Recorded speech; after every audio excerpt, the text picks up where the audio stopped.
breeze, a lot of wind in this neck of the woods here over the last few days or so, and that has certainly assisted on the pitch getting a little bit harder as well. So how the ball's going to play, especially early season, we're still at the back end of September, let's not forget that. But very interesting and bold call there by Clive Reed-Fontaine to say, listen, we'll take it up front, and let's see if we can get some good runs or good first innings. That's what you need to get in 4-day cricket. So it is going to be Grant Roelofsen, is it? Or is it Peter Malan? Peter Malan is going to be taking first strike. And wait and see who is going to be bowling from the stables end of the ground. And just looking at the team, it's Dayan Khalim is going to be bowling from that northern end. And just the teams, so for the Goldrush, Boland, Grant Roelofsen, Peter Malan, Gavin Kaplan, Aviwa Mgajima, Clyde Reeves-Fontaine, Leon Botha making his first-class debut for Boland. He's played 2 first-class matches for Western Province. Jedley van Bries is making his debut for Boland as well, having come down from the Titans. Sean von Berg, Glenton Steerman, Nathan Jacobs making his first-class debut, the Seamer, and then Akana Mnyaka. So the greenness of the pitch showing that they've gone more with a pace attack here than perhaps you might normally see at Boland. So it's going to be interesting to see how things go here. And just the team from the Titans then, Neil Brunt, Lasejo Senekwani, Keegan Peterson. We wait for Dan Khalim to bowl the first ball of the season for the Titans. And just a little bit of a away movement there from Peter Malan. Just to give you the remainder of that team, Luandra Pretorius, Rivaldo Munsami, who's got the gloves on, Sibs Makanya, Donovan Ferreira, the new red ball captain for the Titans, Dayan Khalim, Janko Smith, very exciting young fast bowler, Seppo Ndwandwa, the left arm spinner, and Merrick Brett, the pacer as well, youngster. They've left out in their squad that Shravu Junior Dala and Dile Petloaya and Skulk Engelbrecht, the young off-break bowler, as it's Dayan Khalim again from the stables end.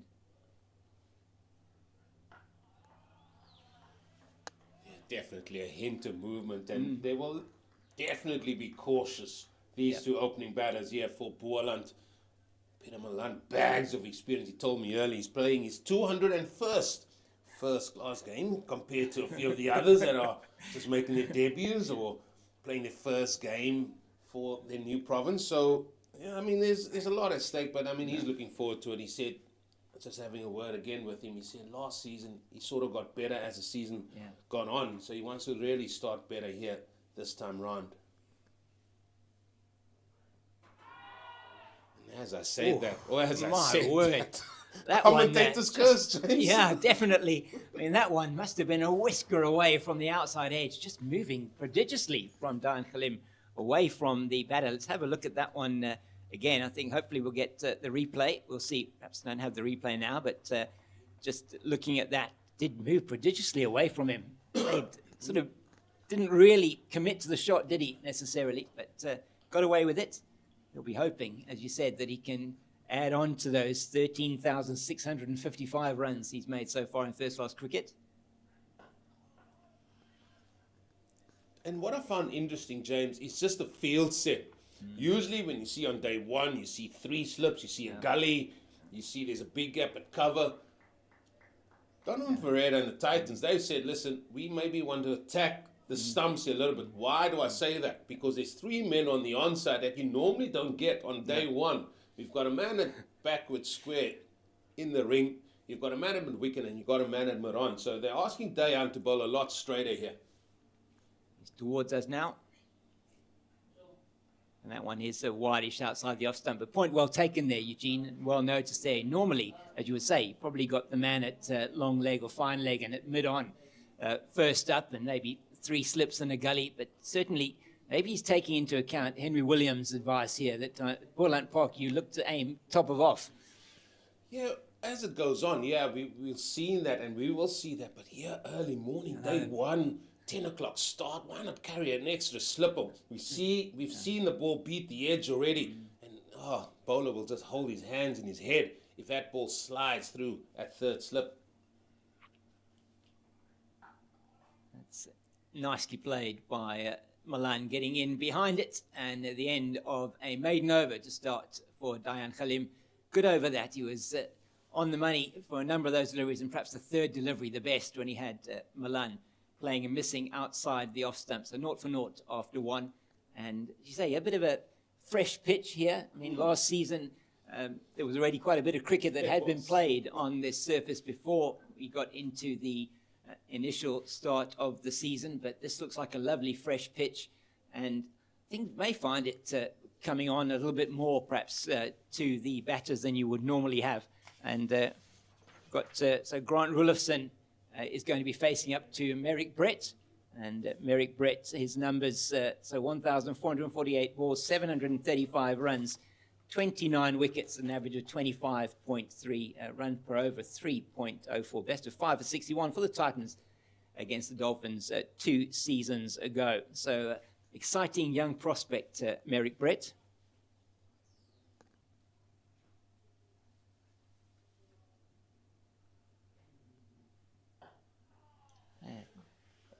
We see a change on this side now from the field perspective. Now we see an extra man on the off side. So maybe just saying to the youngster, listen, just you hold it on, a good line on the off stump. But interesting to see that early doors here, Donovan Ferreira decided, no, he's going to just go with the 2 slips and a gully. And I think what we'll probably find from Donovan Ferreira, he's such an attacking nature person. And he'll probably have that as well in his captaincy. And that over the next 4 days, we'll certainly see how he progresses with that. Once down the leg side. And well taken by Rivaldo Munsami, who is back from a stint with the SAA, playing against New Zealand A. Played in that first of the 2 unofficial tests at wicket-keeper for the South African A team. Very good for him. And he's been selected now to play in that T20 match against Namibia. So his first time with the South African senior team for that team, going to be captained, of course, by the Red Ball captain of the Titans, Donovan Ferreira, for that match in October. So Merrick Brett away from us again, 0 for 0 into the second over.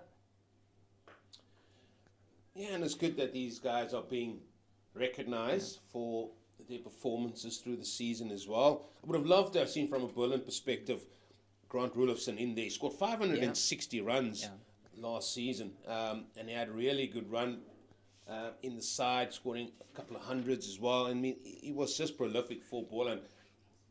Boland just missing out, maybe just one victory short of getting to that final potentially. So he was the mainstay of that. And the guy he's batting with now, Peter Malan, he got 500 runs last season.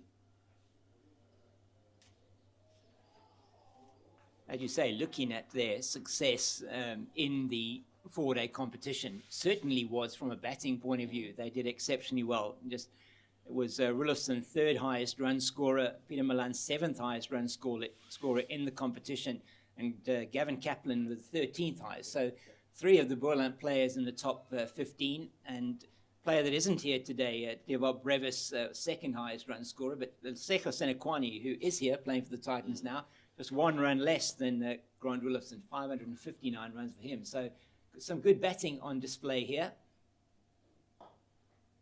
And that is going to be the first run for Boland of the season as Roelofsen eases it into the leg side.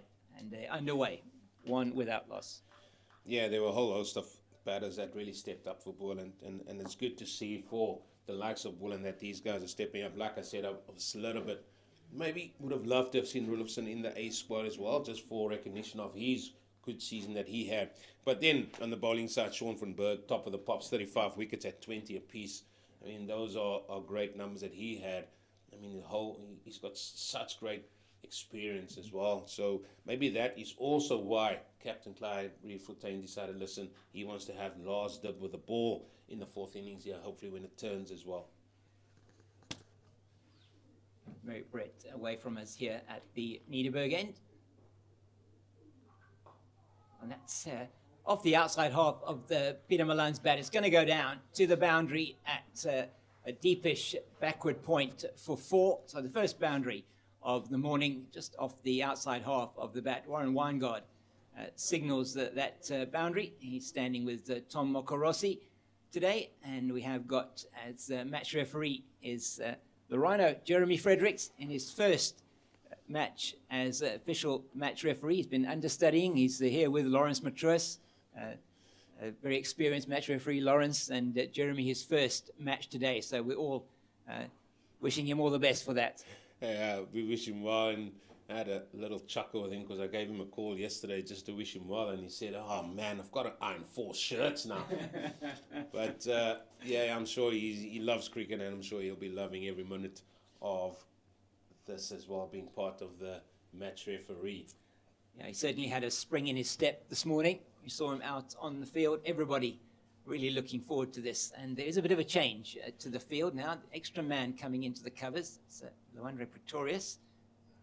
It's is wider outside the off stump than he did bowl in the previous over, Dayan Khalim. So what are we looking at here, Eugene, from a field point of view? Well, he's quite square. Let's start with that. He's quite square. And I think what I'm trying to see here is maybe the reputation of Boland, the cricket ground, has gone before them a little bit, because they said, like, normally it doesn't normally go to a third slip, or maybe it doesn't carry to even having more men catching there. Sometimes the ball does go a little bit squarer. So Pretorius is in like just forward of point on the offside in a catching position. Yeah, another good delivery, but well left by Roelofsen outside the off stump. And that shot that we always say, the leave, is actually a very important shot in red ball cricket. Yeah, especially early doors. I mean, we saw the edge from Peter Malan, and that's what you can expect. You know, these guys, they earn their stripes, these opening batters, on day one, with the ball as new as what it is, and might have some assistance from the pitch. So you can afford them some little bit of leeway. Well, that again off the outside half of the bat, and Dayan Khalim getting some movement away from the right-hander here. Well, James King, wouldn't you have 2 gullies then instead? Yeah, maybe. I think you're right. I mean, looking at where the deliveries have gone, both in that previous over of Merrick Brett and now from Dayan Khalim, perhaps you're right, the 2 gullies. If only you've got the Secho Senekwani in at almost not quite a conventional gully, is he? Maybe somebody a little bit wider than him as well. You've got the backward point, and that's Sibs Makanya in there, and then Luandre Pretorius in that interesting sort of cover point position that's much wider, and an easy leave for Grant Roelofsen. Yeah, we spoke about the Titans as well. Titans had quite a number of draws last season, and maybe that's due to the fact that the weather up there in the Highveld during the summer is never too kind for cricket, is it? I mean, in the likes of Boland, they drew 5 out of their 7 matches. So somewhere along the line, you've got to try and find to take the game forward. However, this is day 1. This is the first session. We're not suggesting that at all. But just from a fielding point of view, from what we've seen so far, just in this first 3, the ball's getting a lot squarer. So why not take the forward point away and then put him at a gully? Because where did Peter Malan get his boundary? Yep. Also through that gully where Senekwani was, or backward point area. So, yeah, you're going to have to think on your feet a little bit. Yeah, you don't want to carry 3 slips, but maybe you can carry a slip in other areas, yeah. Yeah, I'm with you there. I don't think, from a point of view of the attacking nature in the sort of pre-season, the pre-match discussions and the information that came out from the Titans, Donovan Ferreira, as you were saying, looking at being very positive, and also a new coach in for the Titans this year. Like that from Dayan Khalim, coming wider from the crease there, just changing the angle a little bit, but well dealt with there by Roelofsen. End of the third over, 5 without a loss. Steady enough start from both sides here. Yeah, second maiden from Dayan Khalim, an excellent start from him. So Ravesh Gobind and Albi Morka, so Ravesh Gobind, the new head coach for the Titans, taking over from Mandla Mashimbi, who's, of course, with the South African women. Here we have the two SNC men, the men that keep them on the park. Indeed. Leiden Hamid and Jude Solomons. Yeah. And really good to see them. Also good to see the backup staff as well from the Titans. Merrick Brett again just losing his radar a little bit there on that one. Romano Ramu, who's also here with them, formerly here at Western Province. Good to see him as well this morning. It's always good to get back together with the cricketers at the start of the season. It's always good to get back onto that green turf. Yeah, for some, just good to be walking on and not doing anything. Like us, we just got to commentate on the game, James. Yeah, Merrick Brett, a product of Midstream College in Midrand. Oh, yeah, that one already just doing a little bit too much down the leg side. It was a very confident appeal. Looked a good shout from here, I must say. Warren Weingart shook his head immediately. Well, I've got the best view because I'm just slightly above Warren Weingart's head. And let me tell you, I think they're confident due to the fact that it was a very, very full delivery from Brett. And the front foot really didn't go anywhere. And it just depends on how much that ball has moved in view of the umpire there. And a very good shout, it must be said. Touch and go there. Maybe umpire's call on that one. Warren Weingart. Oh, glorious. Absolutely glorious from the experienced Peter Milan. Clipping that ball just wide of mid-on. And that's his second boundary. This one, much better played. Yeah, that one just over pitching, just searching again, isn't he, for that one off the previous delivery that he managed to get him on the pad. But this one just too much leg side and too full, and Peter Milan's not going to miss out on that one. Yeah, no, I'm going to go back to what I said, Mr. King. You still can hover around that fourth stump early doors, early morning, because batters just want to feel it. Yeah, I think Titans are going to go straight for the stumps. That's the line there. That's the line. You're consistent there. And cricket hasn't changed. And the reason why we're saying that is, Boland, the pitch normally, as the day goes on, you tend to go a lot straighter and straighter because there's a little bit indifferent bounce. There's not much movement, so to speak. But early morning, it just feels, just hover on that fourth stump area. Yeah, and it's, I mean, we've seen Diane Khalim from the other side has been a lot more consistent in terms of that line, just outside the off stump. Maybe Merrick Brett just trying too hard to get this ball straight towards the stumps. Outside line. Yeah, I agree with you there, Eugene, just saying that one looked to us from behind the wicket here that it was probably hitting him outside the line of the off stump. Another very good shout, though, from Merrick Brett. They're imploring the umpire to give the decision. Hands on his. He's got the double teapot out already, Merrick Brett. Good shout, though. Really good shout. What do you call the double teapot on the hips? And what if the hands on the head? What do you call that? But another good shout. But immediately, as soon as that hit, I said outside the line. I think another good shout by the umpire there to say not out. Pressure on him as well. Yeah. Certainly, early on, the first match of the new first-class season. We're really enjoying it already. Yeah, they get a bit of movement away with that one as well, did Merrick Brett. That was a much better line. Perhaps he could have been a touch straighter, but good end to the over for him. Yeah, very good end. And he's just got to watch that front foot. It's got a tendency to plant that front foot, Peter Milan, and maybe that is what the Titans are chasing really out there. But as we say, as cricketers, I mean, those were two very big appeals, two big shouts, and we always say, don't let it rap on your pad for the next one because, you know, that always comes in threes, don't they say? Well, the umpire, certainly. You know, they're only human as well, the umpires. Plays on their mind, given two decisions not out.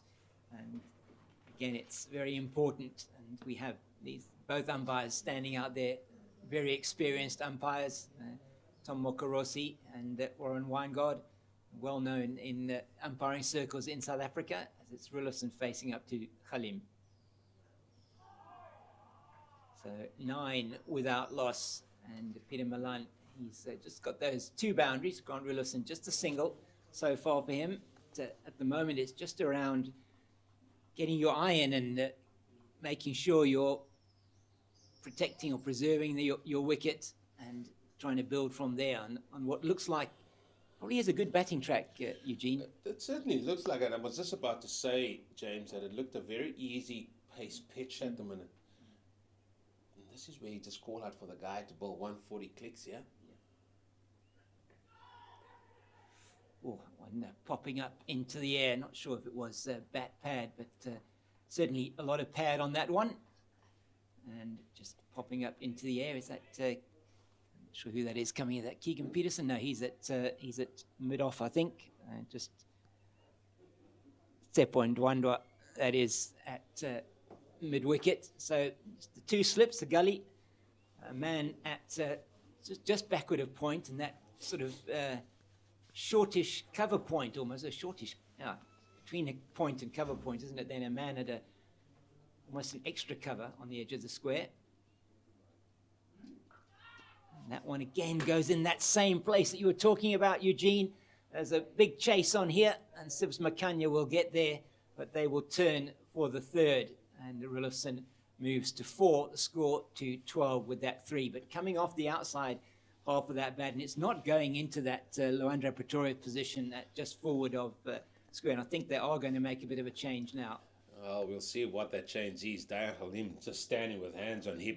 He's hitting the pitch really hard, and there's a little bit of movement just off the seam away from the right hander. Well dealt with by Roelofsen, and running between the wickets is also key. That time they got 3. There is a change for Peter Malan, but here is a distinctive change because they are definitely trying to bowl straighter to Peter Malan because, as I mentioned earlier, he does have a tendency to plant that front foot.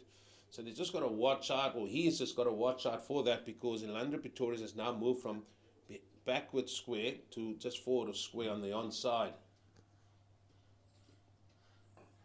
And that's why he's in that position, exactly as you said, Eugene. And we knew Dayan Halim was going to be attacking those stumps of Peter Malan. Seeing what happened in the previous over with Merrick Brett, the big shouts, and just going to be targeting Peter Malan. So a good call here from Eugene, just in terms of exactly what's going to be happening. And certainly has telegraphed that, but that's the, even if you are telegraphing it, even if the batter knows it, he's still got to play the shot. 100%.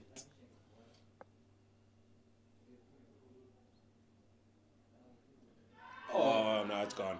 Yeah, and that was a very good shout and is given by umpire Tom Mokorosi. And you called it, Eugene, and exactly what they were looking for. Dayan Halim has made the breakthrough, and it wasn't a surprise. He's been bowling exceptionally well this morning already. Peter Malan just walking across his stumps, and straight one that got him, and Mokorosi, Tom Mokorosi does the rest as the umpire. Good start here for the Titans. Well, we should give kudos to the planning from the Titans there, because they definitely had different plans for both these guys here coming in. A lot straighter to Peter Malan, and that was the end of him. Gun barrel straight. Hit the shin. And I think that is one of the easiest decisions for Tom Mokorosi early on. But a good start and good reward for Dayan Halim, bagging the wicket of Malan, and in walks Gavin Kaplan, another man that had a really good season last year. Yeah. And I think he just needs to capitalize more on the 50s. As again, I mean, Dayan knew that was out. He wasn't even turning back there. But just a word on Kaplan. He scored a whole host of 50s, maybe even 30s, 40s. But he certainly got a few 50s as well last season, James. We've seen a lot of him.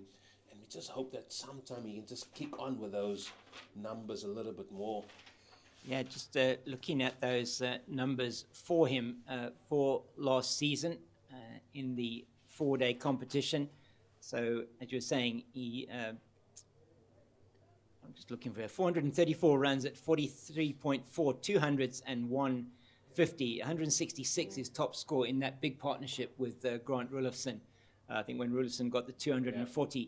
So that was against the Warriors. No, I think it was up in Northwest, against Northwest. So really good from those two. Just looking at that Grant Roelofsen, against the Dragons in Potchefstroom, as Halim into Gavin Kaplan. Oh. See, no matter who you are as a batter, you always want to feel that first one. That was very wide. He could have let it go, but he just wants to have bat and ball.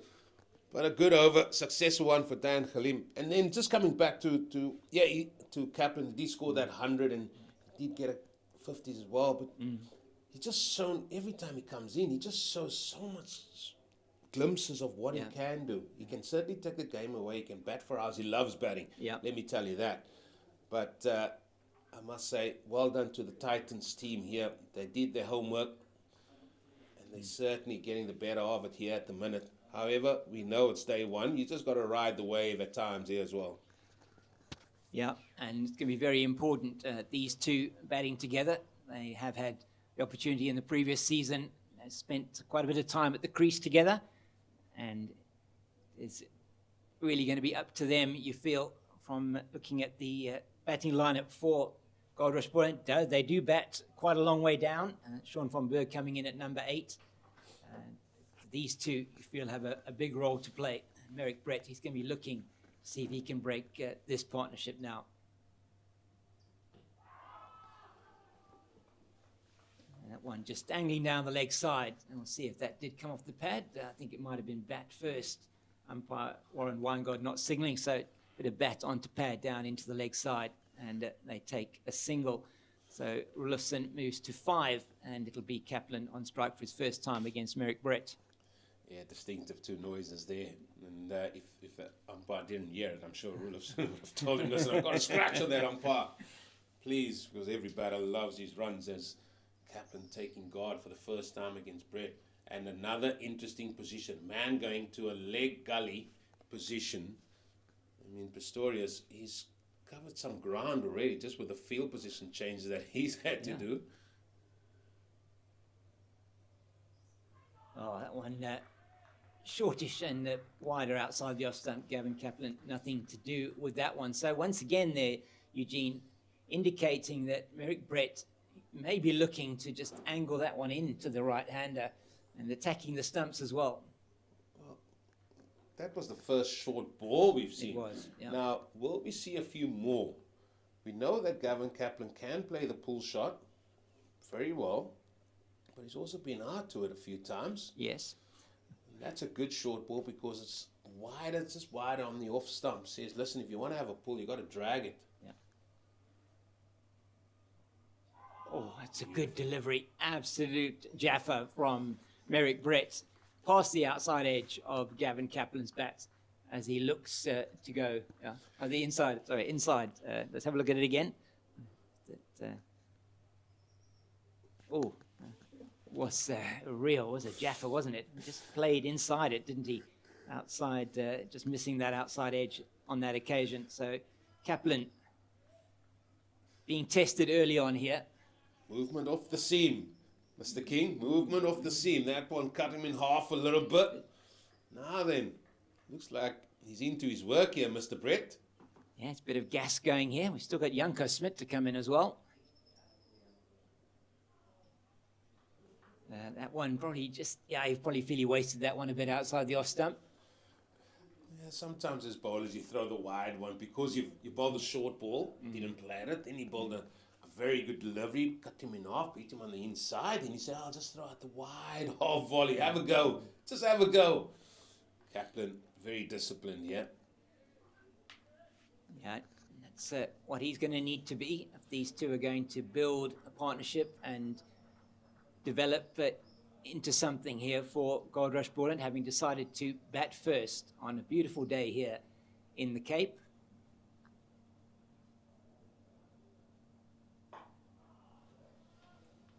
Yeah, just targeting the stumps again there, and he's nicely in behind that Kaplan. But this has been a good start, particularly from Dayan Khalim at the other end. He's got the ball he almost got that ball on a string, Dayan Khalim, and his figures show that 3 overs, 2 maidens, 1 for 3. Got the wicket of Peter Malan in the last over. Yeah, you do bowling partnerships. You have your batting partnerships, you have your bowling partnerships. Yeah, Dayan Khalim, more experience you would see in this partnership, this pairing. And that's just outside the off stump, the end of the over, 13 for 1. And just talking a bit about Dayan Khalim, Eugene, and you will know a lot about him as well. He comes from this part of the world, product of Rondebosch Boys High School, and certainly was, or has been, right from an early age, been identified as somebody who has a massive amount of talent. We've seen that he's now represented South Africa, justifiably so, in the performances that he's put together, and he is really the mainstay of this pace attack from the Titans. He's such a confident young man, and that's what you got to admire from him. And he just goes and backs his ability, he backs his skill, he goes out there, he's enjoying what he's doing, and even when you speak to him, he speaks really well.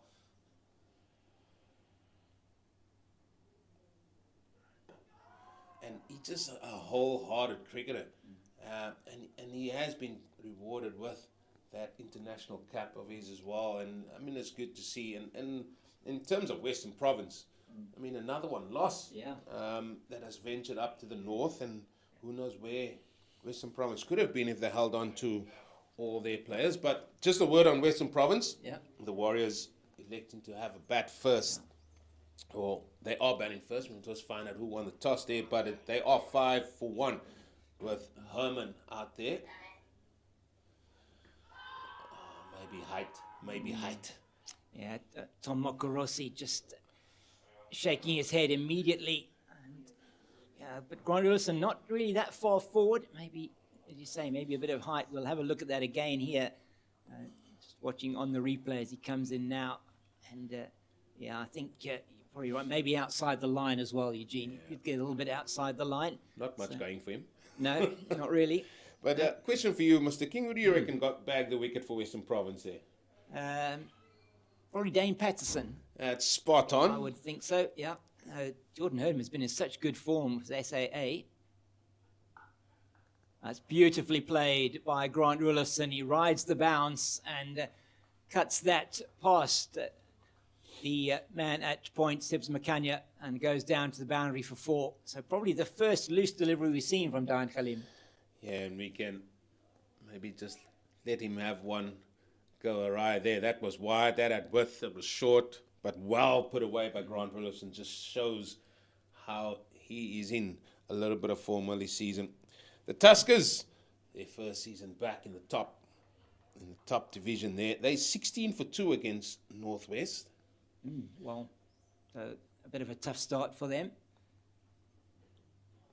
In Potchefstroom, normally a good batting wicket, was a very good batting wicket for that SAA and New Zealand A encounter, and so the toss there was won by the Warriors in Abeja, and them batting first. But Jordan Herman as well been in outstanding form, both in that one-day series against New Zealand A and in the test, in the unofficial test. So a good wicket for Western Province to get early on.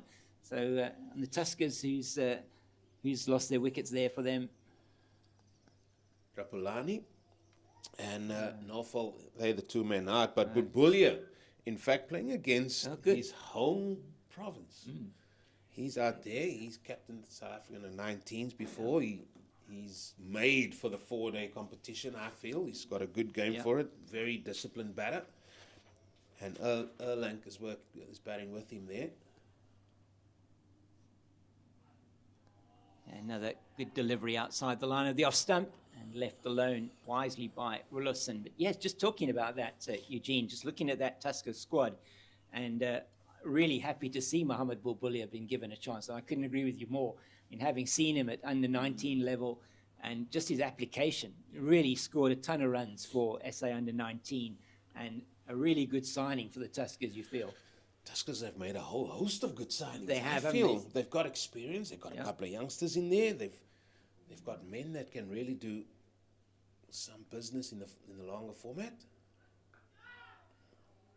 And once again, a good delivery. And Roelofsen feels he has to get bat on that. He gets him behind it into the gully, and it's the end of the over 17 for the loss of 1 after 7 overs. And we've had the first half an hour of the season so far. And a really interesting start throughout the country. Batting teams, as you said, Eugene, having all lost at least 1 wicket there. But just talking about that Tuskers side and the squad, 7 players in there.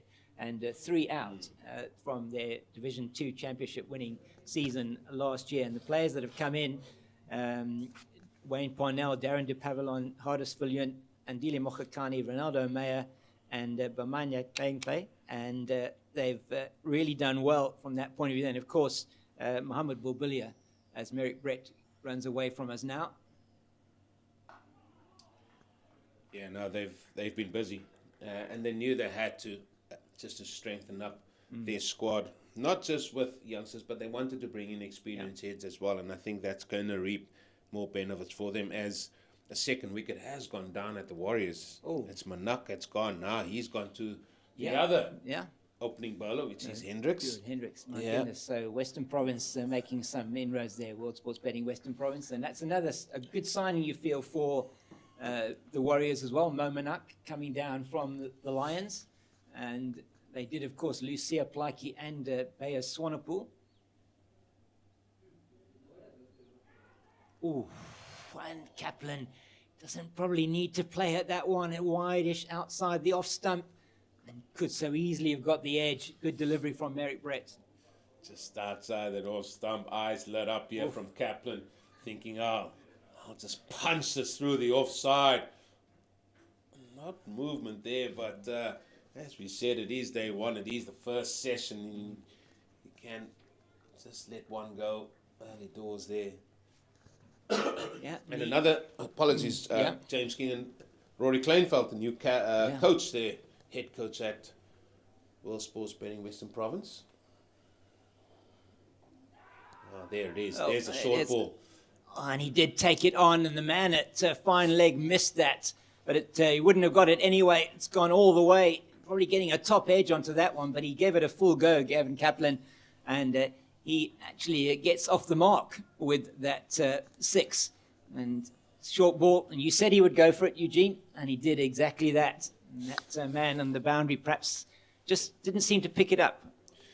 Well, this has got nothing to do with me. This is all about the homework of Titans on the Boland players here. They know exactly where they want to go and attack the batters of Goldrush Boland here.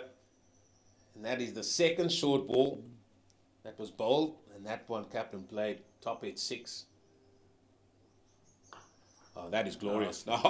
That is just sublime. Stood up tall, punched that through the offside. He might have missed the first one. He's not missing that one. Gloriously played. Yeah, really did beautifully there. You say got up onto his toes and just played it, caressed it through the offside for 4. That was a very good shot. So it's gone into double figures, 6 and a 4 in this over of Merrick Brett. And just Merrick Brett just looking, out of the 2 bowlers, certainly the least lesser experienced. And that's beautifully bowled. How's that for a comeback? Yeah, great comeback from him. Got hands on head again, and well he might. He had 2 very confident LBW appeals turned out, and that one has just nearly caressed the outside edge of the bat through to Rivaldo Moonsami. Gavin Kaplan caught a bit in no man's land there. Yeah, but what you got to watch here, and this is the key. Look at the straight bat. How often don't we see guys really want to force that with a square bat through the offside? Gavin Kaplan stood up tall and still with a straight bat was able to punch that through the offside, and that's what made it such a good shot. And that's a lesson that all these youngsters potentially watching this can really take with them, because we see whenever it's short, they so quickly go for the cut shot and they don't really need to, especially with a new ball. Oh, it's well fielded there in the covers. Looks like that's Keegan Peterson coming through from extra cover. And there's something interesting about Keegan Peterson. At the end of the over, 27 for 1, 10 off that over from Merrick Brett. And it's just interesting. Keegan Peterson and Nathan Jacobs have something in common, both having gone to New Orleans Secondary School here in Paarl. So Nathan Jacobs making his debut for the Goldrush Boland today. And another man who also went there, but then I believe moved, Justin Ontong, the coach of Boland. Oh, don't let Paul Gum hear that. Don't let Paul Gum hear that. They said that's his own. That's theirs. But he was there before he moved on. The head coach of Goldrush Boland. Diane Khalim towards us now. On that one, just not fielded cleanly by Tsepo Ndwandwe in that mid-wicket position, and enables them to get through for the single. But he has been economy personified. Diane Khalim, he's been excellent this morning. Into his 5th over now, 1 for 8 now. Very good wicket of Peter Malan, trapped on the crease. And then you start asking the questions, how long do you go here? Yeah. He's quite warm out there. It's not normally the temperature that we reach here in December or January. Oh, that one off the outside edge, and it just bounces short of the captain, Donovan Ferreira, at second slip. Softish hands, though, Gavin Kaplan played at that one. But again, he did play at it. Like very little foot movement. We'll maybe have a look at that one again. I just want to say thank you to our producer, Bandile, who's putting together these pictures for you. Thank you to the Pitch Vision team here, and to CSA and to the Boland Union for the broadcast that we're seeing here today, and hopefully you're enjoying it with us here.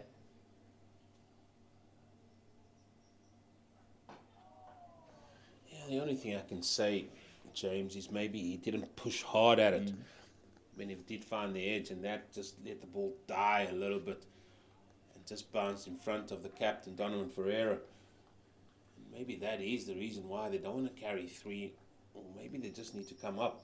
How many times have we seen here at Boland cricket ground here where it doesn't really carry sort of hip height anyway, where the slip fielders love to see it. Yeah, it certainly is a feature of this surface. And this time, Ndwandwe does the fielding at that shortish mid-wicket position. There's 2 mid-wickets in there for Gavin Kaplan, Lwandle Pretorius, and Tsepo Ndwandwe. Well, same plan as Peter Malan here, Yep. It looks like. He really has executed his plans exceptionally well this morning, Diane Khalim. What you would expect from him. Their key fast bowler. As I said, he's taken the only wicket to fall this morning, 28 for 1 it is. And that was Peter Malan, the experienced campaigner.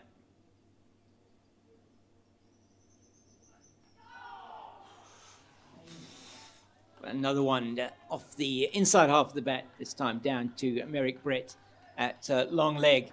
And much applauding and chatter out there, which you would expect. Diane Khalim has been outstanding this morning, and perhaps a little bit unlucky not to have got a second wicket for him, as wickets continue to fall around the country.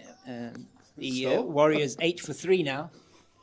Matthew Brzezinski, the latest victim there. Tide must be in. Yeah, and bowled by Buren Hendricks. So Sinetemba Gashile comes in on the back of some outstanding form for South Africa A.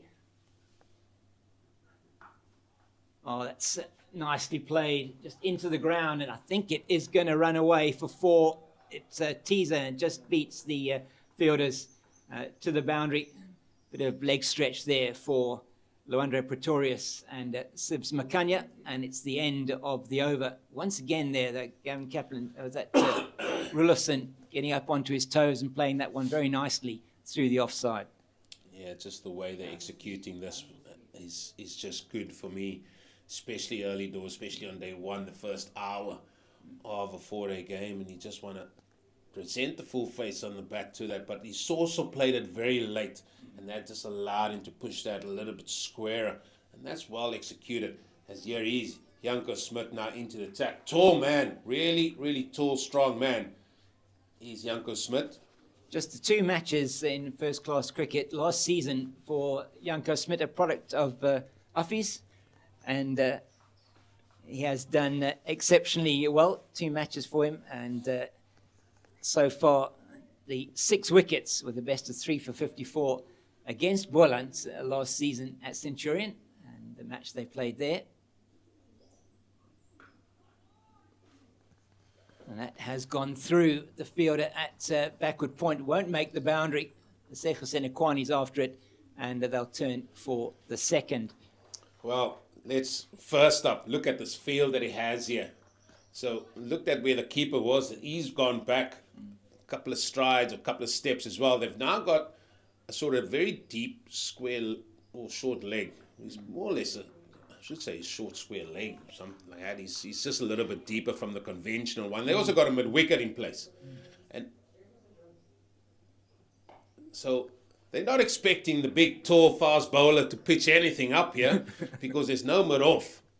So they're expecting him to be at the body here by the looks of it, and maybe one that just goes a little bit straighter that the batter might have to fend off onto the onside. That will bring Pretorius, who's moved in there just behind square.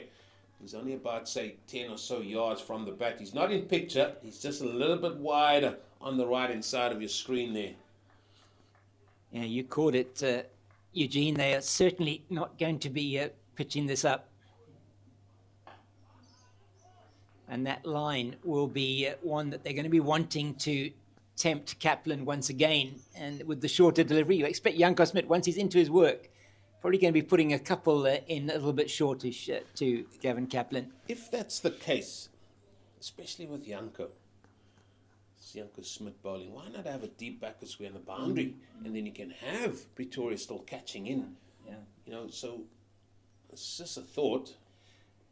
Yeah, They know, but they've done their homework again. There was the short delivery, but it's not well directed that time, and not going to have anything to do with that is Gavin Kaplan, one for the over, signalled by umpire Tom Mokorossi at square leg. 35 for 1 are Goldrush Boland, having decided to bat first here. And just some team news if you're only joining us now. We'll perhaps just give you that at the end of the over from the two teams, as Janko Smit with 38 on his back is away from us again.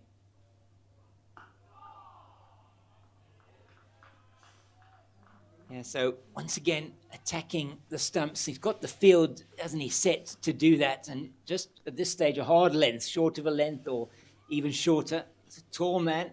Really looked forward to seeing him bowl. I mean, saw him with the final last year. We played in the final against the Lions for the Titans, and looks a really good prospect. Hails from Afrikaans Seuns Hoërskool in Pretoria.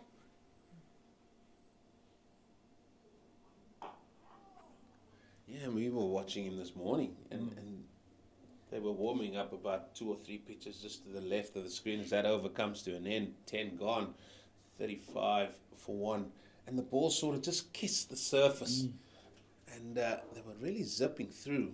So maybe he'll just take his time to get into his work here. And we see Donovan Herrera having a word with him. And just saying, listen, you've had your 6 balls of warm-up now.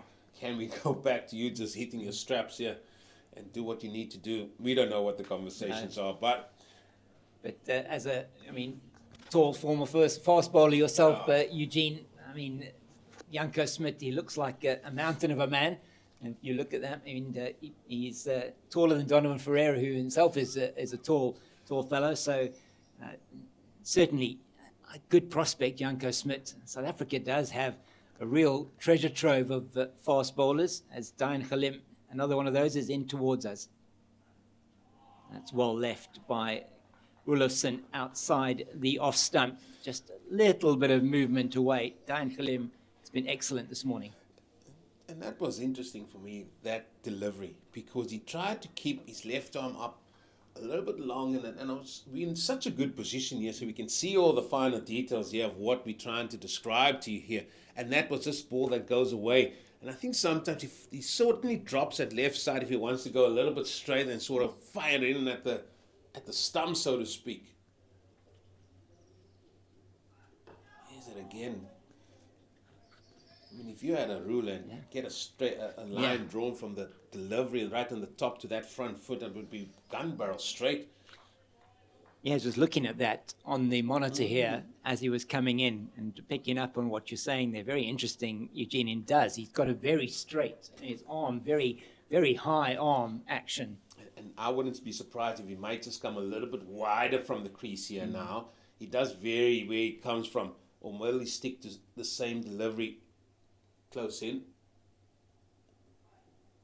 It's close in again. Close in again. And this is where he's gained that experience, Dayan Khalim. Again, closer to the stumps. Again, nice and tall. He's trying to shape the ball away from the right-handed Roelofsen here. That's beautiful. Nice and tall. And that time, the feet wasn't great there from Roelofsen, and you can see that he wasn't happy with that shot. No, could only have got himself into trouble there. Very little foot movement, and don't really see. I was trying to see if there's a bit of a trigger from him. What he is doing is he looks as if he's almost batting on off stump. So trying to cover that movement away. A little bit wider. How's this for an over being constructed? James King. I mean, I'm at the edge of my seat, and this is the first hour, 4-day game, because Dayan Khalim is putting a very good over together. Now it is balls 5 and 6. Now the batter's saying, don't give it away. Bowler's even saying, listen, just maybe tempt him out there. I mean, you've done the hard work. Maybe you can come a little bit wider. Yeah, it really is excellent. It's wonderful to see a fast bowler in his craft, and just when a player's on top of his game, how they set the batter up. You can do that in 4-day cricket. Closer again that time, and Eugene here's got the cones out next to me. I'm playing chess. It's a game of chess out there between these two. It is actually, and what a fascinating contest this is. And whoever gets through this, the batter gets through this period of Dayan Khalim, you sense he's probably got another over, maybe at the most, left in him. He's really had an outstanding spell. They want to see him off, and then expecting to then see probably Sibs Makanya, who might be coming in.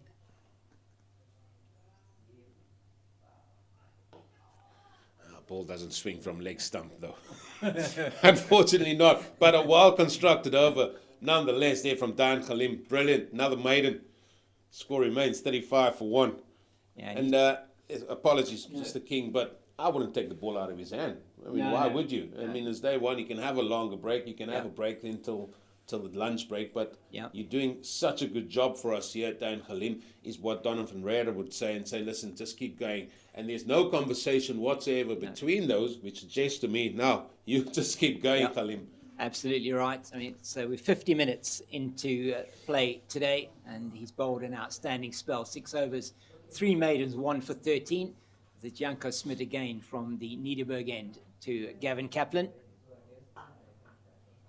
In behind that one, slightly wide of the body, but neatly played into the offside. Keegan Peterson is there at that extra cover position. So we've still got we've got the 2 slips. It's Neil Brunt and Donovan Ferreira, and then Lesego Senekwani in at gully. Quite a shortish gully now, but a close-in gully. And at point we've got Sibs Makanya, Keegan Peterson at extra cover. So now, in the case of Goldrush Boland, they just want to get to that drinks break, that first drinks break. If they can get their 1 down, I think they'll be very happy indeed. And then it's just trying to work towards then getting through to that lunch break, maybe going at the run rate that they're going now. So if they can be 1 down, I think Goldrush Boland will still be very happy with their work after winning the toss and electing to have a bat first. Yeah, in a fixture over the past 3 seasons that typically hasn't been a very high-scoring one. As Smith's away from us now. It's straightish again, and Kaplan's just nicely in behind that one. So highest score in the fixtures between these 2 teams in the last 3 seasons since we've had the new 8-team Division 1. 360 odd is the highest score. So not, and I think 2 games in played down here and 1 up in Gauteng. So not a particularly high-scoring fixture.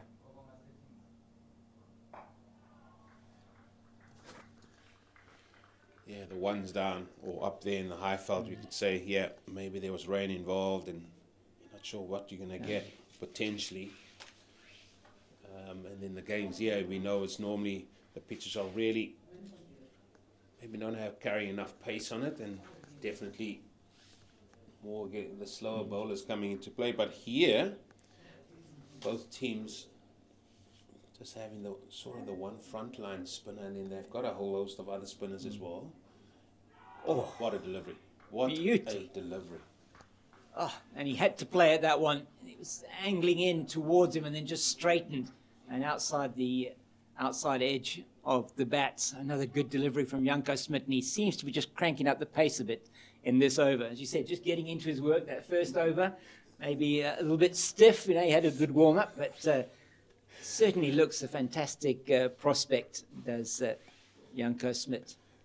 James King, if your captain speaks to you after bowling one over, you know you've got to step it up. And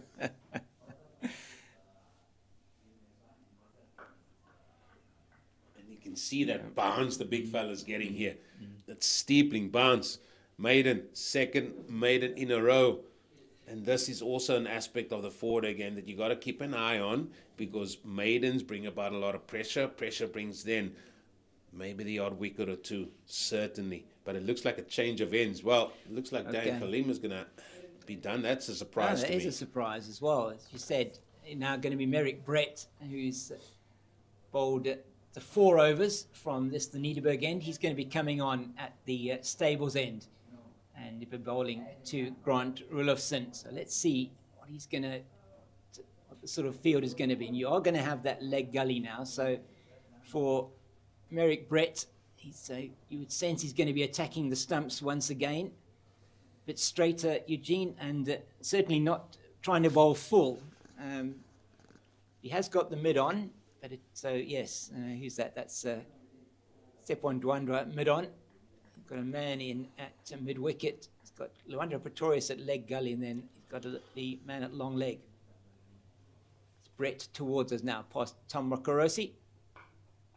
That's nicely played by Roelofsen, standing tall into the offside, and Peterson will chase that down, and they come through for 2. Yeah, and sometimes I wish I was at fly on the wall just to listen to the various tactics, because just from what we've seen from the fielding positions that the Titans have employed out there, that's definitely one that says they're going to be going for the stumps. They're trying to hit the stumps as often as they possibly can.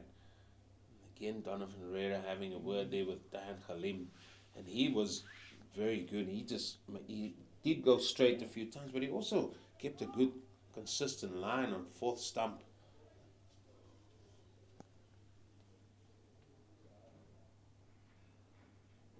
Oh, another beauty from Merrick Brett, that one. Once again, you just don't know how that didn't quite kiss the edge of Grant Roelofsen's bat, but he played just down the line, just moved away from him slightly. He did, but what line was that? That was 4th stump. Absolutely. And if you can be consistent around that, I mean, that's where you bring your second slip, your 2 slips, your gully, that's when you bring that in. When are you going to bring the leg slip? I'm not sure, especially early on. Why carry that? You want to get wickets and bag some in the first hour. More of the same, please, Mr. Brett. That's one slightly wider this time, and Roelofsen doesn't have to play it. It leaves it quite wisely alone outside the offside, and they are going to make a change now, as you said, Eugene. It just doesn't look like that ball is going to be going to the man at leg gully, and he's going to be coming back into that. What is that position? It's between point and cover point. In fact, it's more of it's really just forward of point, isn't it? Yeah, very square. Yeah. He's very square, and for me here, you can go maybe 2 gullies more often than not, especially with the ball still 13 overs old. He's pitched up, and he's played that very nicely down the ground, past Ndwandwe at mid-on, and it's going down to the boundary, and it will hit the boundary now, and that is 4. Just too full on that occasion at Merrick Brett, and that's, just looking at that again, reasonably good balance there from Grant Roelofsen. Didn't hit it too hard, just a bit of timing, and down the wicket. And that's the thing with Merrick Brett, he just hasn't been as consistent as we saw Dan Khalim, even when he was bowling from the Nederburg end. So, and you see that in the numbers for him today. So he just needs to focus on hitting the cones, doesn't he? just feel the Titans missed a trick there. For me, Diane should have just given Titans one more over, because of both following 2 maiden overs, and now we've already seen 6 in this over. 2 balls to go, though, for Brett. It's, again, just riding the bounce there. Roelofsen into the offside. Makanya does the fielding at his position at backward point. I just think he should have gone. The reason why I'm saying that, you can let him bowl for that first hour, and then he can rest for the next, and then that includes the 40-minute at lunch as well, and then he can come back fresh and hit the straps maybe after lunch. Maybe they're thinking, let's give him a break now, and then have another burst just before that lunch break. Just trying to look at things how it might pan out going forward here for the Titans.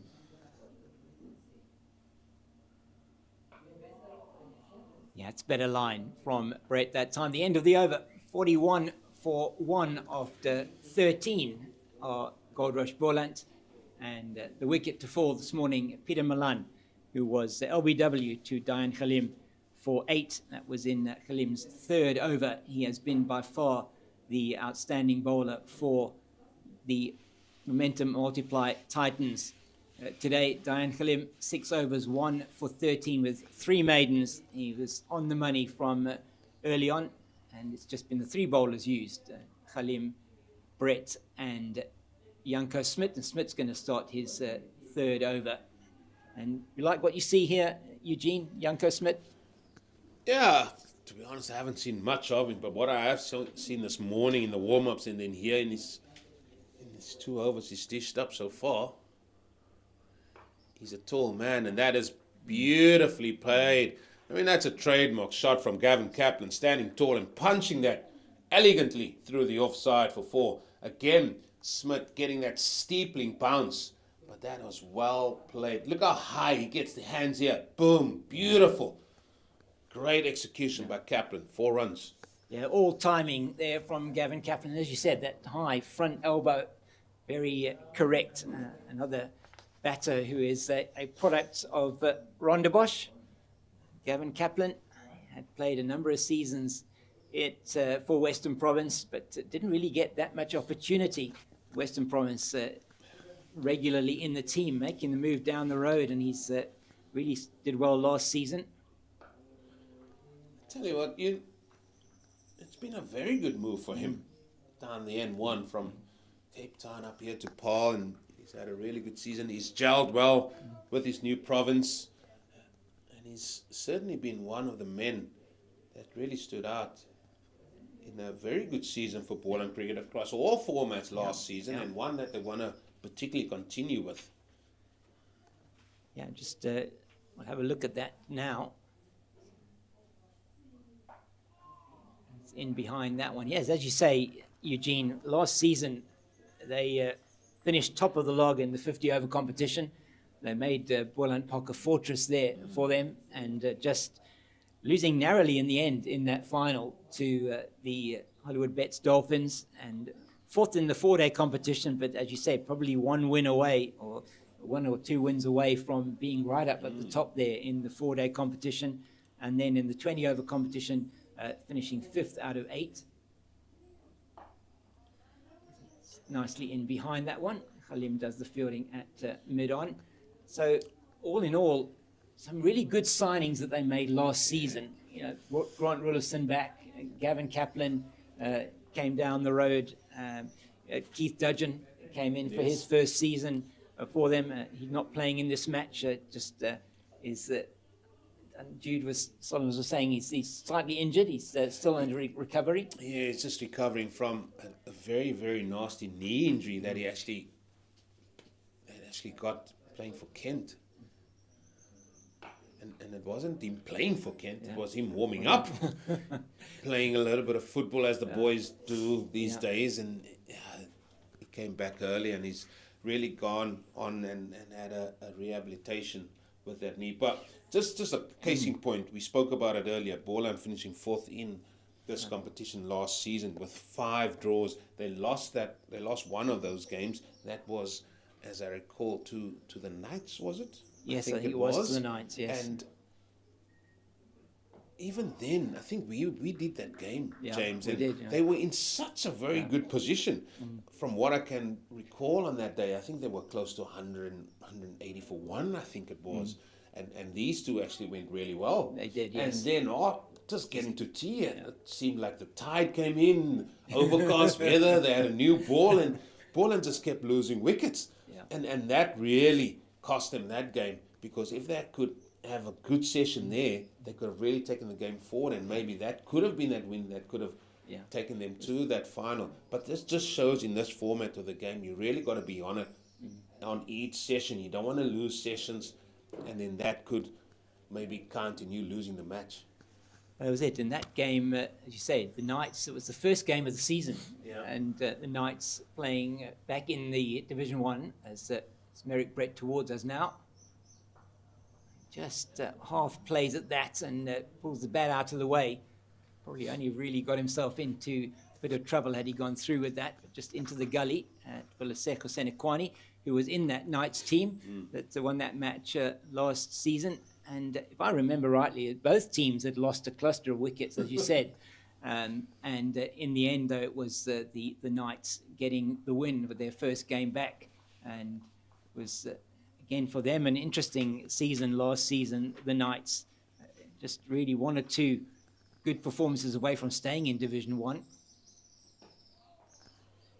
Nicely behind that one, Roelofsen. So... But to our point, I mean, what could have been such a good season, I think the T20 competition as well, they were, I think you said they're 4th or 5th, and they could easily have gone on with, if games had to go their way a little bit. So it was one of the better seasons for Boland, and one of which we hope that they can really ride on this year, because they really want to just say to everybody else, no, we are province to really be looked at. Oh,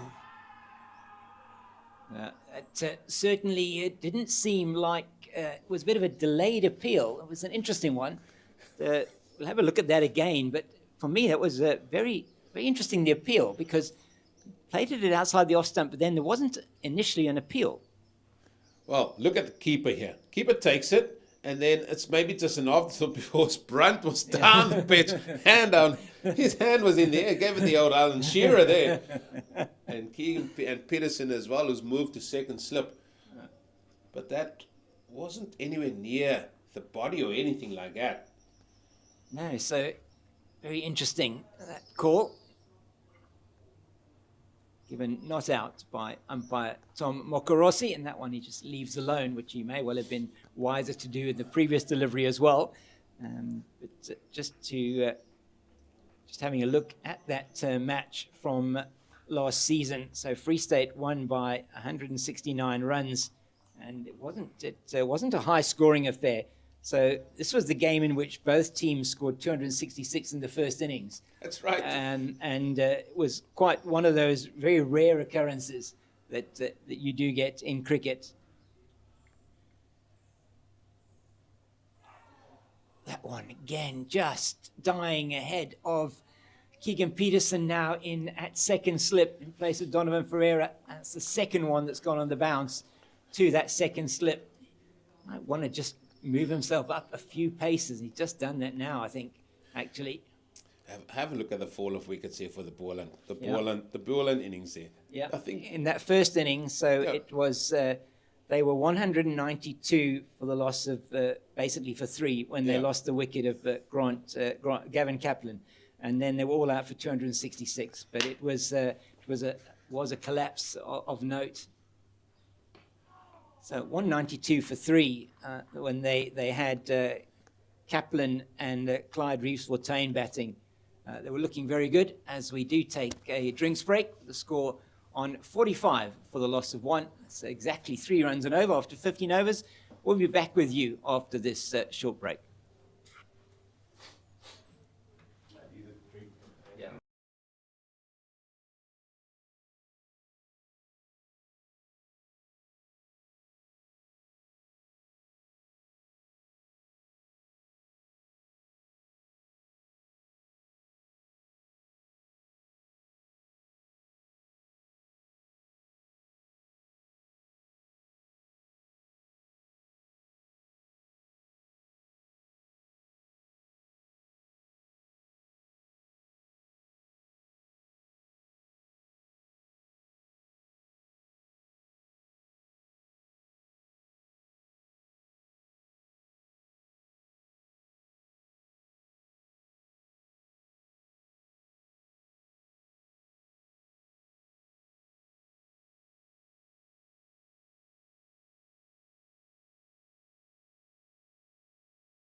We are into the second half of the first session of this first day of this 4-day series match between Goldrush Boland and the Momentum Multiply Titans. And in case you have just joined us, 45-1 of Goldrush Boland. They're having won the toss this morning, and Captain Clyde Reeves-Fontaine having no hesitation in deciding that they wanted to have a bat. And early on, it was Peter Milan who was LBW to Diane Khalim. Score was on 12, and he made 8, 2 boundaries in that innings. It's Janko Smit. And he's into Gavin Kaplan. Kaplan now is he on 11, is it? Or no, is he on 11? And Roelofsen on 20. 17, sorry. 17 for Kaplan, Roelofsen on 20, and 45-1. But Diane Khalim, outstanding this morning, Eugene. Oh, he's the pick of the bowlers, and you can understand why. But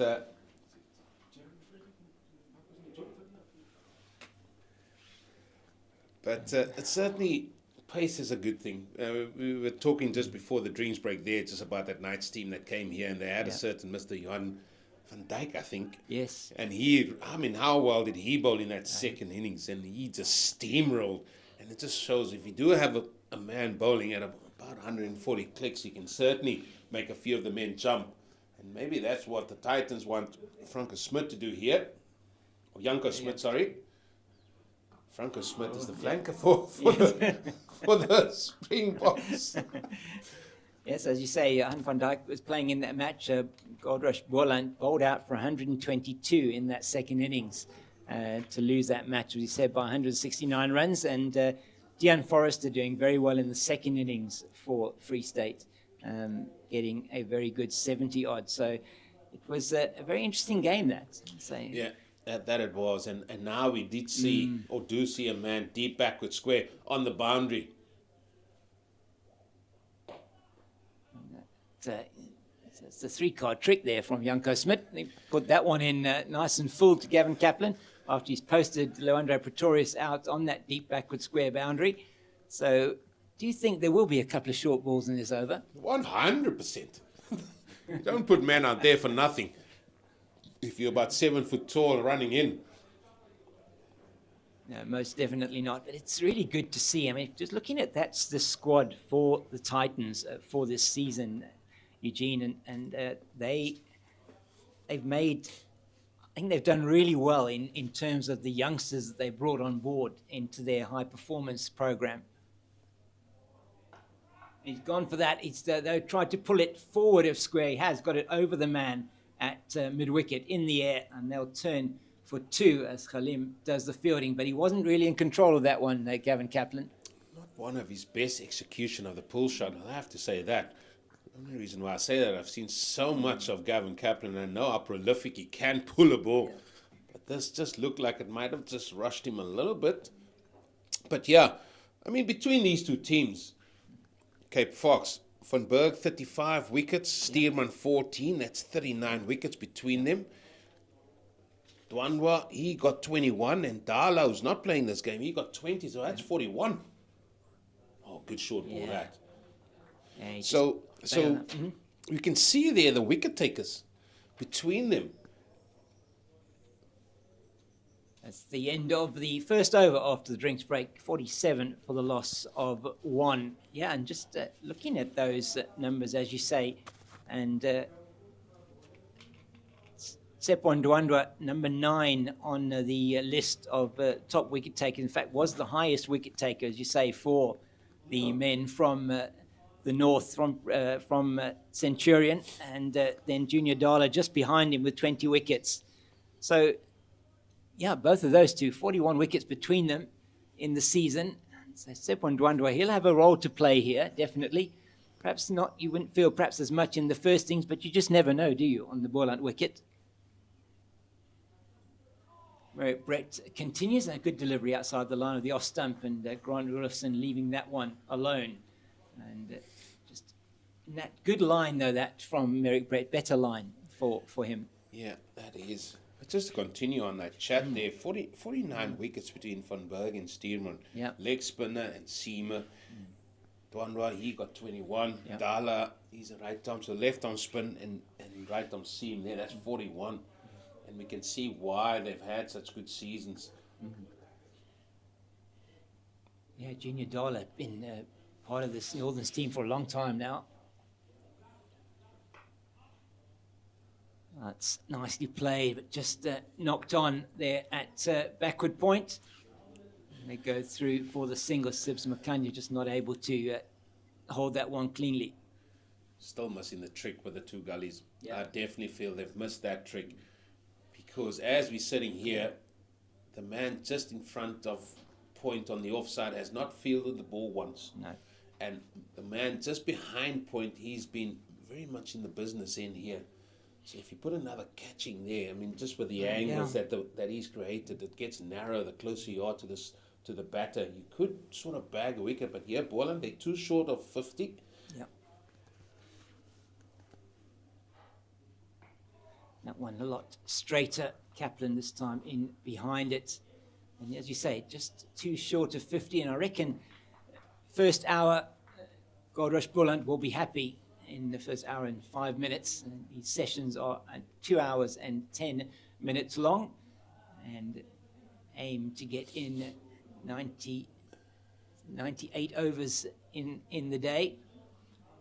So have 6.5 hours of normal play. Brett towards us again. That's played through and past that man, that short point position, and they'll come through for an easy 2 as the relay from Makanya and Luandre Pretorius. So I just think Luandre Pretorius is probably quite happy that he doesn't have to dive where he's fielding at the moment to get that one. They've extended the square here at Goldrush Boland. Yeah, they have, and those are the ones that is just trying to grow back and get a little bit of grass on it. I was walking just next to it. I wasn't walking on it. Yeah. The groundsman, Rupert Bailey, is just 2 rooms next to us here, and I'm not going to say that I walked on it because I was just on the side of it, and it looked fairly bare, but you can understand that.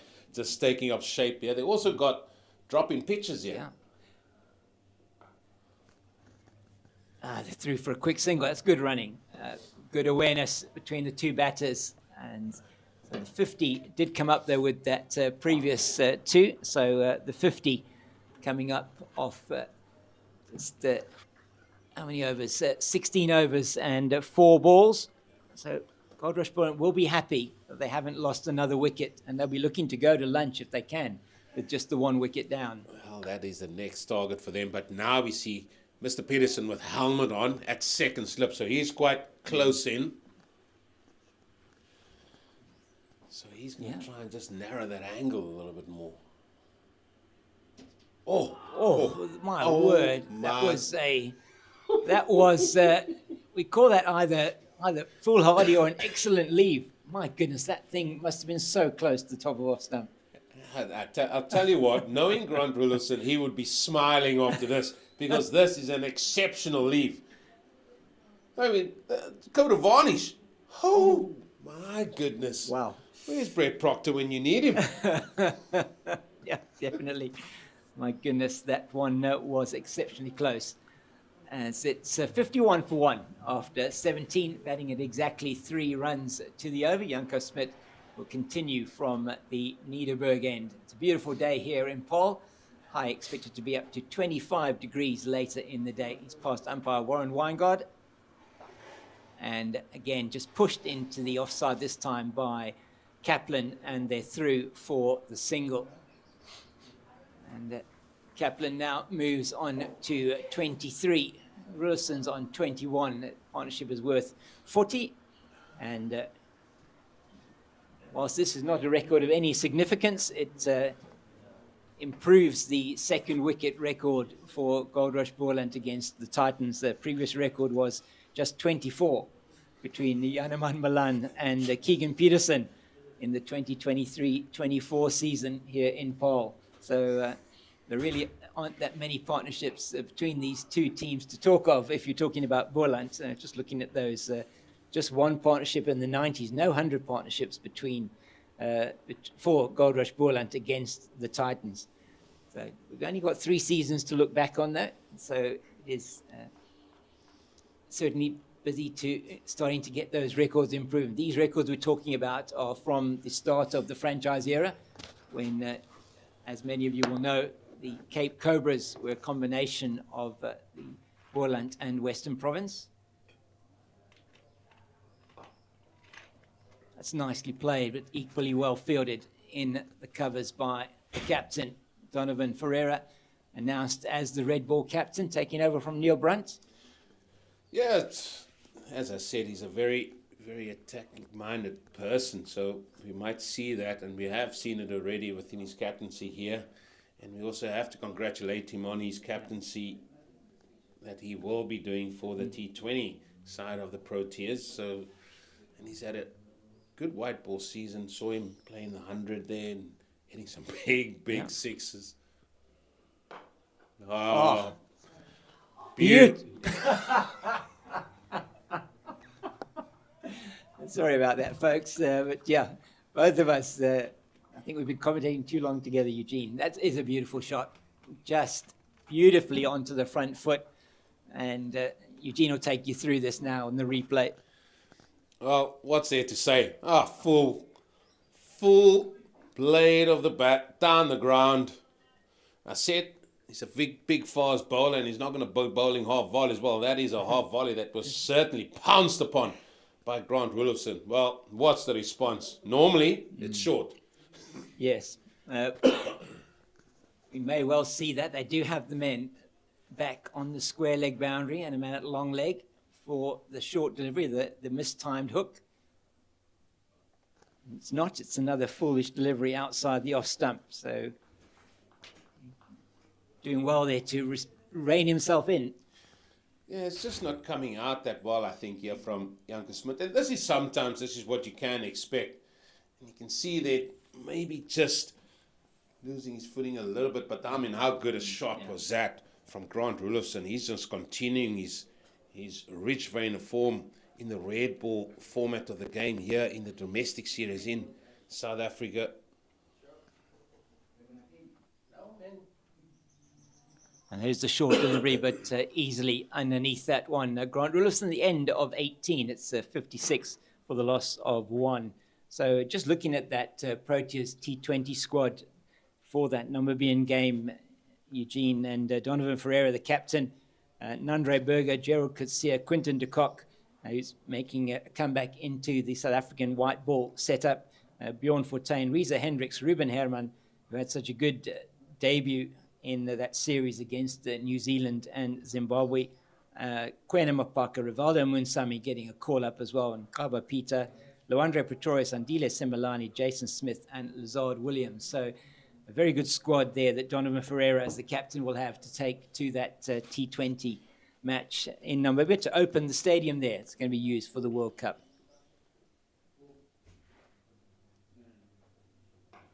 I mean, it's just so exciting. And every time, you know, we all get excited about teams being announced and who's going to be in there. Is there going to be a surprise package? Who's going to be there? Who's going to be left out? I mean, South Africa should be really, really happy, but the sides they're putting together as well. I mean, we've had the ODI and the T20s out there in England as well. Did really well in both of them. Winning both those series, just the last game just not going the way South Africa or we wanted. Oh, another one. It's Merrick Brett. It's that length that's given them a lot of trouble. And just outside the off stump, both Roelofsen and Kaplan now. Just him playing at this one outside the off stump. I think you called it right at the start when the men were walking to the middle. That ball, as you saw there, was wide and it bounced a bit, but that was on the greenish tinge that he's out there. It's so wide, and you made mention about this, James King, before the men really went on, it might be a touch too wide, and that it definitely is, because that ball certainly leapt from that length. Brett in again, and he's in behind that one, directed at the stumps this time. But certainly we did see just that extra bounce, wasn't it? And Roelofsen done in the previous over when there was a big appeal, belated appeal, and just getting that one, he was a bit full. But that one that was that short of a length on that line outside the off stump is just bouncing a bit more than they would expect on for Boland Park pitch. I tell you what, I know one particular bowler that would have loved that little green tinge. Yeah, it looks wide on your crease, on your screens. They're just on the right hand side. I'm going to come back to the point now. There's one particular bowler that springs to mind. He'll come from wide of the crease, and he'll sort of runs in at you. And that was certain Mr. Mackay Ntini. He'll bowl from very close to the return crease and really get it in from that line even, and the ball will sort of dart back at you at times. And then I remember the game, South Africa playing England. Yeah. And it was I think it was the first 2 overs of the game or something. And Alan Donald ripped the off stump out of Michael Atherton at the bull ring. I mean, the ball that prodigiously swung in. Nicely played, standing up that time, Kaplan once again, and getting it past Makanya at backward point, through to the boundary for 4. And he does play that shot really nicely, doesn't he? It's once again the one that he stands up outside the off stump and plays it.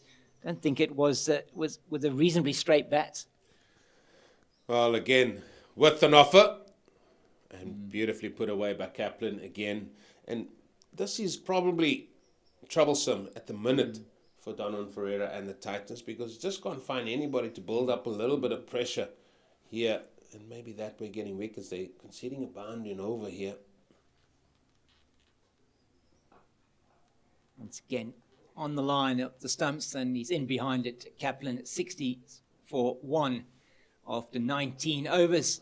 Kaplan is on 27, Roelofsen on 25, and just the 1 wicket down this morning. Peter Malan out for 8 with the score on 12.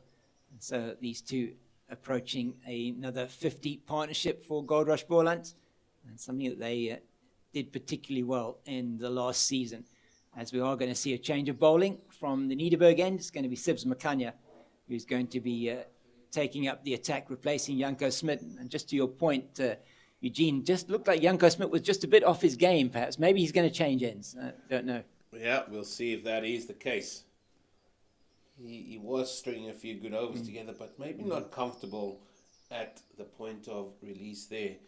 But now this is an interesting move. Maybe it is just to change the bowlers around again. As Makanya, he has done some good work with the ball for the Titans. He's away from us now. And that's his appeal for that leg before wicket appeal. Yeah. As they just shouldered arms outside the off stump, one that maybe angled back in towards Roelofsen. We'll have a look at that again now. It's the first ball that he's bowling.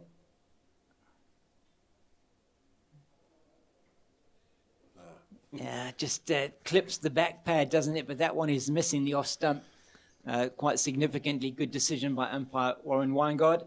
And this is where the batter just sees now a bowler like Makanya coming up and think, okay, now just let me be a little bit more circumspect, yeah? Yeah, it's fullish thrown, looking for some movement there, Sibs Makanya. We haven't necessarily seen a lot of movement in the air. We've seen a bit off the pitch. Just looking at his numbers there, Eugene.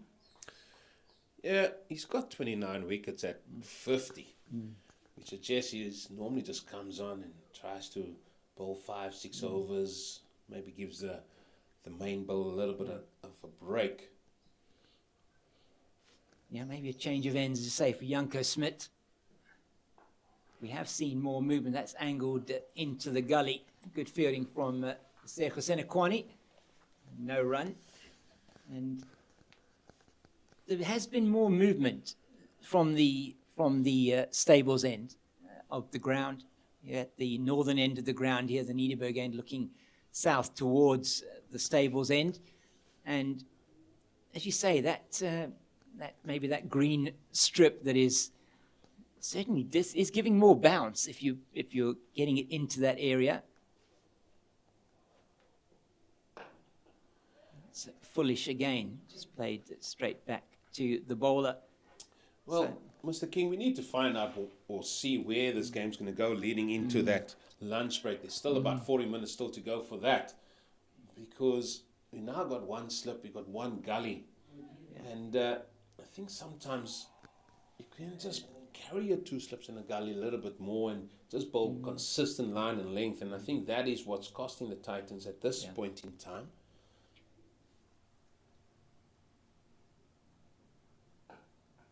That one, again, he's certainly just military medium pace, Sivs Makanya. I will never say bowler's military medium. No ways. No chance. You're not getting that from me, Mr. King. You're on your own there. Right, so what would you say? Right, medium fast, medium pace, Sivs Makanya. But keep us back. You've got to be, again, it's the type of bowler that he's just going to keep it in that line, isn't he? He's going to be looking, and he's been looking at bowling to off stump line. Just strays a little bit onto the pads, and Roelofsen might feel he's missed out there. A good start from Makanya. It's a maiden first up, and we'll see what's going to happen now. I think it is going to be, is that going to be Janko Smith, or is that Merrick Brett? Still Brett. Still Brett from the southern end, the stables end. So Merrick Brett to continue. You would expect they're going to put Diane Khalim on again before the break, wouldn't you? And he's bowled so well this morning, 6 overs, 3 maidens, 1 for 13. He's been outstanding. Yeah, I know a few bowlers that would have said, no, I'll just continue, especially with the consistency of line and length that Dan Khalim was getting. And Donald Ferreira could have just kept him going. Yeah. Because they might have lost that impetus that they really got there from the two opening bowlers at the start there, especially from Khalim. But it is going to be Brett continuing, and now we just see the one slip, and it's very tight and it's very wide, and a gully as well. So has conditions changed that much? Has the ball changed that much? I mean, certainly you would feel there's still something in it for the bowlers early on. It is probably one of the greenest pitches we've seen at Boland Park for some time.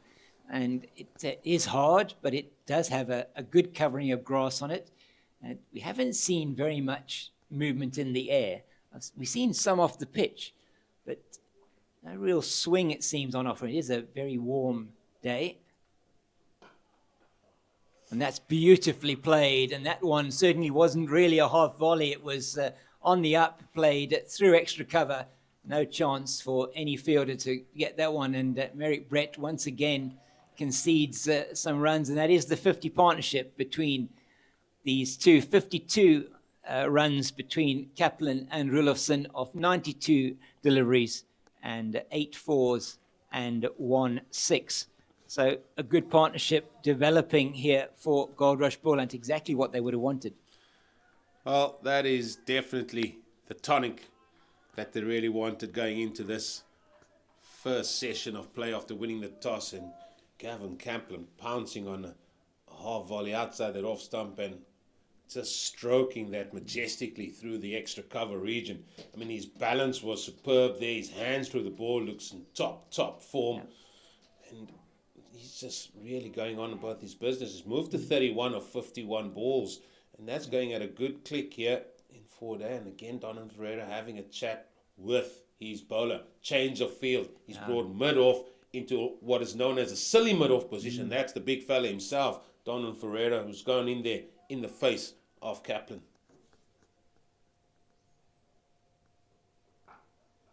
And probably a bit too short of a length in that occasion, just into the body, and he plays it to that short mid-wicket. That's Neil Brunt in there. But yeah, they have certainly changed their tactics now, and they're just trying to find something. They haven't really persisted with the short ball attack against Gavin Kaplan. And maybe they're feeling the ball isn't doing enough.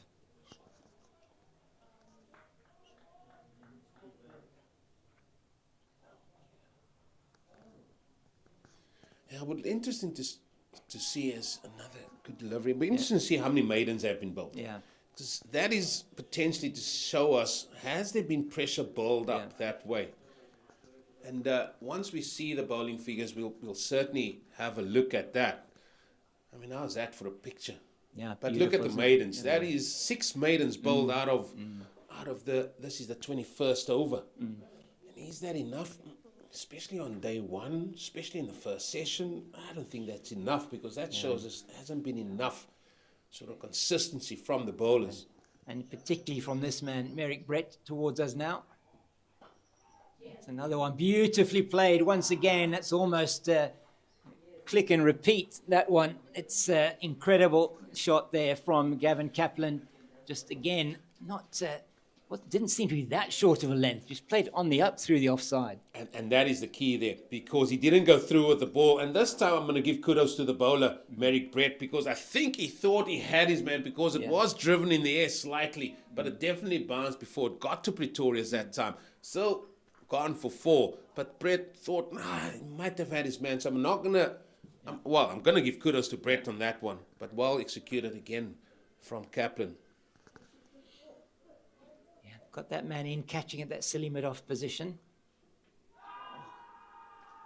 And, not too much conviction in that appeal. Umpire Tom Mokorossi shaking his head even before perhaps Merrick Brett had turned his head around.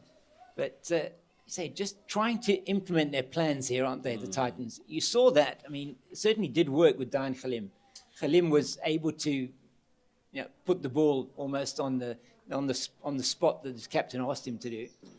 Yeah, and he bowled pressure. He, out of the 6 maidens bowled, he bowled 3 of them. And that just shows why I feel that they should have just kept on with him, maybe 1 or 2 overs more, just to keep that impetus with the Titans at the time.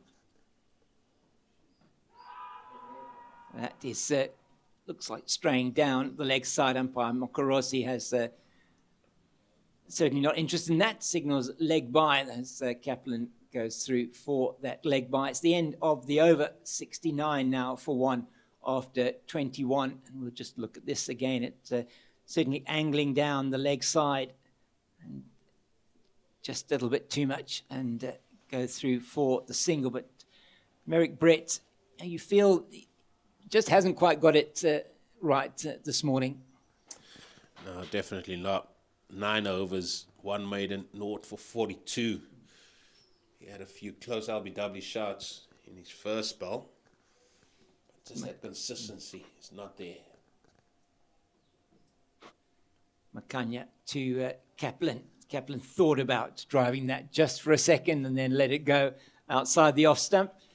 And it's an interesting field, isn't it? Very similar field to the one that we had for Merrick Brett. Still got that man short. You've got a couple of fielders in short. The slip at this end is a lot deeper than when you're bowling to, and the bowler's coming from the stables end. It's Makanya into Kaplan. Down the leg side, and that's not able to be taken by Moonsami. And they'll come back for 2. I think that maybe buys. Wait for umpire Warren Weingard. No, leg by, so it was off the pad. Moonsami not able to get a hand. Well, he got a hand onto that to stop the boundary. Down to Merrick Brett at long leg. When it comes to fines, that's when the keeper says, no, he just brushed his pad there. Because they don't want the buys count to be anywhere in the positive. But again, just down the leg side. And I said this is where the batters will be a lot more circumspect, to the likes of Sibs Makanya here.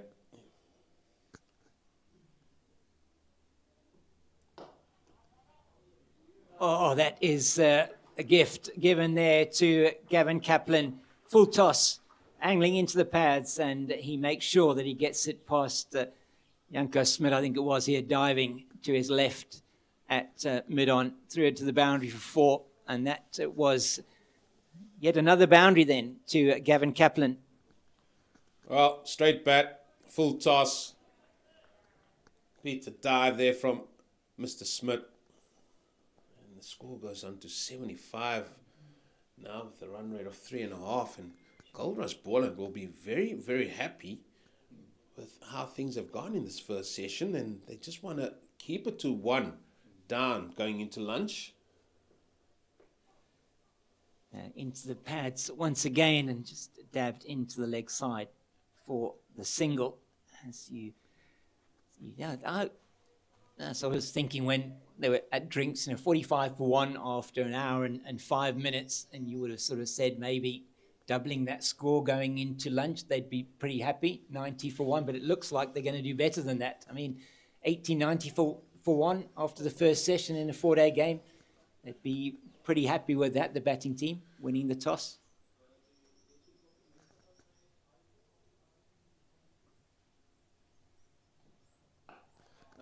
They'll certainly be, and I think they'll be in a better place come post-lunch, because the ball will be older, will be probably around about 30 overs old.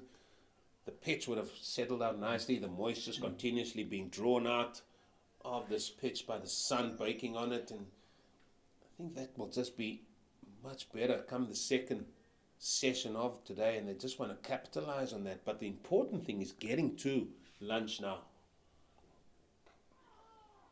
That again into the pads and just flick down the leg side down to Merrick Brett at long leg, and they'll come through for the single. So the end of what's been an expensive over from Sibs Makanya, 8 off it, 2 leg byes, and then 6 off the bat. So 77 for 1 after 22, batting at 3.5 and over, and you'll be very happy with that, as we're going to see a change of bowling from the stables end. Going to see Neil Brunt on for the first time. So left arm spin for the first time today. Change of pace here. Looking to see if there's any perhaps a bounce, and I don't think there'll be very much turn on this wicket to begin with, but maybe he's looking for the bounce. Tall man. He's just marking out his run up right now. He's looking for the one that just goes straight on. That's what I'm saying. Yeah. From Neil Brunt. He's a very experienced man. Left arm spinner. It's been around for a while now. Has captained the Titans before. So what do we see here? I'm sure we'll see a slip. We might even see a leg slip, just because of the ball just sliding on. Yeah. There's a sweep on the offside, and then the usual man deep backward square just for the sweep on the on. They've also employed a man at long off. So basically suggesting to the batter, listen, you can drive me downtown, and if they don't get to the pitch of the ball or drive it uppishly, then extra cover comes into play. Wide of the crease is Brunt around the wicket. Uses the crease very, very wide of the crease there. And we'll see actually how he's going to vary that use of the crease. Be interesting to see exactly how wide he comes in.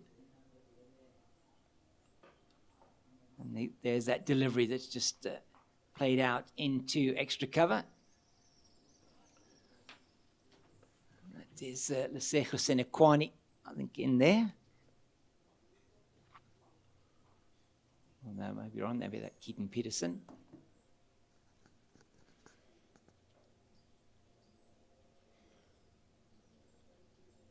Yeah, just got word that Mr. Pat Maroney has ventured here to Boland as well.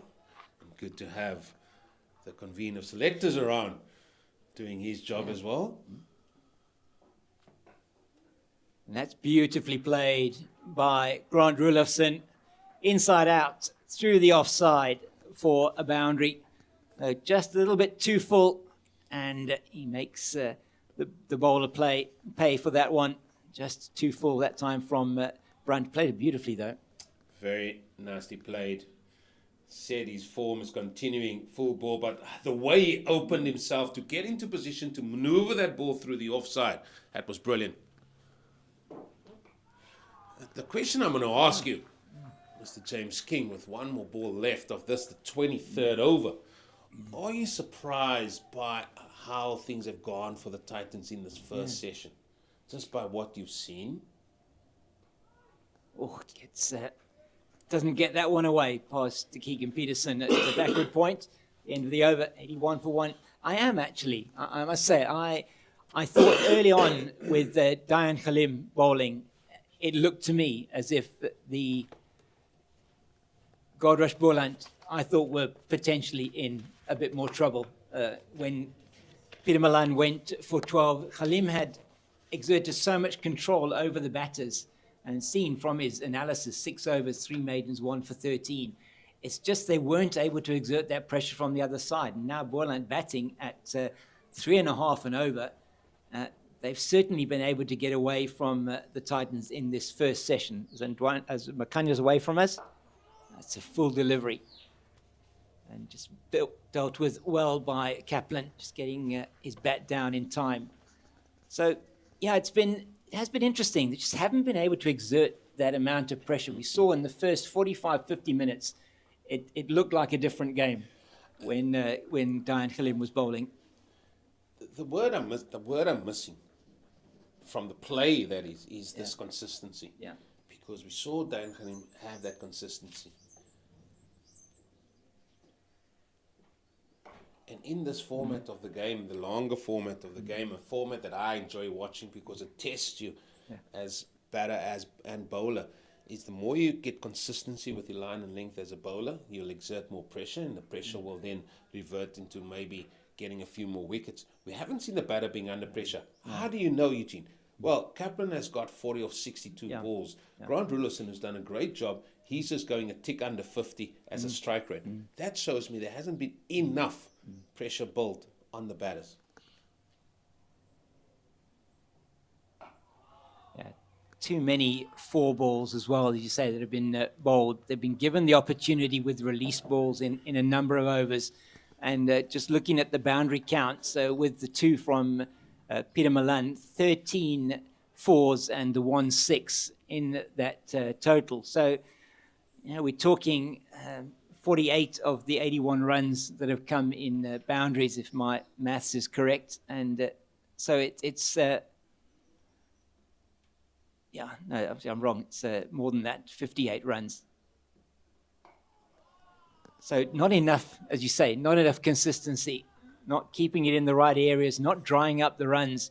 So you're not putting that batter under pressure. You said earlier on in the piece when there were 2 or 3 maidens that were strung together between Diane Gilliam and I think the Merrick Brett bowled the 1 maiden over. You said that is going to build the pressure. We just haven't seen that. Yeah, and that probably is what the management, the coaching staff there of the Titans will just go back to, just finding somebody that can just have a few quiet overs, and maybe Seb Makanya is that man. And that is all he's doing. All he's doing is running up, bowling a line and length. I know his previous over, he's bowled a couple of balls down the leg side. But he has now gone for just the 6. It's 1 ball away from 3 overs. His first over was a maiden. This one is heading towards being a maiden over. So this is exactly what his captain needs. The captain is there at mid-off next to him. Just give me a couple of overs here, Sib's saying. Just keep it tight. And that's another good delivery. So Kaplan in behind that. Another maiden over. It's 81 for 1 now after 24. And it's this follow-up over now. That Brunt needs to just find his lengths here, find his line, and just continue the work. I mean, can't get bored of that picture, can you? No, not at all. King? It is one of the most beautiful places to come and watch cricket and to commentate. Absolute privilege to be bringing you this broadcast, courtesy of Pitch Vision on the CSA YouTube channel. Just say thank you to CSA, Boland, and Pitch Vision. And, Neil Brunt once again coming from very wide of the crease, getting that angle in to Grant Roelofsen.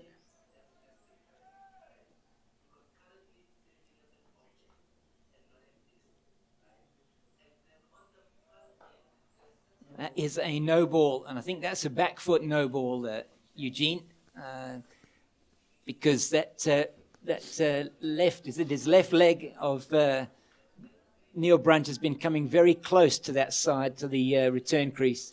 Yeah, it does get very, very close, and if it is the case as well spotted by umpire Tomo Korosi. He's got a very, very eagle eye on him. Mm. Yeah, so he noticeably brought his foot inside the line there on that delivery, and they take the single down to long off. We should make mention, it's not the front foot, it's the back foot of the bowler. That should not be touching that line at all. Just a couple of scores, Mr. Fox, as we heading towards that lunch break, and Warriors have certainly recovered. They were 3 down for nothing out there, and they're now 52 for 3. A good recovery there, and the man that has been called up, Mr. Kasheli. Oh, it's very nicely played by Roelofsen this time. He comes across and takes the ball angling into him through the leg side for 4, through the sort of straightish mid-wicket region. And he'll be happy with that boundary. That's just looking at it there. Again, goes a bit wider this time, just into the pads, and he takes full toll of that delivery. Yeah, I said the follow-up delivery, the follow-up over after the maiden is going to be key here, and this over's already gone for a few Joes. Yeah. 7 off the first 4 balls. He takes that one, and he's done the same with that. It's a couple of bounces. It's going to go to the rope as well. Janko Smit can't cut that one off. And so another boundary off Neil Brandt, and this has not been the over that his captain would have wanted. And they move to 92 for the loss of 1 to Goldrush Boland with 1 ball left in the over. So 11 off this over so far, Eugene. And a partnership that's grown to 80. And now then, justification, winning the toss, batting, certainly here for Goldrush Boland. Yeah, noticeably quicker on that delivery from Neil Brandt, and pitched a bit shorter, just defended. So good over that for Goldrush Boland, 92 for 1, as you said, after 25. So batting at about 3.7 to the over. And Roelofsen, 39, Kaplan, 41. And has been really good from these two after the early loss of Peter Milan. Oh, they've been really good. But as I said, they haven't been put under enough pressure, so they've been able just to bat and construct the innings together. And, that is the key. And now we see Roelofsen going above 50 strike rate. And he's just getting into his work. They're bringing the man from deep square up now. Wasn't sure why he was there in the first place to Makanya, but however, he's up now.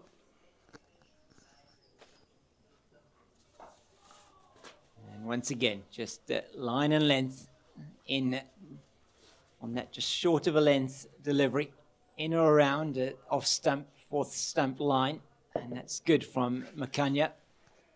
Just the one aberration in his second over, 2 maidens out of his 3 overs so far. But, Donovan Ferreira will be wanting Neil Brandt to really try and keep it tight from the other end as well. It's not been the case so far. Yeah, because there's no pressure, you can just play away, play the ball on merit. You don't have to take any risks. You can just play away. If the bowls are maiden, the bowls are maiden, because you know you're going to get on the other end and somebody might gift you a couple of boundaries and over. That's just certainly the way it's looked at the minute. And I'm sure the Titans, they would want to get to that lunch break and just reassess their plans a little bit. As you say, with about 15 minutes to that lunch break, it is Goldrush Boland at this stage will be by far the happier of the 2 teams. And Gavin Kaplan can quite happily defend that delivery back. And even if he does that for the next 15 minutes, it won't be too much of a problem for Goldrush Boland. I'm sure you would be happy with that start, Mr. Fox. You certainly, after you winning the toss, you deciding, it looks a little bit tinge of green. I'm not used to this, but okay, let's still go and have a bat. And then you find yourself 90 for 2, or 90 for 1, apologies. Yeah, 94, very, very happy with that start. And Captain Clyde Reeves-Fontaine, there were a couple of eyebrows raised when he decided to bat first. But they have justified that, as that's good fielding by Luandra Pretorius at backward point, diving off to his left. It cuts off a certain boundary. Well, I'll tell you one thing. He's probably glad to be back here at Boland. Yeah. Because we've seen how he bats here. Oh, he loves it here, doesn't he? His record is absolutely outstanding. His young record in first-class cricket, of course, coming off his test debut, 153 against Zimbabwe. How excellent was that innings?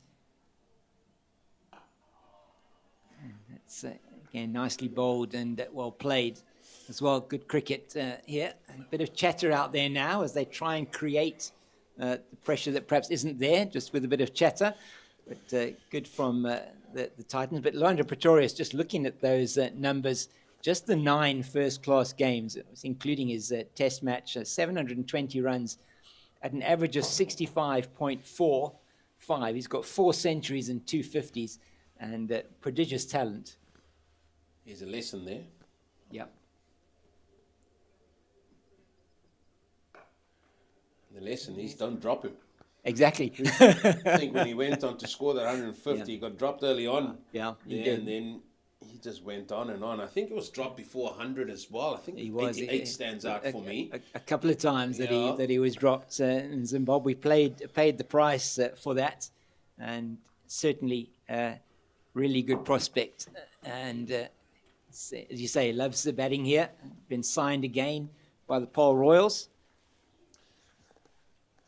As we see, as we did expect, we might see this before the lunch break. Diane Khalim coming back on to bowl, 92 for 1. Another maiden there from Sibs Makanya. So he's bowled 3 out of his 4 overs have been maidens. And now Diane Khalim, can he get the breakthrough before the lunch break? No doubt he'll bowl unchanged until then. Just 13 minutes to go before lunch, replacing Neil Brunt, who you have to say wasn't as successful as he would have hoped to have been in the couple of overs that he did have. So Khalim in from the stables end to Roelofsen. This partnership worth 80, which is really good for Goldrush Boland at this stage.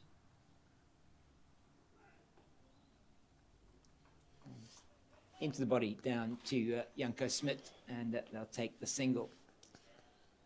And can he get back to that form he showed in his first 6 overs there, just conceding 13 runs, beat the bat a few times, had a few good appeals, got Peter Malan with a foolish ball, LBW. And sometimes you just got to ride the wave a little bit, and I thought maybe with him, just ride it there at the beginning of this innings. Yeah, that's the line. Just maybe a little bit closer to that off stump. So wants to get back into his work pretty quickly here. He's been by far the most incisive of the Titans bowlers so far. Well, I think the game plan here is going to be let's have some quiet overs. I'm looking around at the field. So they've got a deep point on the boundary now. They've only got 1 slip. They've got 1 gully. They've got 3 men on the onside saving 1, which is square leg, mid wicket, and mid on. So it's just going to be, listen, just bowl a few quiet overs here for us, going to lunch. Might not necessarily be wicket taking now, because now they're looking at they have their eye on that run rate, which says 3.5. So can they get that as close to 3 come the back end of lunch? And then maybe that will be a little bit of a small win for them, because something needs to change here, because it's a little bit more free scoring for them with both men in the 40s. Yeah, the understanding that from a bonus point aspect in the 4-day competition, you get bonus points for batting up to 100 overs. It's nicely played, but very well fielded by the captain at mid-off. Donovan Ferreira diving off it to his right.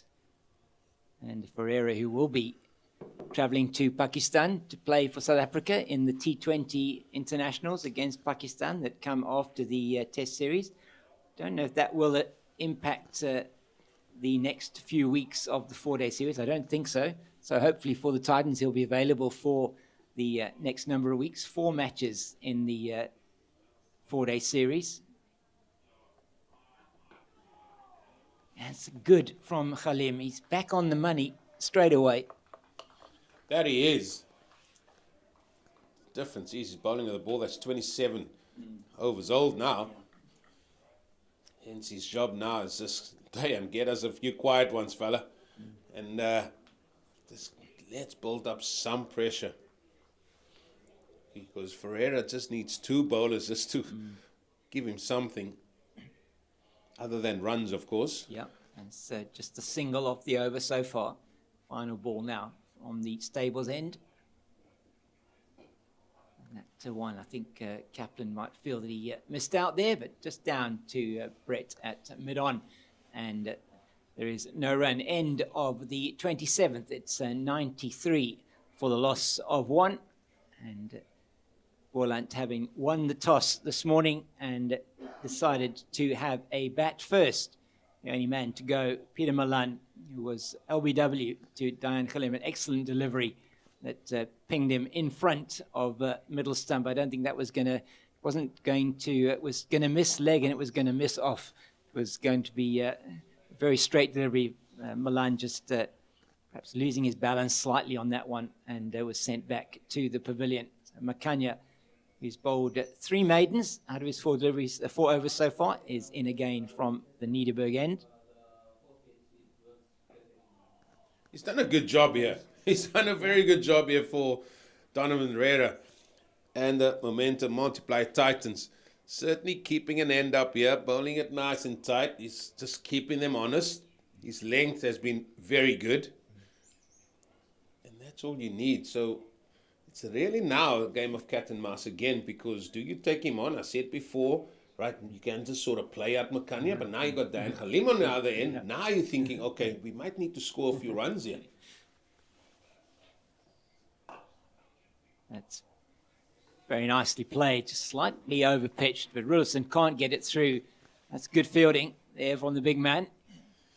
Janko Smith, no, it's not, that's Neil Brunt, apologies, at extra cover. Did well to get down there and stop that one. Yeah, so it just shows how the change of mindset. That's why I love this format, because you constantly have to reevaluate, reassess where you're going. Yes, there's only about 7 minutes to go as well to the lunch break. Yeah, well bowled again. He is keeping it tight. And as you say, the runs have just now dried up. We're into the 3rd over now, where we haven't seen a run scored. So from the end of the last, or we have seen 1 run scored, should I say. But it's been very tight from the end of that Neil Brunt over. Just the 1 run coming off 15 deliveries.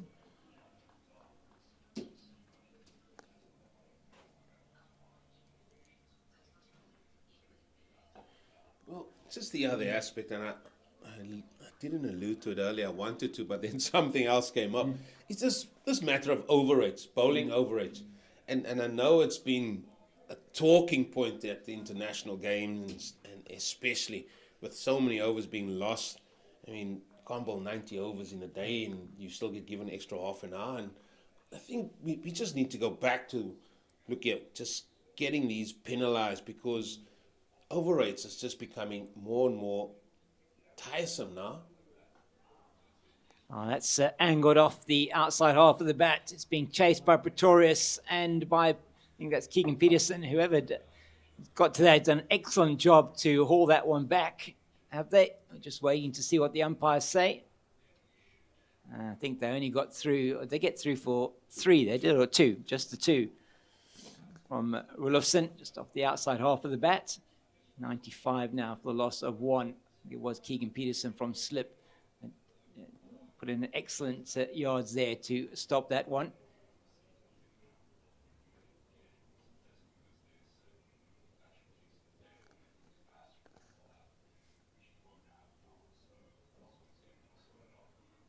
And that one down the leg side. And easily taken single for Roelofsen. 96 for loss of 1 after 28. So just lost his shape a little bit in that of that last delivery. Yeah, and Roelofsen just helping that along. So the partnership has grown to 84. A few of the subs going through there. Little warm-ups or whatever they're doing there. Junior Dala there. Yeah, Junior Dala. Enjoying the sun. Doesn't need the wide brim.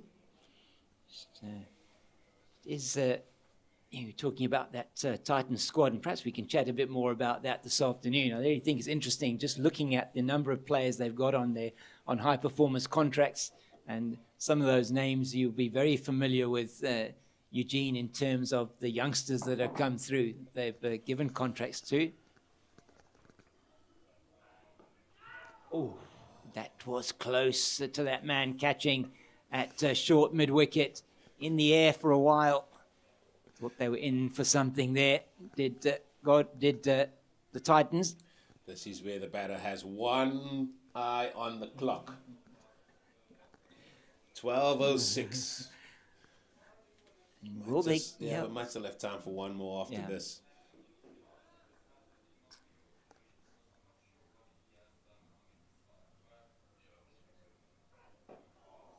Yeah, so what goes through your mind, Eugene, is just don't give it away now. Yeah. That's really what you're saying to yourself. Just don't give it away. You've got just a few deliveries to face. You're going to go into the hut. You can come back, reset yourself. Got a chance to start your innings over again after the lunch break. This is not the time now to be doing anything that's going to potentially lose your wicket. They've done the work. They've got to a good scoring rate, 3.4 to the over. They'd be happy with that with the first session. There's one man that will definitely be looking at that, and there's a man on strike there, Roelofsen. He's been there from ball one. And Kaplan has played exceptionally well too, but they will not want to give it away. That's what you say here. You are just saying, listen, I just want to bide my time. I'll do a little bit of gardening. I'll do my straps up a little bit here or there and just try and grind it out so you can get to lunch. But you certainly have got that in the back of your mind. But then you can get into positions like that where you're not wholeheartedly going for the ball. You just think, I just want to see it out. And then your feet doesn't go, your hands don't go, you just fall over. And you can see Roelofsen just going through his whole setup again, his whole routine, just getting the feet going. You still got to keep playing each ball on merit. But it's so hard to do, Mr. Fox. It's so hard to do, knowing you are so close to lunch and you've really put your team in a very good position here after the first session. Yeah, this is so good from Diane Khalim. He's making him play every single delivery in this over. And he's making him play the ones that he perhaps even shouldn't be playing because of that. That one, you say the ball before him, was obviously in behind this one a lot better. But the one before was just in that corridor of uncertainty outside the off stump. Excellent figures for Khalim. Last ball now of his 8th over, 1 for 14.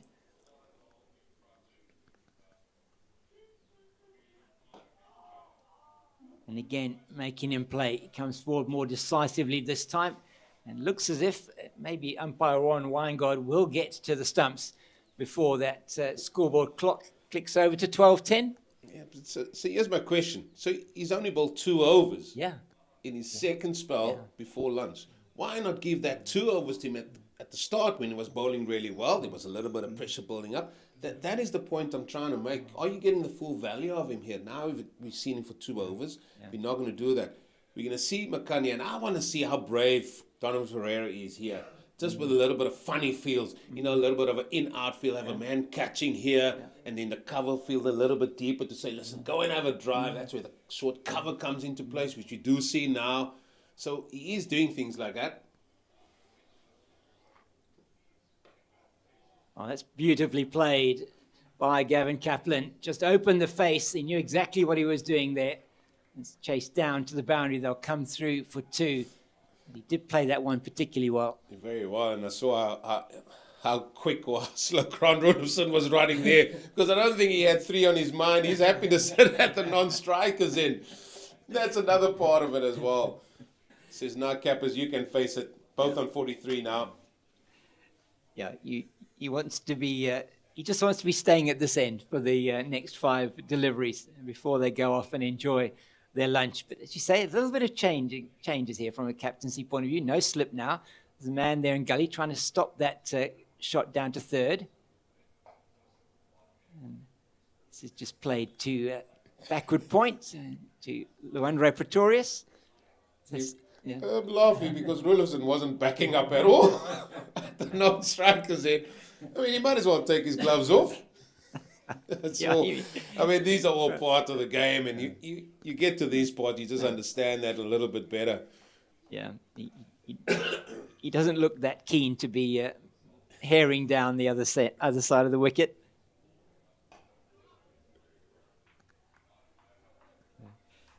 Get another catch in there. Yeah, why not? Don and Ferreira. Just a man maybe catching mid-wicket. Just somebody in that eye line a little bit. And you say, Makanya, just you try and home in on that stumps there, maybe throwing a wide off volley and maybe see what the batter does.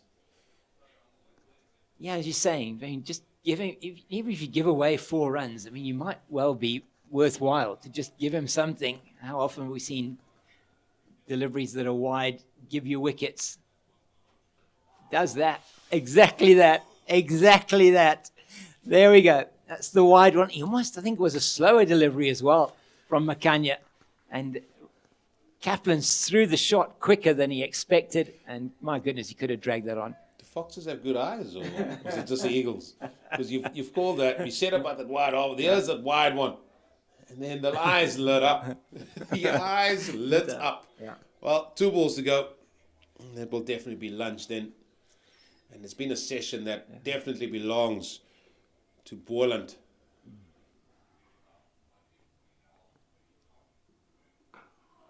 He's back on his normal line, but it wasn't a bad idea to throw that one wide outside the off stump. And Gavin Kaplan, if he'd got himself out there, he would have been absolutely furious.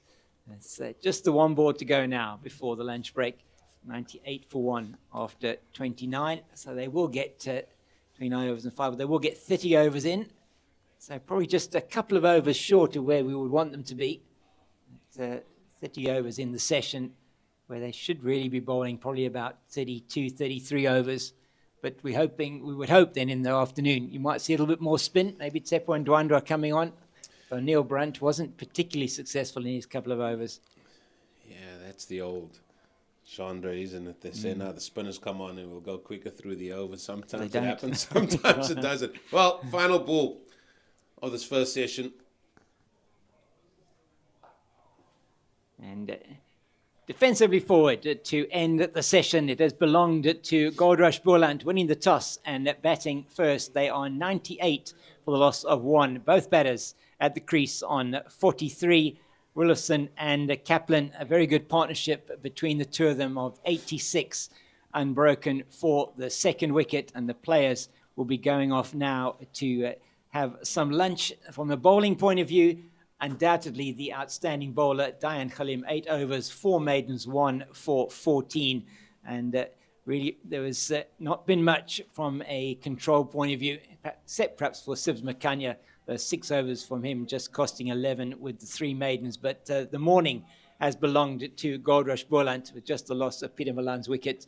And Eugene, just the last word from you as the players and umpires go off for the lunch break. Well, it's going to be a session that wholeheartedly belonged to Goldrush Boland. 98 for 1 after winning the toss on the pitch that, as we've made mention before, and we've been here so many times, had a tinge of greenness onto it, that still Boland decided they're going to have a bat, and they've done the right decision there. For Titans, they've got it all to do here to just try and bring the run rate down, maybe to under 3.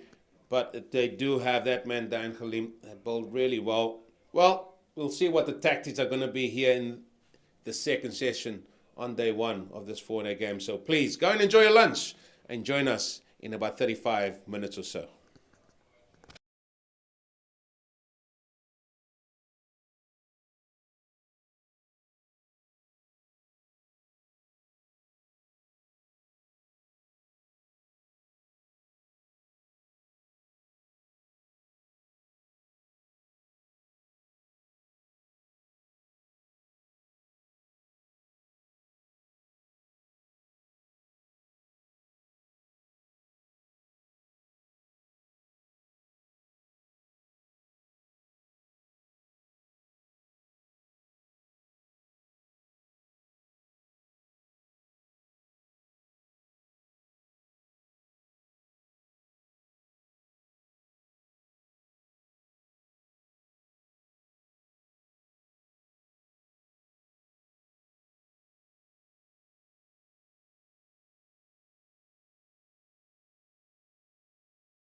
Welcome back after the lunch break here at Boland Park cricket ground here in the glorious town of Paarl. And Goldrush Boland, after winning the toss, have moved on to 98 for 1 after 30 overs.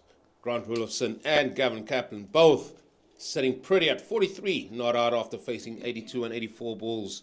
Peter Malan, the only wicket to fall, he was gone. LBW to Dan Khalin, the standout bowler for the Titans. My name is Eugene Moley, and with me, the Cape Fox, Mr. James King, as we see the umpires Warren Weingart and Tom Mokorosi taking up their positions. Interesting session there, Mr. King, where Boland won the toss and chose to bat first on what has been and is still a greenish-looking pitch, one that we haven't been accustomed to here at Boland Park for sure. But certainly, they've certainly rode that little wave a little bit, and they're certainly in a very good position to kick on here. Yes, thank you very much, Eugene. Always good to be on comms with you. And just thank you to Boland Cricket Union for their hospitality here. And it really is good to be bringing this match to you. Yeah, first session, you just felt that apart from Dayan Khalim, the other bowlers not quite on the money. There was some movement off the pitch, particularly early on. Khalim got the ball, had the ball on a string. And then after 6 overs, 1 for 13 was taken off when you thought, as you said earlier on in the commentary, perhaps that he should have carried on going. Came back on just before lunch, but by then the horse had bolted. Yeah, it certainly did. And as we see, he's only bowled at 2 overs because Janko Smit is going to be bowling the first over here post-lunch. And he has been given a change of ends. Maybe a little bit more fortuitous for the youngster. Starts with a good length ball, and it's going to be interesting, Mr. King, how the Titans are going to come back here in the second innings. The second session. The first session solely belonged to Boland. We can certainly jot that down, but yeah, they need to find a way to come back here. Yeah, and they're pretty much here, I wouldn't say they're on the defensive, but they're field setting here. They're clearly expecting Janko Smit to be putting in a couple of deliveries short. They've got a man at the deep square boundary and long leg. And there's that movement still away, just drifting a little bit after hitting the seam. And that is what you get. You get these tall, fast bowlers that need to run in and just hit the deck, and that was good. And hopefully Janko Smit can just sort of take that on board, just run in, hit your lengths nice and hard. There still be a little bit of movement. The ball is in 31st over. And we've seen, particularly from the bowlers from the stables end, there has been a little bit more bounce from that end. And that one as well, one that moved away, but it did seem to have some good bounce. Yeah, I went out for a little bit of a yonder, just at lunch, just to have a look at the surface, and there's no sort of real indentations. Normally you think early season with the way the pitches are, and there has been a lot of rain in this area, in the Western Cape region as well, but there's also been a lot of wind. The curator, as we say, Rupert Bailey, has done sterling work getting this pitch in order, and he's left a little bit more grass on than normal, but it certainly can provide better cricket as well, with batters getting the ball coming on to the bat a little bit better. Yeah, and that, as you say, that ball coming onto the bat, not something that we always associate with the Boland Park wicket. It's known to be a slower wicket. And so, particularly, as I say, from this end, the ball seems to be coming onto the bat a little bit better. There is a very dark green patch, which is probably on about a, 7th, 8th stump line outside the off stump. And there seems to have been a couple of deliveries that have got bounce from that very wide line. That's better line, better length from the big fella. And who knows what words were spoken at lunch. Because maybe the captain, Donovan Ferreira, maybe expected a little bit more from his bowlers, just in terms of consistency, and maybe just getting them to focus on not going for too many runs. They've conceded a boundary and over for the majority of that first session. Yeah, and it was noticeable. I mean, I think there was only one period of play when they strung together 2 or 3 maidens in a row. So were too many 4 balls. Yeah, down the ground, and he got a little bit of a fingertip on it, Kaplan. He's coming back for the second. And those are ones you just stick your hand out and just flicks the odd finger. 2 runs out. That's the first. That's the first over after lunch, and that brings up the 100 for the Goldrush Boland. Coming up in the 31st over. They're going at a good click off 3.3 to the over. Yeah, so it's been better that second 50 coming off just the 14 overs and 2 balls. So a little bit of acceleration there, as we are going to see a change as well from the Niederberg end. Sepon Ndwandwe, the first time coming into the attack. And he had some good numbers in the 4-day competition last season, Sepon Ndwandwe. Yeah, 21 wickets at 22.38. And certainly, as a youngster, you certainly love those figures. And yeah, he also had a stint in the CSA side as well. And I mean, it's just good. I think this is him for the long haul. Yeah. He didn't see him in that first session, so maybe they just kept him back for this part. So they got a sort of a deepish or nearly a long off. It's not totally on the boundary. They're going to have a slip in play, and then Sinakwana was there at extra cover as well. We've got a man at 45. Will this ball turn? Will there be any purchase? Oh, we'll wait and see. They're thinking, this is the first time we've seen spin from this end. We saw Neil Brunt from the stables end. And one just straight down to Merrick Brett at long off. Sepon Ndwandwe in that match against New Zealand A, 7 for 206 in the first inning. So he's a man who can bowl long spells. Great performance from him there. It ended up with 9 in the match, which New Zealand A won in that first of the 2 unofficial tests. Didn't play in the second match. Sorry, he did play in the second match, but just the 1 wicket for him there. Yeah, and he just needs to bang on a length consistently for his team.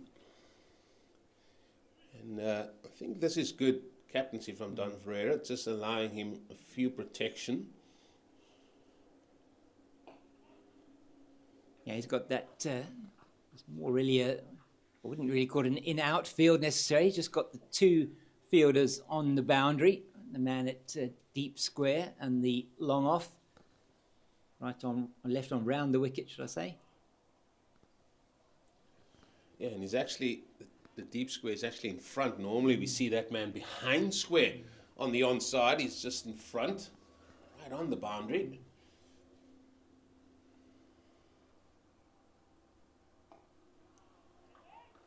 And how will Goldrush Boland come out in the second session here? Both men looking for that first milestone, individual milestone of 50.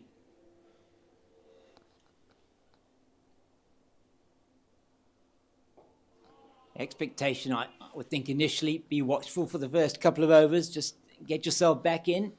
Time to reset and restart as Ndwandwe finishes it over. 101 for 1 after 32. Just a single off that over from Ndwandwe. So it's a good start for him. And as you say, probably expecting him to have a bit of a long shift here this afternoon. And perhaps I wouldn't say that's a sign of that the Titans are sort of saying, okay, we're going to let this sort of run a little bit. I don't think that's the case at all. It is going to be Janko Smit to continue. They're going to want to try and pick up wickets here. And they have got the trap on the leg side for the short ball for Gavin Kaplan, who's facing up now.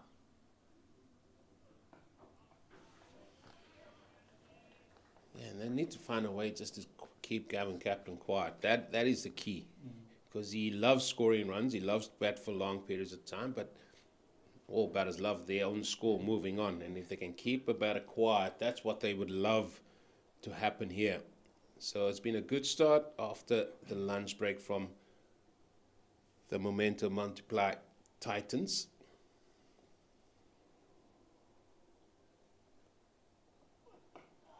Oh, bang on that length again. That is good. Yeah, it's interesting to see. I mean, with the field that they have got set, you say it's got a 5-4 offside leg side field. He's certainly giving the bowler the protection if he wants to target the stumps, which I think is important. And that's what they've been doing, what they did in the early session, where we felt perhaps that they should have been bowling maybe a line outside that off stump, which was successful. Khalim with the one on the stumps that they set the trap for Peter Malan, in fact, with that. But just gives him the protection to be able to bowl at the stumps. Now, if he is banging on that length, that's 3 very good deliveries. I would tend to think, maybe just bring back mid-wicket, where Neil Brunt finds himself, and just stick him in second slip, because what you can ill afford now is a ball getting the outside edge and sort of going there to second. There'd be a second slip or even a third slip would have been. Yeah, I was going to ask you that question as well, because I would have thought coming out straight after lunch, the batter has to reset themselves. Second slip, surely you would want to have 2 slips in there.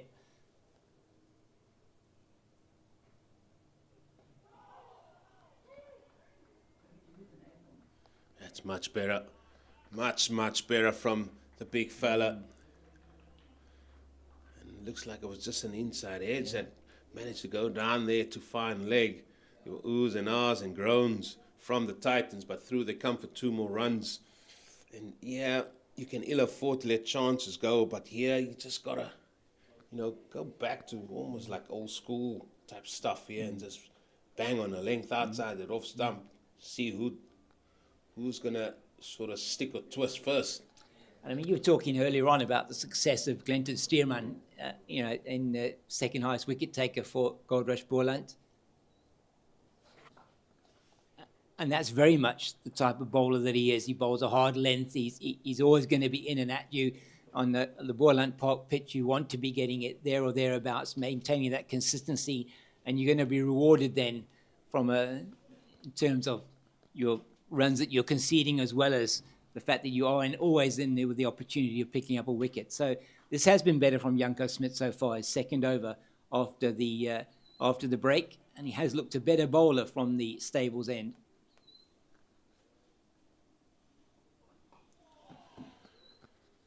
Maybe he's running downhill. Who knows? Yeah, we'll certainly have that debate later on as another over comes to an end. 33 gone. 103 for 1. I guess the southeaster, Eugene, has got that now behind him, whatever wind there is here coming from the south. So maybe he's steaming in with the wind behind him. Don't get as much wind up there in Pretoria as you do down here. Well, having played at Potch for a while, and then up at the Wanderers, there is the odd breeze, but always swirls around there, I think, especially in the bullring with that magnificent sort of atmosphere that stand gives there at the Wanderers.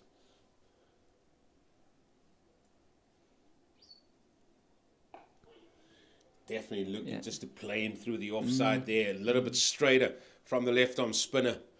And Roelofsen has played that well. He uses his feet exceptionally well, not just coming down the pitch. What I'm saying is giving himself a little bit of room, opens up, and hits his favourite shots through that offside.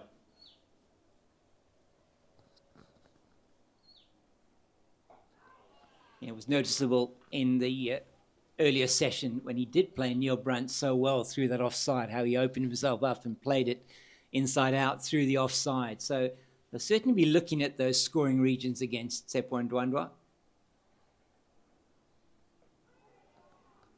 Like the pace that he's bowling here. And just asking a few questions. And this is one thing that another certain left-arm spinner, a very successful left-arm spinner who is in the UK at the minute,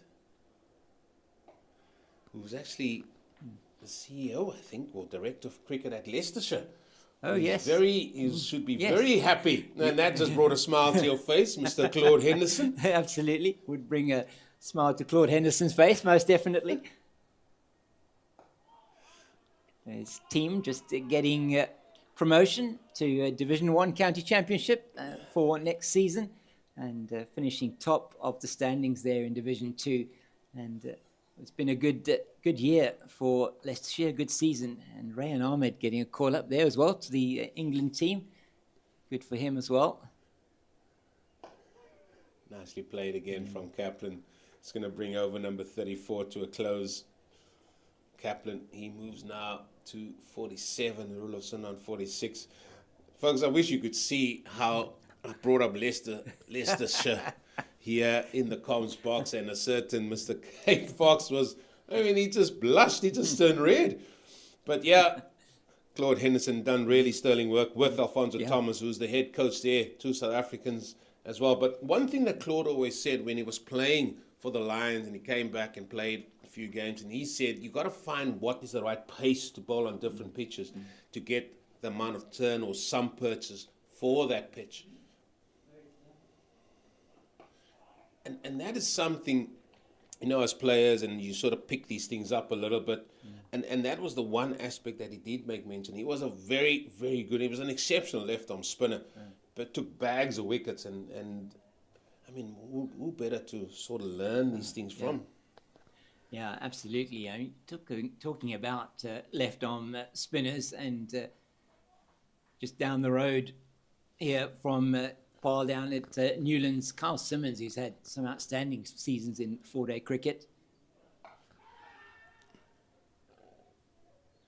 Oh, he's gone for the pull. The trap was set, as the Cape Fox said. But Gavin Kaplan stands firm and pulls that one. We're just going to make sure whether it's 4 or 6. It's gone for papers. It's gone for 4. And that brings up a 50 for Gavin Kaplan. And he has started the season very well. Yeah, very good 50 from Gavin Kaplan. He did start taking the attack to the bowlers, 51 off, 96 deliveries or 98 deliveries, and did 7 4s and 1 6. So very good from the Boland batter. Oh, and that's going to squeeze Spar's gully. And it's again Senakwane that's going to do the chasing, and runs are starting to flow again here after lunch.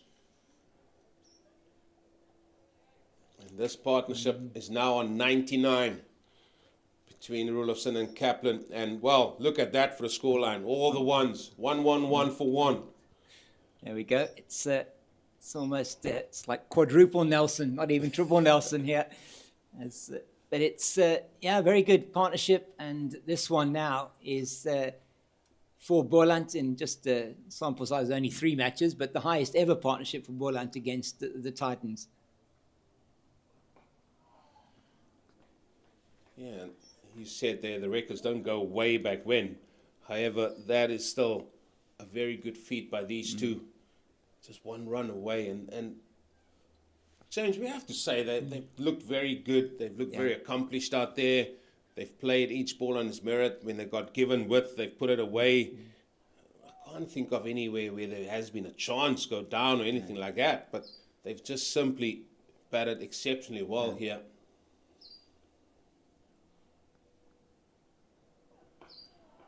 Bangs him out that length again, and if he can just be consistent. Yeah, I can understand throwing in that short ball. We knew that was going to come, because I think what most teams are saying about Gavin Kaplan is, well, we call them happy hookers or compulsive hookers. And maybe that is the sort of theme that they're going to have with Gavin Kaplan. And I think they do want to test that out. I mean, he's been equal to the task so far. I think you were talking about, I can only remember 1 or 2 false strokes from this pair, which have been very disciplined. Very, very close to the stumps that time from Janko Smit. Again, oohs and ahs, but 6 runs came about off that over. 1-1-1 for 1. Not quite your favorite score, which we are not going to mention at this stage, Cape Fox. No, we're not going to mention that one. It has been good, though, from these two. I mean, could so easily have had Dayan Khalim picked up another wicket, getting into Abiwe Mgijima coming in. I mean, he's been in good form the last 2 seasons, particularly in 4-day cricket for Goldrush Boland. But you didn't want to lose another wicket then, having won the toss, and these two have done really well. Put on this 99. Tsepo Ndwandwe now is asking a few more questions of them. It's going to be interesting to see how this pans out. Oh, beautiful. Use of the feet to open him up. to allow him to play his most favourite shot through extra cover. And that brings up his 50, Grant Roelofsen, as well as the 100 partnership between these two. It's been exceptional from Goldrush Boland here on day one. Yeah, outstanding stuff. The 103 partnership off 183 balls, 15 fours and 1 6. And the 50 for Grant Roelofsen coming off 95 deliveries. So excellent, these two batters getting both to 50s. A little bit slower, a little bit wider, just tempting Roelofsen. Eventually decided, nah, won't have anything of that. But these two just complement each other. These two batters I'm talking about complement each other so well. You have Roelofsen that loves to open himself up and hit the ball through the offside. And then you have Kaplan, who's a little bit more straight, and that pad comes down the pitch a little bit more. So he wants to hit a little bit more straighter.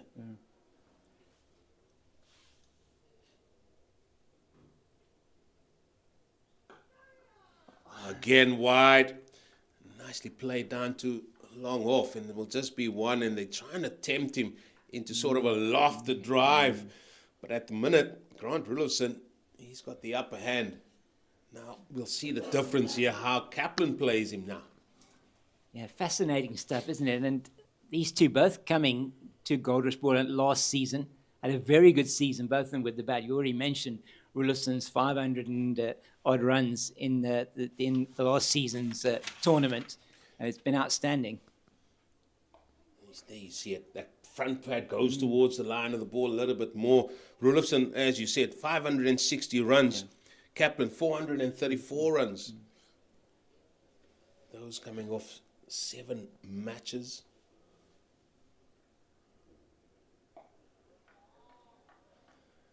Yeah, very watchful there, Kaplan, which is understandable. And they've already taken the over for 5 runs. And it's been, and that's, you talk about 4-day cricket. We talk about, you building a session. You talk about winning sessions. And it's very much about that. And it's very much about the fact that you're not giving it away. You don't have to go for a 4. You don't have to be looking for a 4 ball every over. When you get the opportunity, you take it. But the important thing is you value your wickets so much more in 4-day cricket than you do in even, obviously T20. You've got so little time, and in the 50-over game, you value your wicket more. But in 4-day cricket, your wicket is absolutely key. You've got to value that wicket, and important you were talking about in the last over. Again, that ball just nipping back off the seam. I remember we sitting here at the start of last season, Cape Fox, and we were here, we had the Knights game here, and we thought, will the then Bazball take into effect of how South Africans play the game? I think the conditions probably doesn't allow that same approach, the same go at it. There will be times where you can do that. But here we just see two batters really getting themselves in and really setting themselves to get a big score. They're still going at above 3 and over, which is the key. Yeah, I'm going to give them a good haul of bonus points if they can keep that 3 and over.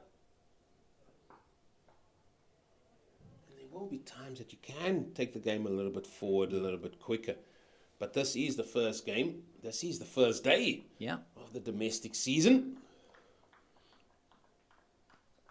And news from that match at St. George's Park is that the 4th wicket has fallen for the Warriors, and Maduri Liteko falling to Dame Patterson for 41. But Sinetemba Keshile, following on his outstanding form for SAA, is on 52, not out there. Oh, how's that for the shot through extra cover? The chase is on. Fielder will win the race, but they're going to come back for 3. And that just shows how good a nick these two batters are for Goldrush Boland. And it was. Yeah, Captain chasing it out there to the boundary. And Kaplan, once again, he's played that shot a few times now off the paces. And ball almost on the up, not necessarily a half volley. It was probably just that little bit too full. It was on a fullish length, and not necessarily a half volley, but he plays it so well. And as you say, he's got that decisive movement towards the ball. want to be continuing with that. Oh, that you need to be careful of. Maybe just wanting to turn that ball onto the onside. Maybe just hold his length. The good thing about the Kaplan shot, as you alluded to, mate, it wasn't a bang on half volley, but he didn't push hard in it. He just used the pace of the ball and just steered that through the gap. It was well played. 3 runs added. There's a lot to admire. I have to say, a lot to admire from these two, the way they're going about their business. Yeah, it has been really good for them so far, and Goldrush weren't very happy with this. Pulled for 1. And who can find that breakthrough? Because we're going now, reaching that stage. It's not just about bringing that rate down. The Cape Fox, they need to find somebody that can make a breakthrough here, because this partnership is forever growing. Well, it was these two that last season against the Dragons in Potchefstroom put on the highest ever partnership for Goldrush Boland, 390 for the second wicket, and that 240 scored there by Grant Roelofsen in that match. Nicely played. Nicely played. Just got into such a good position and just rolled it round and pulled it effortlessly for 4. Yeah, it was a lovely shot, wasn't it? Got right on top of the bounce and pulled it away almost with disdain down to the square leg, backward of square boundary, and the fielder had absolutely no chance. So in that over there, Janko Smit leaking 9 runs, and that will not make his captain very happy. Yeah, won't make his captain happy at all, but I'm just coming back to your point. Yeah. 390 runs for the second wicket partnership there at Potch. Wonder if they had the old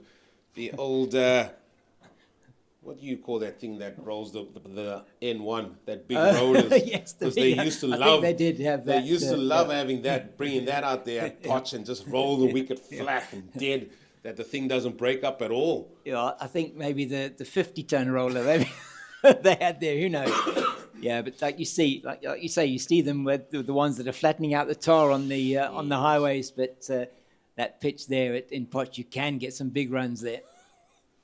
You know, only too well. Oh, how's that? Munsami thought he's going to be smart there. Nearly pulled it off, though. He's got his hands on his head. Because Roelofsen, he maybe gave the title of that book away far too early. And look at this here. There he goes.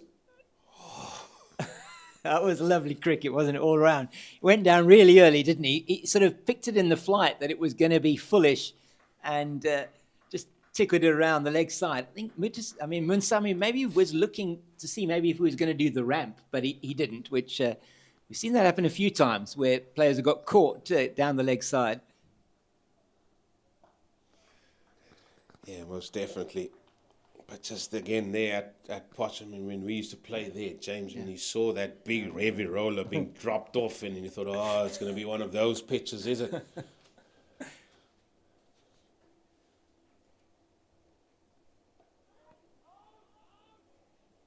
Yeah, good sharp call from Gavin Kaplan there to make sure they don't have any risk, take any risks. The last thing they would want is to have a run out. They've done so well, 115 so far for this second wicket between Kaplan and Roelofsen.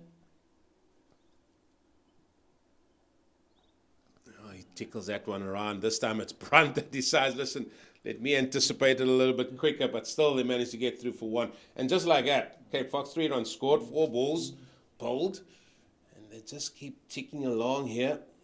And so far the Titans have no answer. No, it's taken them, a couple of overs to see how they're going to play in Dwandwa. It's been good so far this over.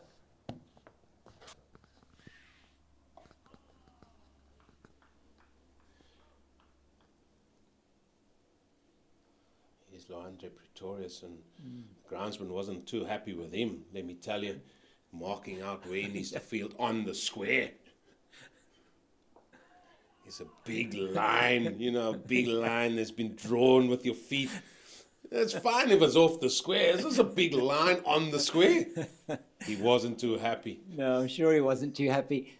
And that new section there of square very much filled with bully there. It's really dark there, and just trying to get a bigger part of the square going. And you were talking about the drop-in pitches, and maybe later on today we can ask the cameraman to show us a little bit about these drop-in pitches when we perhaps have a bit of a break in play. But interesting to see, preparing them for next year for the World Cup. No, 100%. I mean, the groundsman here, Rupert Bailey, he's very laid back. He's a very quiet individual. I tell you what, he wasn't quiet when he saw a big line being drawn on his well looked after square. And the square is, we have to say as well, very well looking a lot this year as Diane Khalim back into the attack. And now we'll probably see him use his crease a little bit more. That time, first ball back, just coming a little bit closer to the stumps. Still a bit there because that ball nipped back off the seam, and we can see a little bit of gardening being done by Grant Roelofsen, just thinking, asking his partner in crime there, listen, what did you see there? Yeah. He definitely favours that off-stump guard, doesn't he? He does, doesn't he? And I think, it's worked for him against Khalim particularly. And again, bang on the money, first delivery there, Diane Khalim. You have to admire his work today.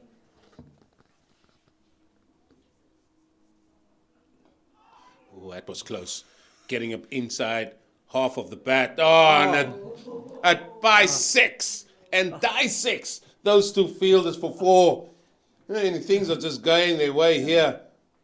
Yeah, I mean, the bowler thought it was in for a shout, yeah? Yeah, he was. It just certainly wasn't intended to play it there. And then the two fielders, neither of them could dive. They were going to probably dive into each other. And in the end, Merrick Brett and Seppo Ndwandwe watched it go between them down to the boundary. Grant Roelofsen will not be unhappy about that and moves him to 60. Both batters now on 60. And since lunch, they've done well. Have Goldrush, Boland, and it hasn't been very long since we started, just over half an hour. They've put on over 30 runs already. Again, the ball down the leg side, work for deep square. Does the work. That's the big man there. Just keeps it down to 1. And that is the concern that you mentioned there. Half an hour gone, over 30 runs scored, run a minute stuff out there. And you definitely can't. You can put yourself in a good position on day 1. But we only into the start of the second session on day 1. And Goldrush, Boland, they're well on top here. It's how they get through this. And we've seen it so many times. We made mention about the Knights game last year, where they also were in a good position. They really need to kick on. Again, beautifully driven.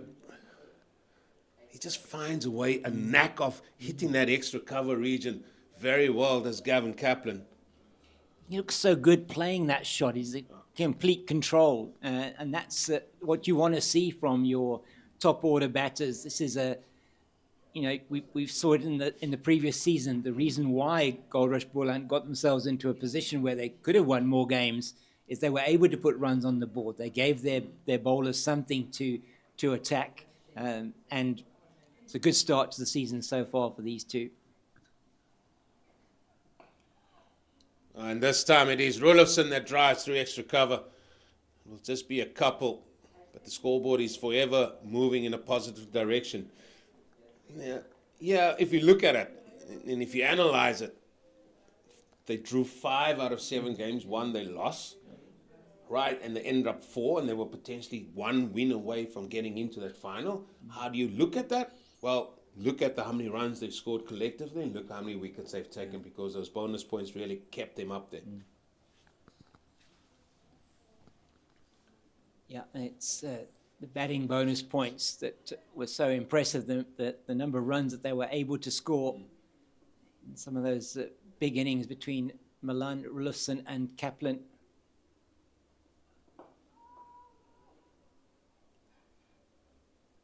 So the end of another Khalim over, and that one was a good one for Goldrush Boland. Probably his, been the most expensive of his overs so far.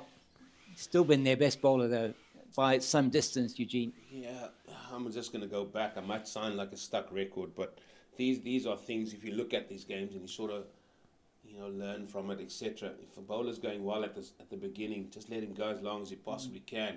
because you know he's going to be bowling a little bit more. Why not just bowl after lunch? We can have a bit more of a break and come in and start having 3, 4, 5 over spells and not just 2 or 3. Because he's struggling to find that sort of consistency that he did show us in that first opening spell. Ndwana. Feel it off his own bowling.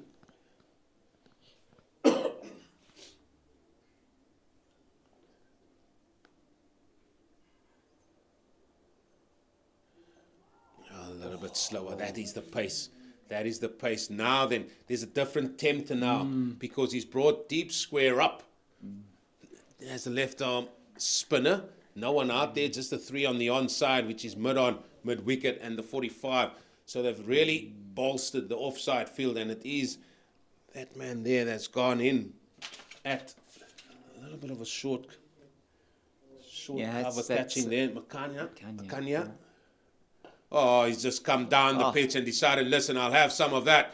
And that has been hit quite beautifully over mid-on for 4. Very nice use of the feet there by Grant Roelofsen. And you were talking a bit about where was he going to be playing this. He just, as you say, just comes down the wicket, double steps and gets all of it. And a very good boundary. And that may well, I don't know if that will bring a change. Hopefully not from a Titans point of view. They need to keep attacking, you feel. Need to have the players in those catching positions. You spoke about Makanya there. They're giving him the opportunity to sweep as well, aren't they? And that's a risky shot if he does decide to do that, Roelofsen. Yeah, I just think because there's no turn on it. But just looking at it, at Roelofsen, yeah, his feet gives it away. I'll touch on that in a second. Nicely played. And there we can see how his feet gives it away. Previous delivery came down and his first initial movement was to the offside. Yeah. So he wants to come more in line, if not on the outside of the ball, to hit the ball over mid-on. Then that time opens himself up so that foot goes a little bit more down the pitch or even to the onside. And as a bowler, these are the things you need to pick up. Look, you got to watch certain things. Look at the feet, how the initial foot movement is looking at, or the hands. They do something different.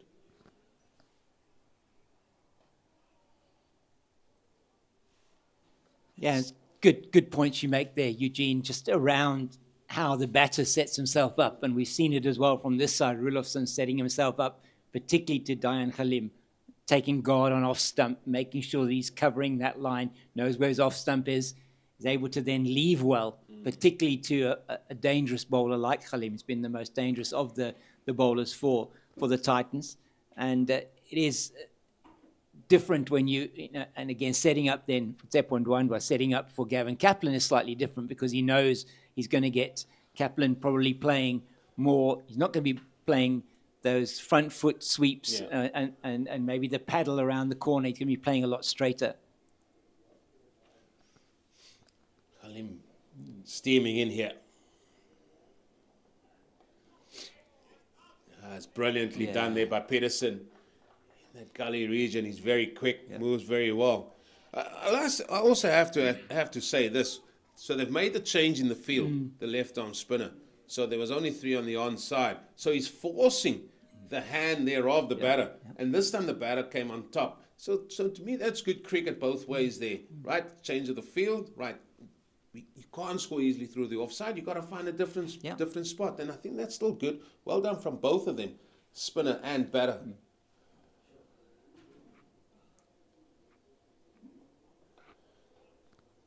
And this has been good again here from Khalim. I mean, that one played this time to Makanya at backward point, but he's thinking again here is Donovan Ferreira, and he's changed his field. Okay, no slip now in position, which I've got Eugene cringing next to me here, but there's no slip in position. But what he's done is he's now said, okay, you know, I'm going to attack you a little bit outside the off stump.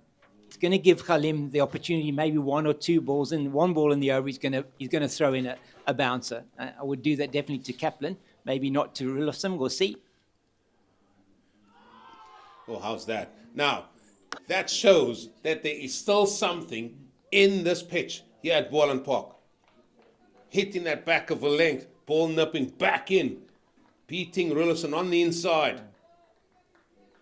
Outstanding delivery this from Khalim. I mean, just beating him all ends up. Effort ball from him. Short of a length, just short of a length. Beauty coming in, beating the batter. I mean, you know, it's been said he's been there from the beginning. He's batted already for nearly 3 hours out there.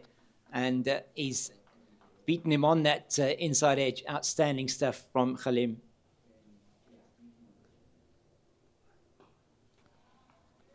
Yeah, and we can understand why Donovan Ferreira has turned to Dan Khalim here and say, listen, please, can you find me a breakthrough? Yeah, it's not about the run rate now, folks. It is just about finding someone to get a prize wicket here, and then you will just hope that the two red buses come along, one after the next. If you can bag one, you can bag another.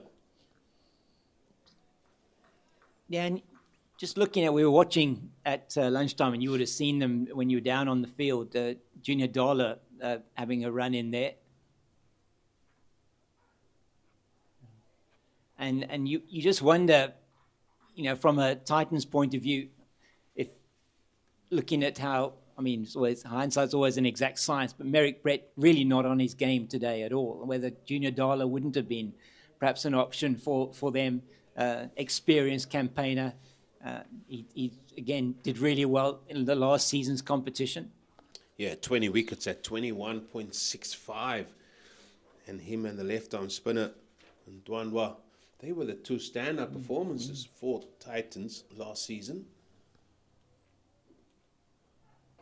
And again, it just goes about what the makeup of the sides are. We are not privy to all those conversations and selector sitting and what's comfortable for them. This is what they come up with. And as you said, hindsight is a wonderful thing as over. Number 41 has come to an end, 142 for 1, 3.52 the over. Roelofsen, 68. Gavin Kaplan on 62, and it will be the left-arm spinner to continue here to Kaplan. And now Gavin Kaplan, he does love a sweep. Yep. There's no one out there at deep square. What will the thought pattern be here?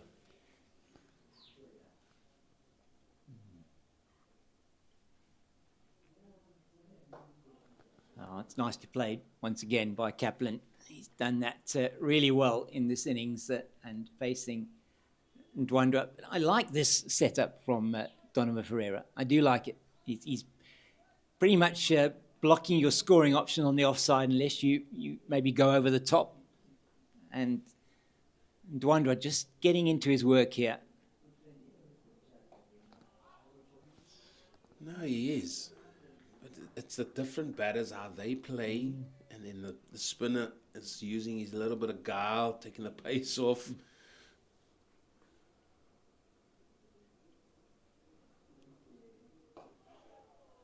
There again, he's been good with his feet all day long, as Grant Roelofsen. And again, that was a well illustrated there, hitting the ball down the ground. And this partnership now 132. Ndwandwe just changing his angles as well, which I'm very pleased to see. Oh, there's a chance. There is a chance. Might have been quick. And that is going to go to the boundary, a little bit fortuitous for Gavin Kaplan and Goldrush Boland. We haven't seen much of any chances whatsoever, but this flew past the captain who found himself at slip there. Yeah, and that was really quick. I mean, if he'd held on to that or even got a hand on it, I think it would have been an outstanding catch. But as you say, he's changing it up here, Tsepo Ndwandwe. I like to see that. I mean, the previous delivery, or the one, I think 2 deliveries before, he'd sort of pitched it up more. He'd come a bit wider of the crease. Yeah, if we can just see this delivery, this chance again, potential chance, we should say. Just watch Donovan Ferreira here. His initial movement is going to shift himself to his right, expecting it's going to go square. There you go. And then just beats him on the inside. Eventually, that's well stopped there by Dan Khalim. The ball's following him around. But that initial movement might have just given the chance there to Gavin Kaplan. And we could see that movement to the right. And then, in fact, he took a big step to the right. He did, didn't he? He was expecting it to come in that region when the ball was delivered a little bit shorter. He went for the cut. He was trying to cover that shot, perhaps down to third. And yeah, that was perhaps what meant he didn't get it onto the chest, but it was up to his outstretched left hand. So perhaps something created there. Tsepo Ndwandwe certainly has looked far more like getting a breakthrough than we saw from Neil Brunt before the lunch break.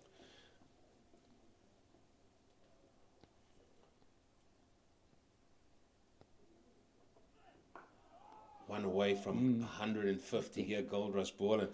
Just in that instance there, Cape Fox, yeah, fielders normally anticipated going that way. Yeah.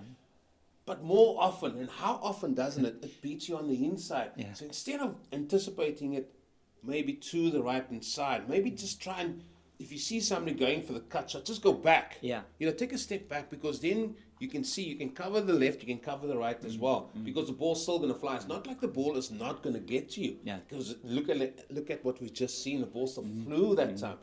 We're too quick to anticipate, it must go there. Yeah. But then it beats us on the inside. Yeah. Oh, another very good delivery from Dayan Khalim. And he is getting the ball to talk here. I mean, you probably got their two best bowlers on at the moment, bowling in tandem. And Tsepo Ndwandwe, very experienced campaigner. He's a product of the Fort Hare Academy with Mfuneko Ngam, man who hails from the Eastern Cape. He's played with a number of provinces around the country and found a home, I think, and really enjoying himself now at the Titans. And so really is good from both of these bowlers. But, I mean, as it is, they have scored 51 runs since the lunch break. Just down the leg side, and that has been a significant change here from Dan Khalim. He's trying to bring the ball back in to both these right-handers as the 150 come up for Goldrush Boland. Yeah, and that is the first point as well. Yeah. And they are getting their season up and running here. Yeah, it's been very good from them. They've lost that early wicket of Peter Malan, but since then it's been all Roelofsen and Kaplan. 138 now for the second wicket, and Goldrush Boland will be exceptionally happy with that. Bangs in a good length there again, just outside it off stump, but good discipline shown by Grant Roelofsen as both batters find themselves on 69. Both batters have faced 121 deliveries. How often do you see that? Yeah, you don't often see that, do you? That's quite something, yeah. Is it the summer of 69 now? That is the summer of 69 out there. Well done, the Cape Fox. Yeah, 69 of 121. And so these first match of the season games tend to have a lot of symmetry about them. When we say last season, the Knights scored 266 and Boland scored 266 in their first innings. Again, a ball that is bringing back in. So that is the change from what we've seen in that first spell. Yeah. And there you see Tom Mokorosi just encouraging the fielders, listen, please, can you keep the ball up? And that is something the umpires will definitely take a look at. Yeah. They want to keep that ball going for as long as possible. We've seen there in England, they're changing balls for toffee these days. Yeah, we did see that, didn't we? I don't know. I mean, those balls go, I mean, that's the Duke's ball, they say. The seam isn't quite as hard as the Kookaburra, is it? So. Oh, how's that? Pulled very well there by Roelofsen this time, because that was a short ball that was almost above head height. It was well played by Roelofsen, but fielding was also exceptional. 43 overs gone, 151 for one. Yeah, they tried a few county games, I believe, with the Kookaburra. Okay, interesting. But Cape Fox, it was a very much an experiment went wrong. Yes. Because guys were, I mean, the teams were scoring 900 in the first innings, played 800 in the first innings. It was unreal batting. There were some very, very high scores in that early part of the championship season, weren't there? And funny how it is, there's a lot of high scores. Notice that over a couple of seasons, seems to be the early part of the season. Maybe, I don't know whether it's with what they do with the wickets, but there's some really high scores. Yeah, and I don't think the Kookaburra is the ball in the UK to use just with the conditions that's around as well. Anyway, that's a topic for another day. Nicely bowled again, nice and straight. They're still keeping the same field here with just the 3 on the onside. Seem to have dropped the mid on a little bit deeper though, Neil Brunt.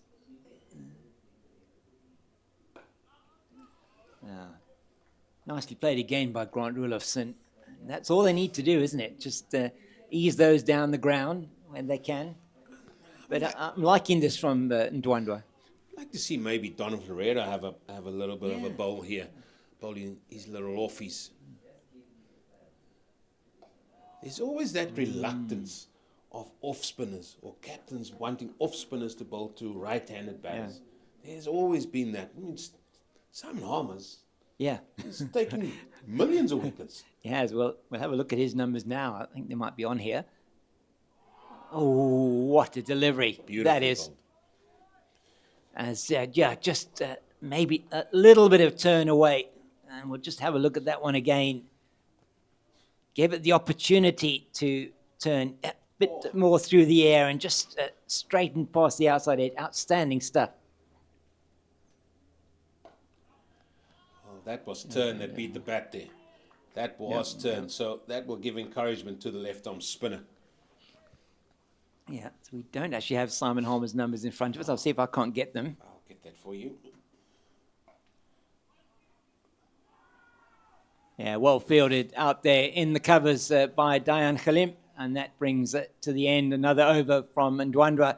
He's bowled 7 overs on the trot now, 0 for 25, and the end of the 44th over, 152 for the loss of 1. Well, he's played 231 first-class games as Simon Harmer. He's taken 983 wickets. Incredible. At 2.84 runs to the over at an average of 26. Yeah, isn't that outstanding? And he has been called up to the Proteas test squad with the injury to Keshav Maharaj. Maharaj expected to be playing in the second test against Pakistan. Simon Harmer been called up to that squad for the first time in a little while. It's Khalim into Roelofsen. Oh, he's definitely bringing that ball back inside edge. Oh, and that has gone for 4. Hands on heads.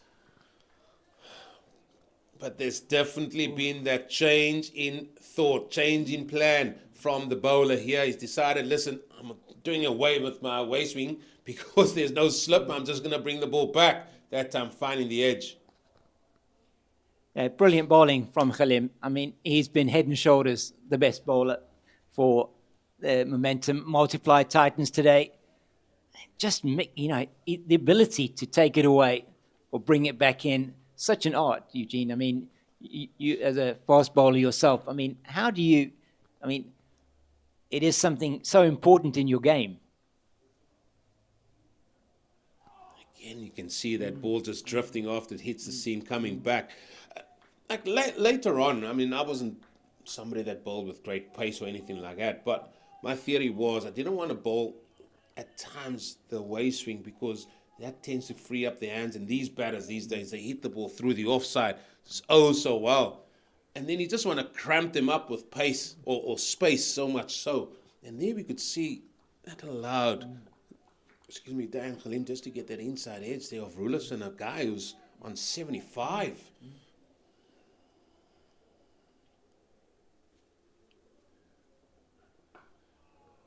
But I think your margin of error is also a lot bigger if you can get the ball to come in, because you can pitch the ball anywhere from 4th or 5th stump and the ball come back at him. So I always tend to think your margin of error is a little bit bigger. Waist swing, you got to be on the money as well. Not saying that that's not the delivery to bowl, but the field would suggest he doesn't want to go to that. He's got no slips whatsoever, only a gully and a guy on the drive on the offside. Those are the men catching. I think Junior Dala's on the field as well. Looks like, I think it's Pretorius that has gone off. Okay. Yeah, Junior Dala in there at that position, that sort of cover point position. As you said, got his floppy hat on. The man who works really hard, doesn't he, from a fitness point of view, Junior Dala. I mean, incredible actually to see him. I mean, and we were talking a bit earlier on saying, I mean, I haven't ever known Junior Dala, actually talking to James Fortain, the CEO here at Boland Cricket, and saying, you know, Junior Dala, just incredible, his level of fitness and just how he keeps himself fit and doesn't seem to have had any long-term injuries. Well, I can understand why they're appealing. I can understand why. No shot offered. So this ball can hit you outside that line of off stump. But I think the bounce has done him there. And I think Tom Mokorosi felt this was not hitting the stumps. Again, the ball coming back off the seam. And maybe even a little bit too wide, not coming back enough. It's not a leg or an off spinner when the ball comes back 45 degrees. Seen those given though before, haven't we, Eugene? I think though you're right, height certainly looked like that was a factor. But brilliant bowling from Khalim, absolutely brilliant. He's getting this ball on a string at the moment. And then after the close appeal, how often doesn't this happen? After a close appeal for leg before wicket, the very next ball goes for 4. And I can understand Daya Khalim with his hands on his knees there. He thought he had his man. It was a good shot. Ball not coming back enough as well, the previous delivery. But how well was this played from Roelofsen? 4 more. 45 overs gone. 160 for 1. Yeah, he moves to 79, Roelofsen, with that shot of 131 deliveries. Has been an outstanding partnership by these two, just too short of that 150 mark. And now we've got a big conference happening. Looks like we're going to have Janko Smit again from the Nederburg end, the northern end of the ground. Tefon Dwandwa, I thought he was doing a good job there. He was doing a good job. We saw a potential chance. We saw him beat the bat. We saw the batters having to do different things. That's what you want. You want to get them out of their shell and get them to do a different type of play to get runs on the board. But Donald Ferreira, he's decided, no, we'll have a change-up and they're going to come around the wicket. Yeah. So, well, this could only mean one thing. Exactly. Can only mean one thing. We've seen this tactic before, though, Eugene, here at Boland Park. And to be honest, for the teams that have used it, it has worked. Well, let's go through this field firstly. We'll start with, there's 4 men on the onside. Let's go with the onside field first. Yeah. In fact, there's 5 men. Yeah. Apologies. There's 5 men on the onside. We have a short 45, which is like a leg gully. We've got a man at fine leg. We've got a deep square who's in front of square on the boundary. We've got a deep mid-wicket. And we've got a short mid-on. And it's just going to be bowled in that area. Nearly carried to the mid-wicket of those fielders. And maybe that will give encouragement here to the Titans. Things are going to liven up here for the next sort of 10 minutes or so, because Donald Ferreira, we spoke about his captaincy. We said, listen, he's a very attack-minded person. He might show that in the game. He's decided, listen, let's just liven things up here. We saw Joe van Dijk do this last year, if I remember correctly. And the tactic worked.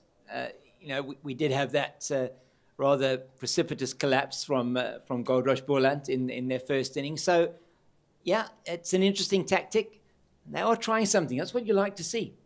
Let's try something. Don't let the game meander. And he's pulled for none. That ball got to deep mid-wicket so quickly that the batters couldn't get through for 1. He pulled it too well. But tactic is clear. And he's called on his big fast bowler, Janko Smit, to just put that ball in short and see what they can do. I reckon it will just be 2 or 3 overs here. Yeah. But give us your best here is what Donald Ferreira will be saying to Smit here.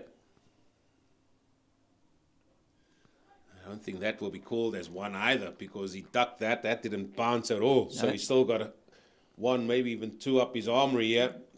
Yeah, halfway through. Got the signal from Mokorosi. That ball was well under shoulder height. Well, the offside field, let's go there as well. We don't think the ball will be hit through there. We've got a deep point. We've got a gully. We've got a man just short at cover. And then we've got a mid-off. That's the offside field.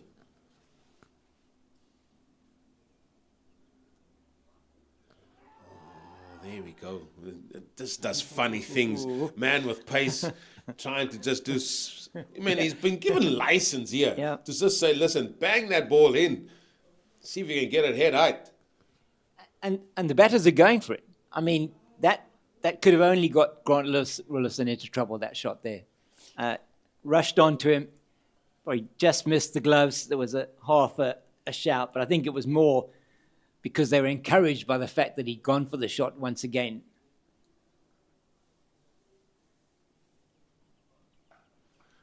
Sort of just got his hands high. Played that well because his hands got very high to hit the ball down into the ground. And they're really setting themselves up. And that is the 150-run partnership between these two. 150 coming off 170 minutes. 247 balls with 21 fours and 1 6. And they have certainly put Goldrush Boland in a very, very good position here on day one. And we're in the second session only. Yeah, it's been really good from these two. And batting at 3.5 runs and over, Eugene, it's been really good. They've kept those runs ticking along. And then allows them still to come through and do that. And that is exceptional batting from these two. Through for another single. 46 gone, 163 for the loss of 1. Kaplan, he moves to 71. Roelofsen, 80. And we've seen, just looking at Dian Khalim and how he's been bowling, there is still something in it for the ball. He's shown there's something in it. I mean, he's getting movement. This ball is, 46 overs old, and he's still getting that ball to come in. So it's an interesting situation they find themselves in now. Now they're trying something different. They need to break this partnership. And there's going to be a change of ends for Tsepo and Ndwandwe. So maybe it was just the one over for Janko Smith. I don't know. No, I don't think that would be the case. I think they're going to go for one more with that experiment. And that's his normal swing. This normal movement from the ball is not reversing as such. The outfield is very lush. Unless you keep hitting the ball to the square where it's a little bit rough. I can't see that being sort of carving the ball up at this stage. So that's his natural swing that Dian Khalim was getting with the ball. Well, at least we'll have a front view here of the left-arm spinner. 7 overs, he's bowled with 25.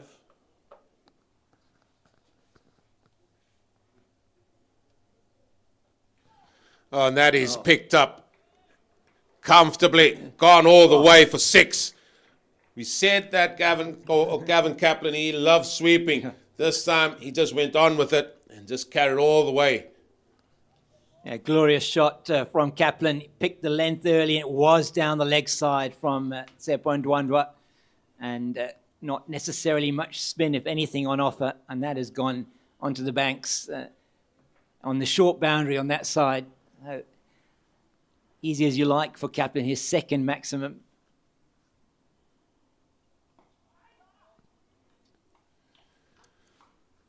Yeah, I'm just going to have a look here at the left-arm spinner, Ndwandwe. Yeah, that one was a bit quicker, wasn't it, the second one? Don't want to get hit again.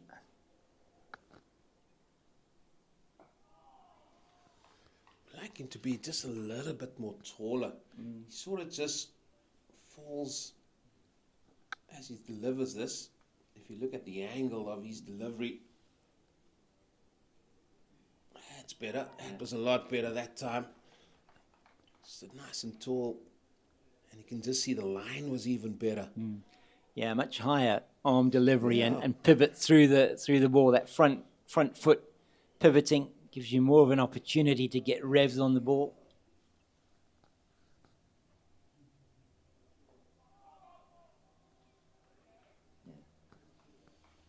I mean, his figures don't suggest that he's bowled as well as he actually has bowled. I think he's bowled better than his figures suggest. I mean, nearly 8 overs now, 0 for 31. He's been asking questions of the batters that we didn't see from Neil Brunt. Yeah, and with this field, that's more the line that he should be going, because he hasn't got a deep square that we normally see most spinners operate with. Another over gone, 169 for 1. And looks like they're going to go off for a little bit of a drinks break, where Goldrush Boland find themselves 169 for 1 after 47 overs. That's the bowling figures there. It's just the man on top, Dan Halim. He got the early wicket of Peter Malan. Well, stay tuned and join us after this drinks break. We will continue on day 1 here in the second session of this CSA 4-day series.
Oh, there he is, Jeremy Fredericks.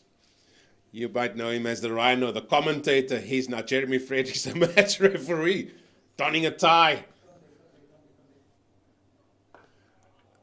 Another pull shot. In he comes for a single. Hands on head again. Drinks have been had. A little bit of respite. Not for the Titans, it seems. Cape Fox, how can they turn this around? I don't know, Donovan Ferreira, he's trying to think out of the box, isn't he? He's trying to do things differently. He's mixed his bowlers up. He brought his strike bowler, Diane Halim, back on and bowled him for a number of overs, gave him more of a longer spell. Nearly got the wicket of Roelofsen, was outstanding in that spell. He's trying the short ball trick now with Janko Smit, so you've got to give him credit for that. Nothing happening at the moment, though. Whoa. A little bit of zip there. Oh, it's given us wides. Yeah, so obviously too high that time, signalled by Tom Mokorosi. at square leg. But you have to do this. This is why we love 4-day cricket, is that there are different stanzas of play. There are different periods where things, maybe you feel like things aren't moving, or the fielding captain tries something different, which is what he's doing now. Oh, that's fortunate. Maybe off the shoulder of the bat. And that ball is racing down to third man as Mr. Peterson does the fielding there. And again, look at that. Look at the body language. It's just things are just not going the way of the Titans here at all. No, I mean, what they've tried, it's been nearly there almost every time. They can almost touch it. That wicket has nearly fallen. You had the situation with Khalim where, big appeal for leg before wicket. You had the inside edge that went past the stumps. You've had this now with, so they've tried this. And that one, certainly a good delivery into the gloves or top of the bat. Yeah, there's certainly a few things just to consider. Yeah, we into the second session now. Right, where can Boland get to? They're in a very good position, and we've seen this before. The likes of Avi. Is Avi Nakajima going to be the next batter? And he's been sitting there with pads on for very much a good few hours now. Will they decide, no, listen, Captain, you go ahead now. Strongly pulled. 2 bounces there to the fielder. I mean, that's another thing to consider. You don't like batters sitting there waiting, pads on, and do they change it up? That's one thing to consider. It's not all gone. We are definitely not saying that for the Titans, because get a few wickets here, as they say, the red buses, when one comes along, the others come quickly sometimes, and you can really have to start again. And these two are well set, and they're going about their business very well. But you get both of these, and then you're really back in it. Well, that's another fortuitous pull. Again, the ball's going fine. Fielder with a dive. Can't stop it. 4 more. Yeah, and it's been twice in this over now. The ball has either gone off the top of the bat or that time, I think, off the gloves of Roelofsen down to the boundary. So the tactic is working. They're upsetting the batters. The batters are trying to take on fire with fire. And we've seen 2 situations in this over already where the shots they played, it's been a problem. Look at this again. It's a very good bouncer, and he maybe rushed him into the shot. And so the tactic seems to be working. Can it deliver something for the Titans, though? Strongly pulled, and that will bring another boundary back to back for Roelofsen. This one off the meat of the bat.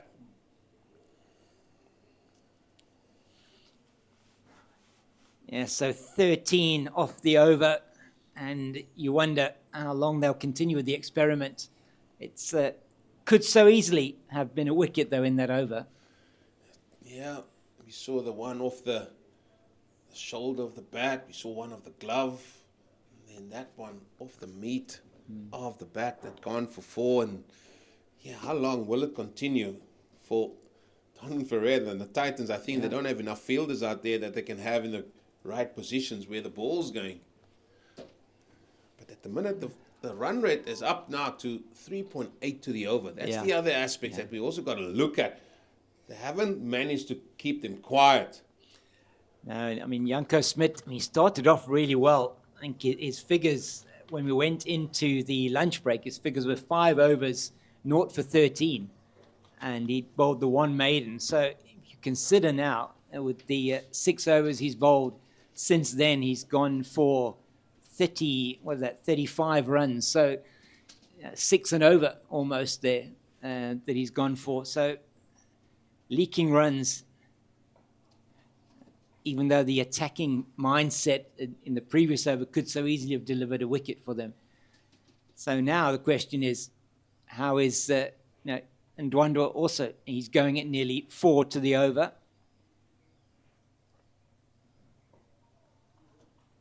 Is he going to be able to sort of hold down an end? Is he going to be able to dry up the runs? So maybe it's time for Sibs Makanya to come back in and try and dry up the runs a bit. Nice use of the feet just to open him up.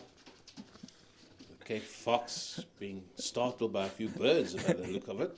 I hope they're birds, yeah. They sound like birds, yeah. Now they're flying around on top of our heads, yeah. But why not Ferreira? You know, Yeah. but something different. Yeah. Come around the wicket if you want to bowl wicket to wicket a little bit. Force him to hit the ball on the onside.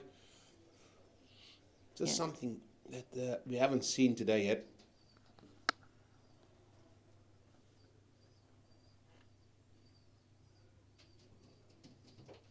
But as you say, I mean, 3.8 runs to the over. I mean, when we went into the lunch break after 30 overs, 98 for 1. So that was, 3.2, just over 3.2. So it's been all Goldrush Boland since the break. Just short, just short. And there you can see his initial movement is to the offside, and he wanted to hit that ball to the onside. That is what you need to pick up. It just bounced short. I think that's Brunt out there. Look at that initial movement to the offside. There he goes. Yeah. And then just wanting to hit that ball on there to that onside. Yeah, it's good from Ndwandwe. He came wider on that instance as well, and just squirting off the outside edge. So good over, that one from Tsepo Ndwandwe. A better over for the Titans. It's something, just sense at the moment. I think these two batters are obviously trying to keep that scoreboard ticking along. And they probably are going to give you a couple of chances. I mean, they did just fall short of Neil Brunt. You've got Janko Smit continuing, and I can understand why. I mean, he created 2 chances potentially in that previous over. Yeah, he did that. And just from Boland's perspective, I think the message from their coach would have been, listen, we're in a really good position. Let's really capitalize on this good position. And you don't normally find yourselves in this position, but when you do, you got to find a way to really make the most of it. Again, a change in the field. They now got 2 men behind square on the onside. The third one is in front of square. And even that time you can see how Gavin Kaplan literally opened himself up there. So he is saying, listen, I'm just going to dot this ball down on the onside and come through for 1 if I have to. If it's in my hitting area to pull, I'll still take it on because we know he will. But that is the furthest boundary out there. Which certainly had a trigger movement even before the ball was bowled, expecting and knowing that ball was going to be short. So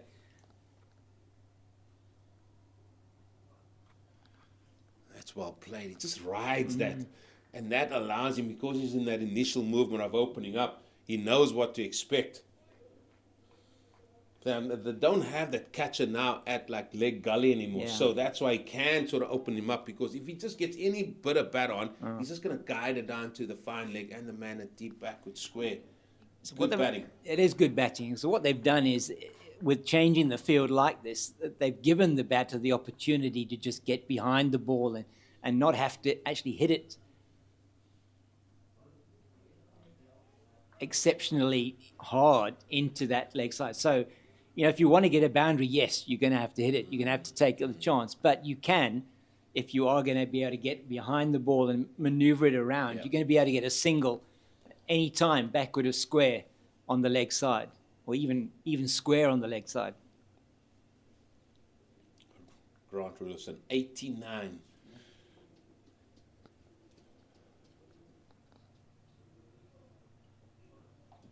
Oh, that's in the air. Oh, and again, goes into no man's land yet again. Just seems to be riding the wave here, Grant Roelofsen and Goldrush Boland. They have batted well as he moves into the 90s. Yeah, and that one, just the top edge, wasn't he? He was just trying to roll his wrists over it. And the bats are so good these days that even with him playing sort of a half a shot at it, it looped up into the air, but finding the gap. Loanda Pretorius has moved around now even more. Yeah, he's moved around because the bowlers Okay. decided he's coming back over the wicket. Got a leading edge on that, I think, Gavin Kaplan. Well, this might Yeah. be the last over of the experiment, one feels, for the Titans with this short barrage of bowling. Maybe we'll see some more. We don't know. Yeah. But you can't keep going at 3.7 to the over.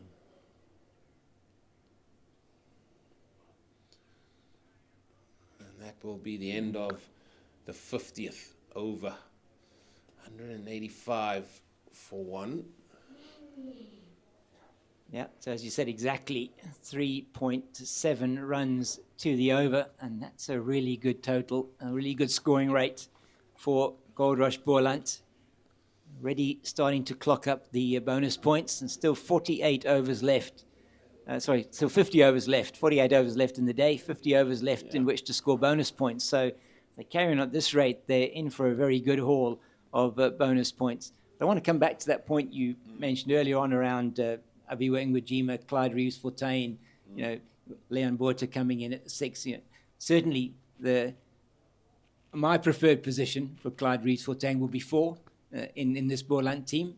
I know he's coming in at 5. Avi had a fantastic couple of seasons, last couple of seasons since moving here from Western Province. He's been outstanding for them in the middle order. But for me, Clyde, probably if you're looking at your number 4 batter, he is your number 4 batter.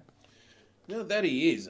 For me, just saying, it's got nothing against the batters, nothing against Ngwajima or Reeves-Fontaine. It's just a case of he's down to come in at 4 is Avi, and he's been sitting there for a very, very long time. And sometimes you drift, the feet doesn't move. Maybe sometimes you need to switch it up a little bit.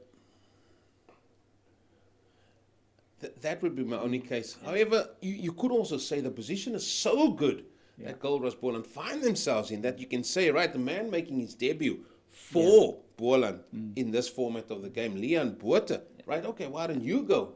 Because let's also not forget, the second new ball is 30 overs away. Yeah.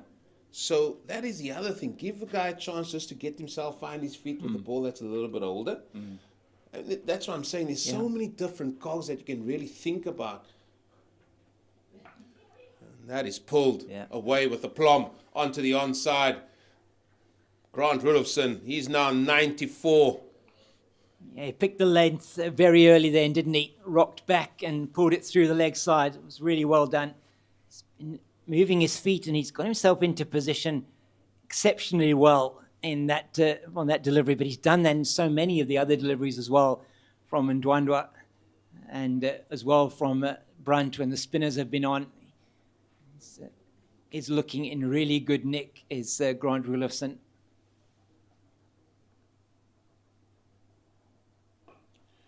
Tossed up that time, and you can see how good Roelofsen's feet are. The previous delivery, getting in such good positions to pull that ball, and that's something especially when you look at schoolboys, their reluctance to use the depth of the crease. That time, just being quick on his feet, using the depth and pulling that ball to the onside, and then the next ball opening up through the off.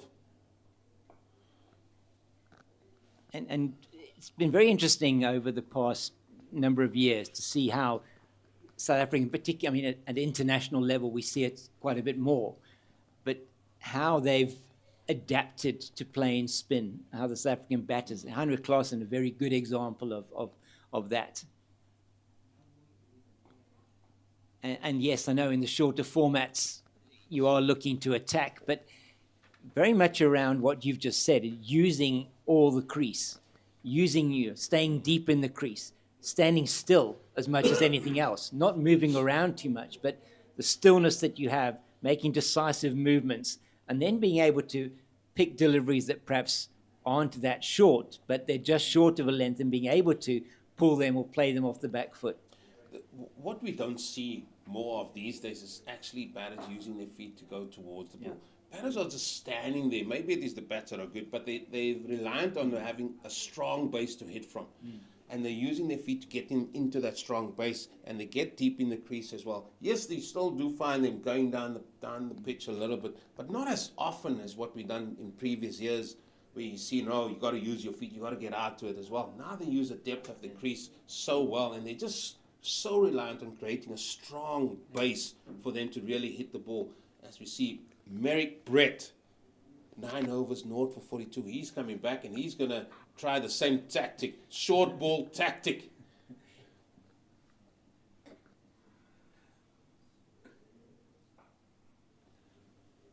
Well, there's a ball onto the offside.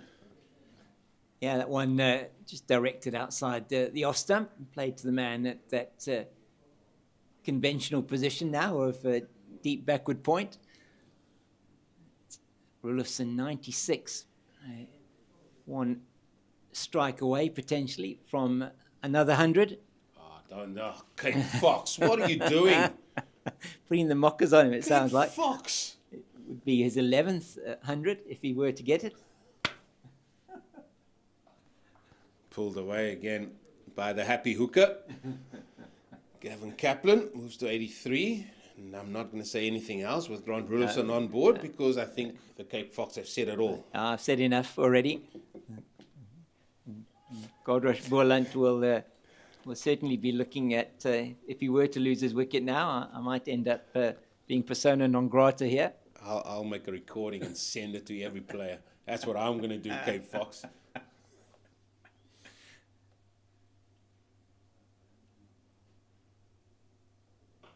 Oh, that is just flat battered, and he still can't get single because that ball got out to Donovan Ferreira very quickly, and he's very, very deep at mid-wicket. Yeah, Merrick Brett not as tall as Janko Smit, is he? So it hasn't got the same, the level of bounce. Well, Cape Fox, you know my question I'm going to ask you after this ball.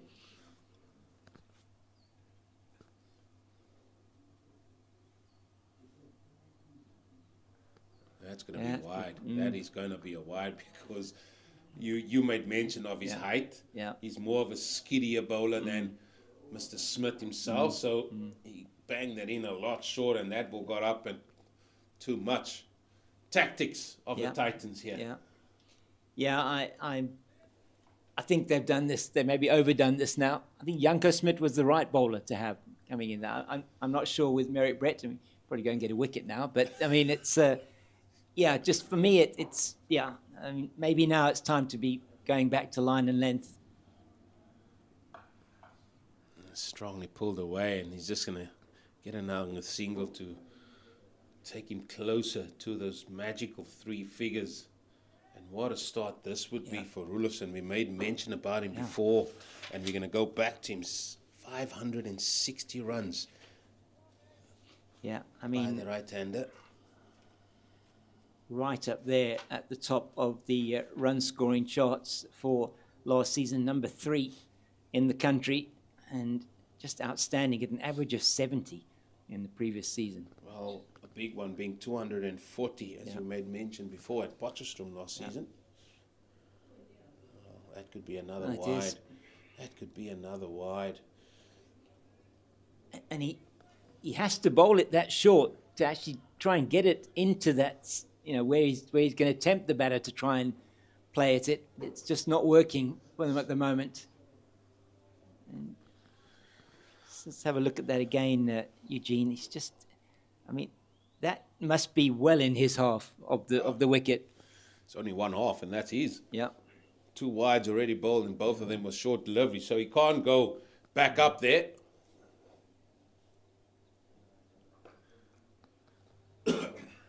As you said, it's one into the pads, and Kaplan probably just looking to tickle it into the leg side.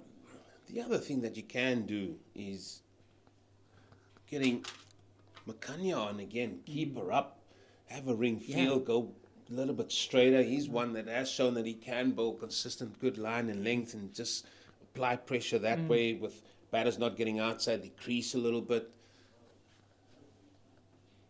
Yeah, I think you've got Sepon Dwandra from the one end. He's going at 3.7 to the over. But yeah, you want somebody to just stop the runs from coming. Ah, it's a beautiful shot. Well, we knew he couldn't go back upstairs. And that was a ball that was about hip height. And with only 4 men on the offside, I mean, the gaps are plenty there. Great position. And then what is really good from Gavin Kaplan is his hands. He's really had good hands through the ball. And that time just guiding that. He didn't overhit that. 4 more, 199. Is it? Yeah, should be 199. I think the scoreboard is just a little bit behind there, are they? Yeah, they are. They're just readjusting that. So 199 for one after 52. 3.8 runs to the over. And this is now becoming a problem. It has become a problem a while ago for the Titans, but this is a challenge. And they have got that man out. They've got they've got the fielder out deep on the leg side.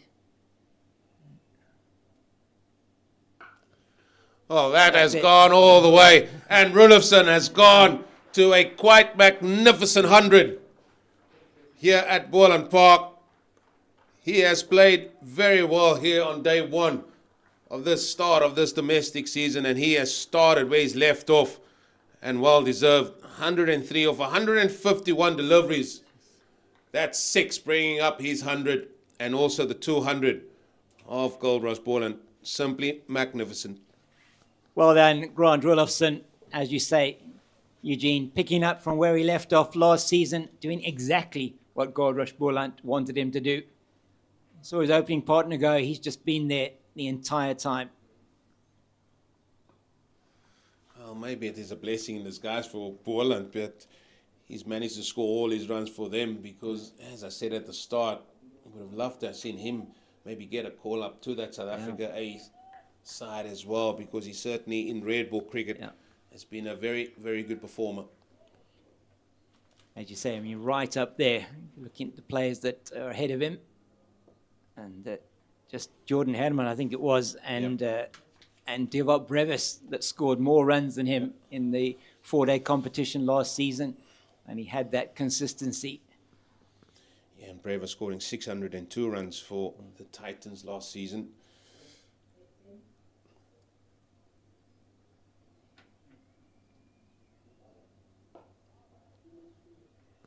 Again, just so easy the runs are coming here. And maybe we will see the likes of Donovan Ferreira maybe just deciding, listen, I'll take it up here. Because something needs to go, because you can't let this game run away with you.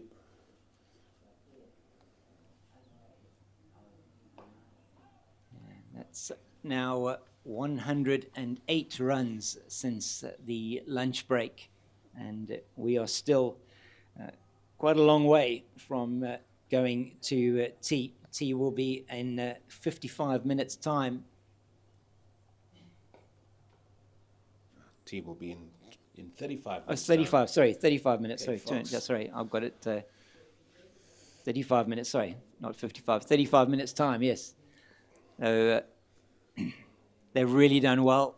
I mean, outscoring their first session with still 35 minutes left in this session. Yeah, and Roelofsen now deciding, listen, he needs a change of bat as the 12th man has come out. And while the 12th man's come out, up steps the captain, Donovan Ferreira, has decided, listen, let me take it on. And straight away, he looks like he's going to come right on around the wicket. And maybe just a change of things here. Yeah. So just the one over, I think it was from Merrick Brett. And it's not surprising that he's gone to this. I think it's the right call. Just do something different. And will he have the golden arm? You never know. Really good cricketer, Donovan Ferreira. He has this knack of just making things happen. He does, either with bat or ball. He has this little thing about him, the aura, call it what it is. Golden arm is what the cricketers used to refer it to. 12 matches. Average of 21.6 with the ball for Donovan Ferreira. He's taken 25 wickets. Best of 6 for 38 versus the Dragons. That was 2 seasons ago. And maybe he can find something here for his side. They need it. They need a breakthrough. Lovely drift through the air there. You could see that from him. First up, just tickled into the leg side. And he's doing what you said he probably would do, bowling around the wicket to the right-hander. Roelofsen moved to 105, partnership 195.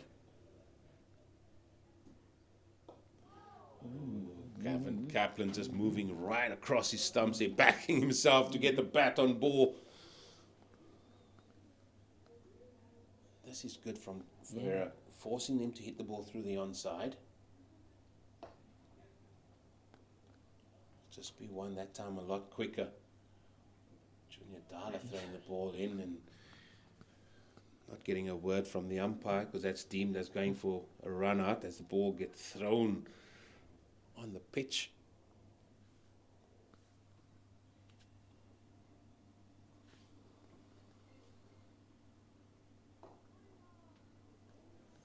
Trying to see who's off the field at the moment. And actually... I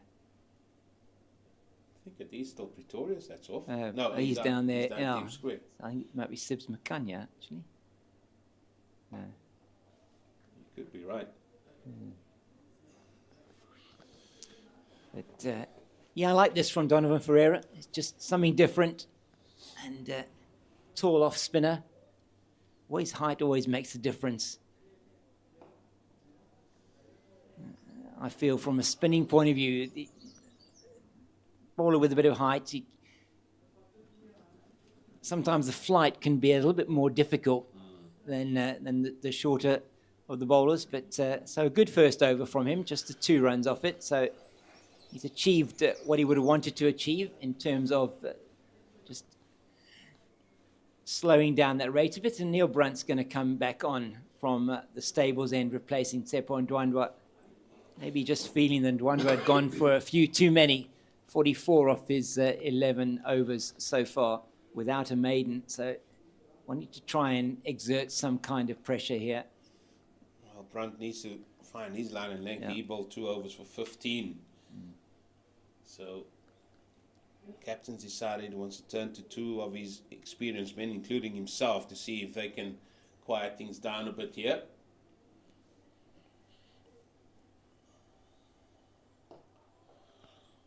In a positive stroke. He's been very positive since the minute he's come in here, Gavin Kaplan. He's played his shots. He might have been given a life, but it didn't go to hand. Just off the left arm spinner. When he went for a cut that flew past Donovan Ferreira at slip.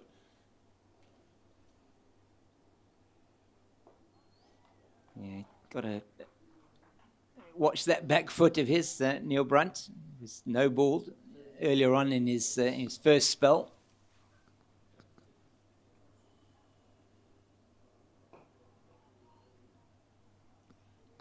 He does get very close to it, doesn't he? He does, yeah. He toyed with it, I think, off the second ball more than he did with the third. He has changed his, that back foot positioning. But there he did get quite close to it again. But yeah, it's been a bit tighter this over so far, just the 1 run. Not much of a run up from the left arm spinner. No. Again, hands aloft, thinking that was close, but bat came down.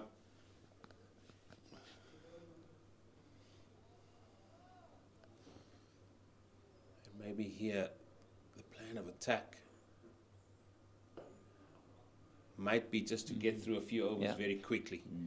With these 2 on, it's another over come to an end. 210 for the loss of 155 gone. And maybe that's also not a bad idea, just to get through an overs, get through as quickly as you can, going at 2s and 3s and over. Something that might be the plan for the next sort of 5 or maybe even up to tea time. That is now half an hour away. Yeah, and it is important for them as well. Make sure that they are getting through their overs in the day. 55 gone now.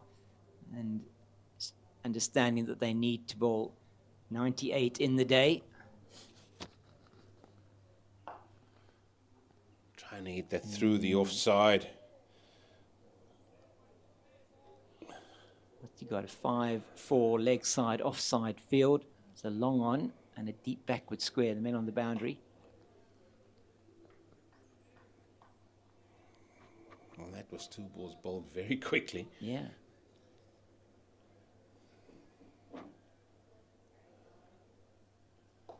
And this is where Roelofsen is experienced, man, as well as Kaplan, should just go and take a nice little walk away. You don't want to rush your routine all of a sudden because somebody's come up and just bowls ball after ball very quickly.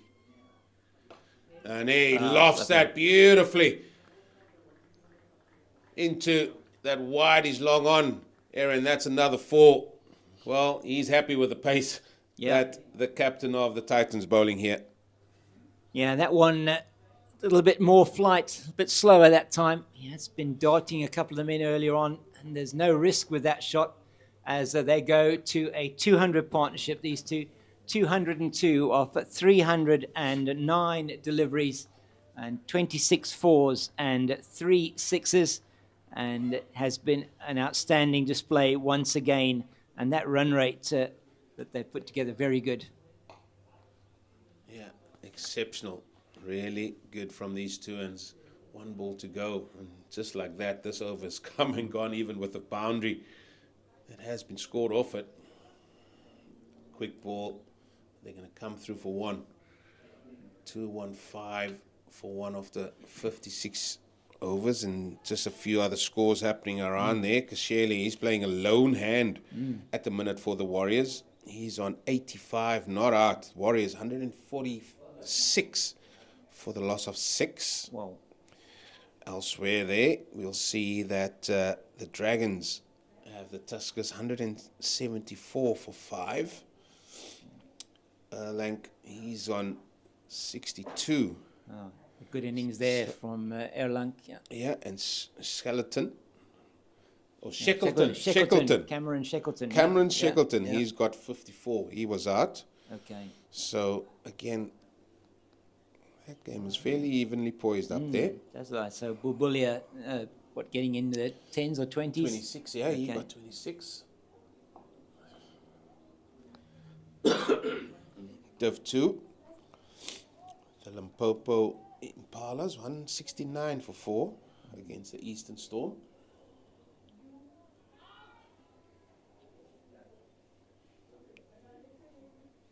Yeah, so an interesting number of wickets falling there around the country. The Warriors recovering from 8 for 3, but so Sinetemba Eshile in outstanding form.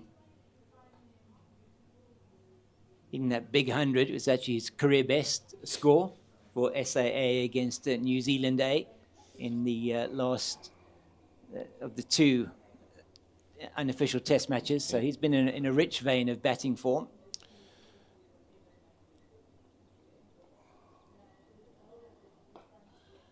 Just for our viewers that is interested in the county championship as well, I think Notts should just need to score 300, I think, and then they've won the county championships due to everything else that has gone on. Your boys posted 400 again and swept, and that is going to race away for 4 more. And just the way that big tall bowler there, Smith, was chasing that didn't look at all comfortable. No, he's... those few overs that he put in, and he does look like he's struggling a bit, stretching that right leg of his there when he came back onto the field. It was just a very fine sweep by Roelofsen. He's on to 115. At one stage, these 2 were neck and neck, Roelofsen and Kaplan. Roelofsen's gone far ahead there now. Just over mid-wicket. Again, hands on head.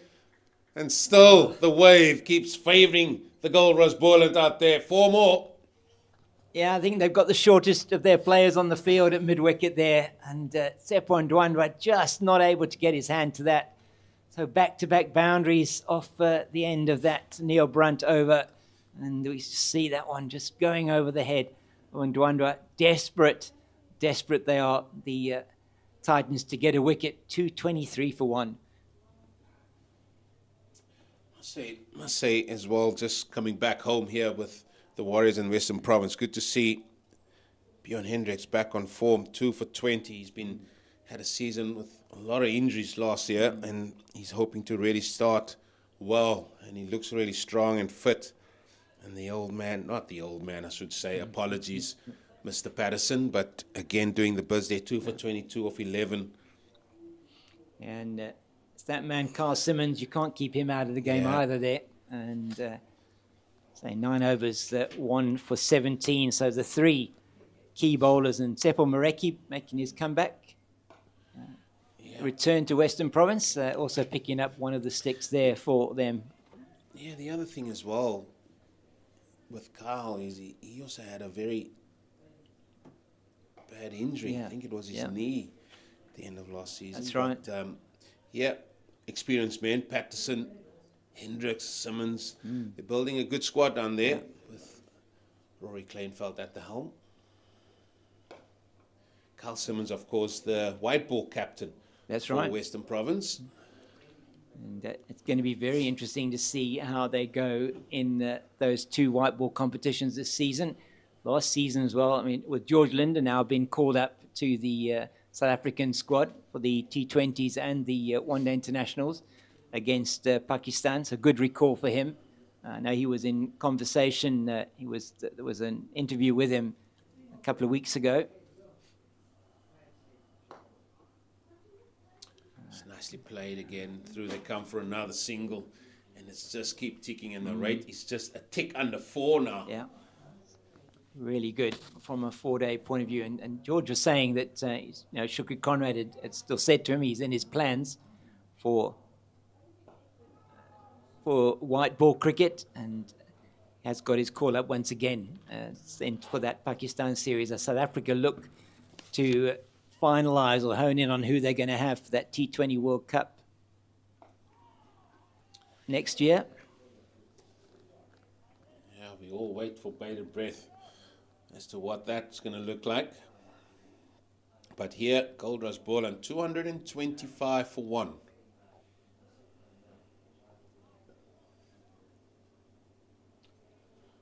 Still, Mr. Smith is doing some warming up.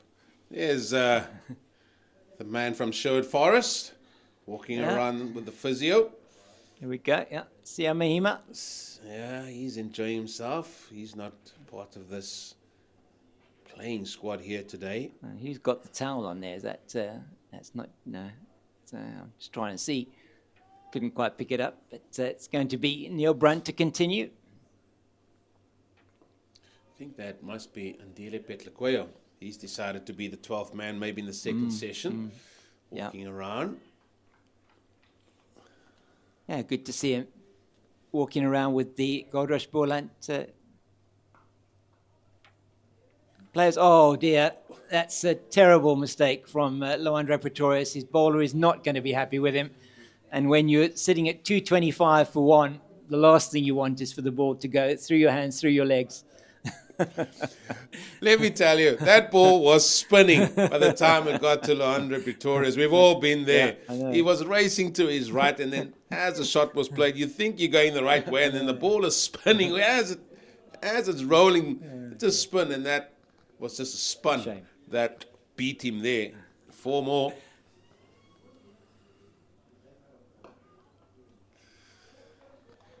Yeah, and when it's not going for you, it's not going for you, is it? That's exactly what happens.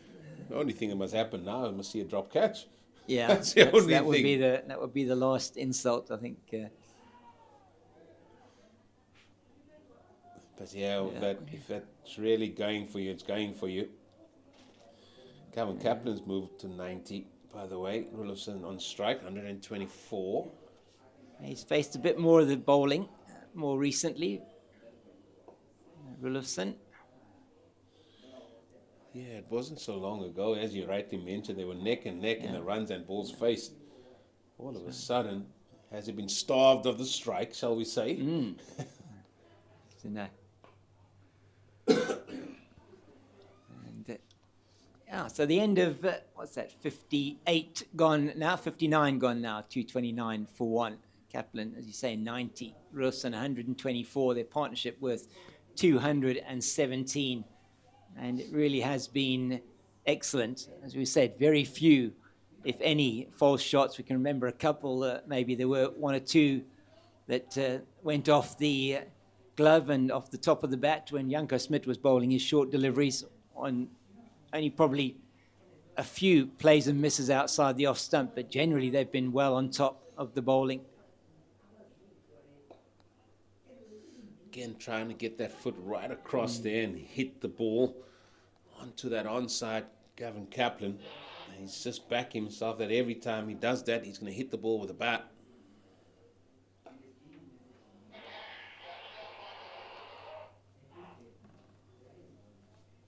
But I do like the fact that Ferreira has brought himself on. It's something different, changing the lineup a bit.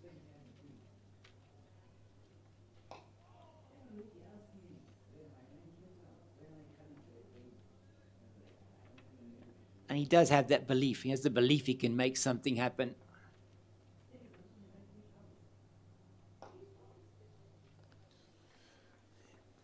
I think we have to just pay a little bit of kudos as well to the groundsman here. He's left 7 mil of grass on. And the ball just seems to be coming on. Yeah. And maybe that is the way that they're going to go here at Boland this year. With a little bit more grass that's rolled into the surface, just holds together, but it allows the ball to come onto the bat a little bit better.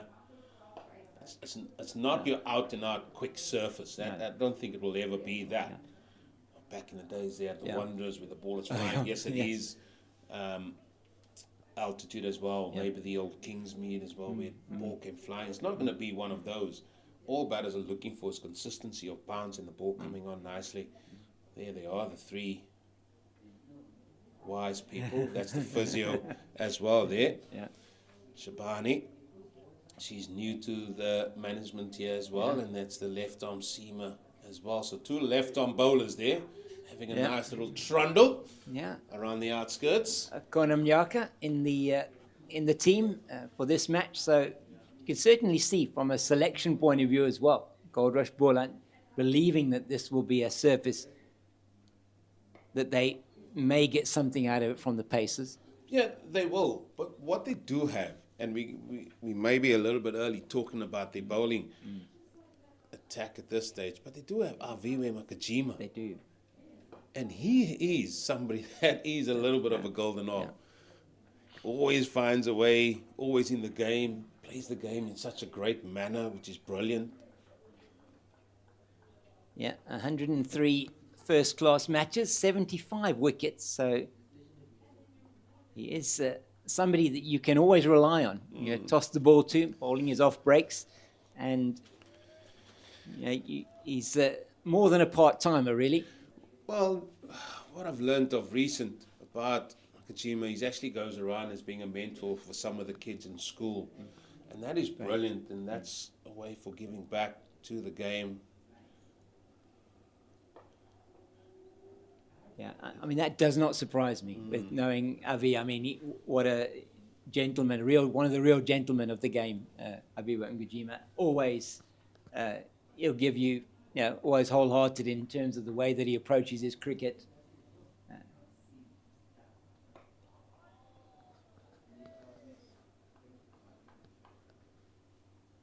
And you're right here, Eugene. They're just getting through a few overs quickly.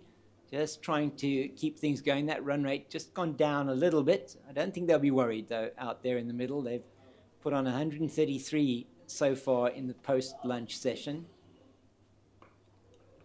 And that is glorious again through extra cover. He had a good few attempts at it, kept finding the man at extra cover. That time placed it beautifully for 4 more. As you said, you don't have to wait long for the boundary to come. It's come very quickly. Yeah, just again opening himself up to the offside, as he does say a bit leg side of that, and that back leg goes out, but his balance is so good when he plays that shot.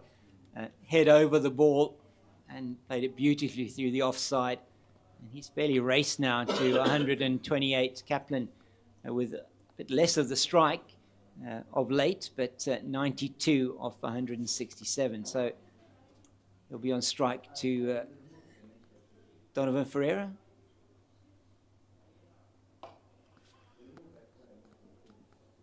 big toe fast bowler moving there, Smith. It's normally at this stage where you try and find a position where the ball's not likely going to be coming to you. A little bit quicker, but well spotted by Gavin Kaplan. Yeah, quicker. Just that slightly shorter of a length that allowed him to rock onto the back foot and play it down to Sibs Makanya in front of us here. He's back on the field, which means Junior Dala is now off the field.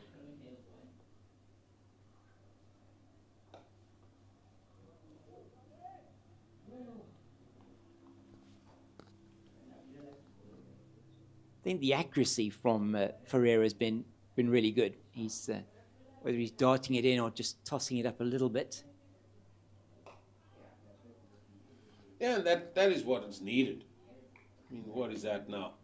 4.5. Yeah. Overs bowled, just gone for 11. From what we've seen, that's pedestrian. Yeah. And he set his field for the line that he's bowling. He's has got the slip, just in case there is a shot they're trying to play through onto the offside.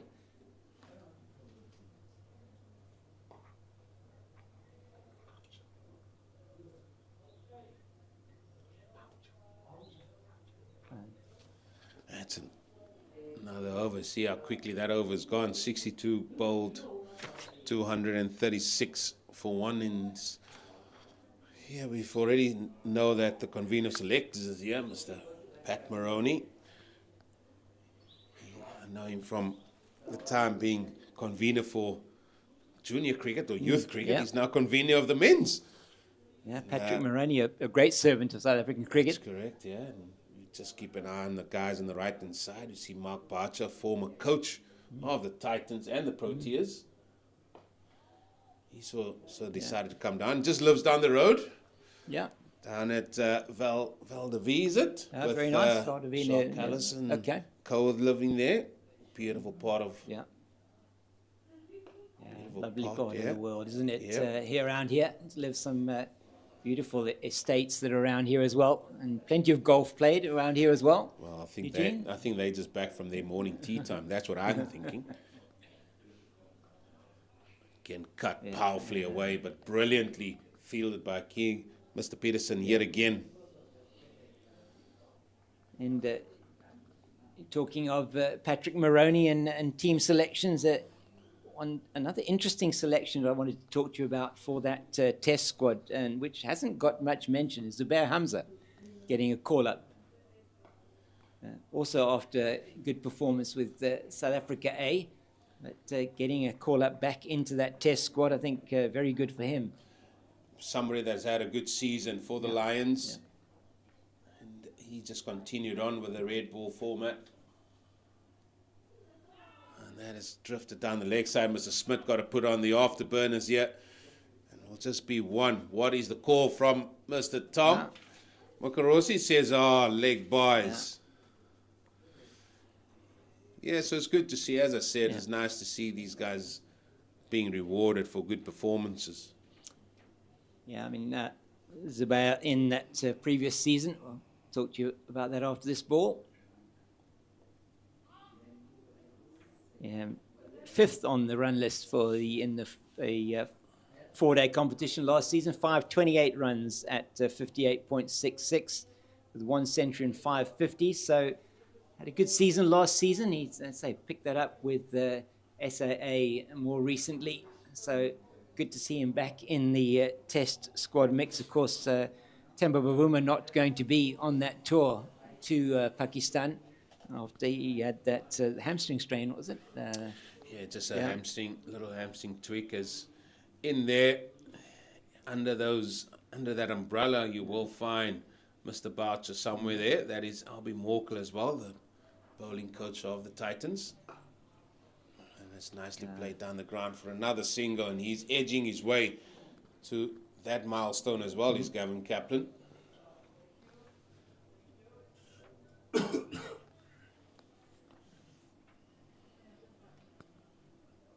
Roelofsen on 128.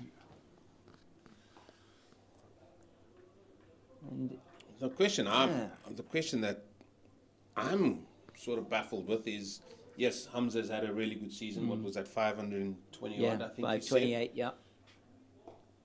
The man we're watching now scored 560 runs. He did. He was in outstanding form in that 4-day competition last season. And all you want is just being consistent and giving these guys that opportunity. I think this man in our picture here, Roelofsen, he did deserve that opportunity. Yeah. And he swept powerfully by Roelofsen. Is going to bring another boundary for himself. He's really, really wants to capitalize and getting a massive one here. We know he loves to bat for longer periods, and here he's doing that. Yeah, outstanding shot, and there, just getting his line wrong was Donovan Ferreira. We look at that again, just 2 leg side. He just picked it up so quickly. Looking very, very good out there.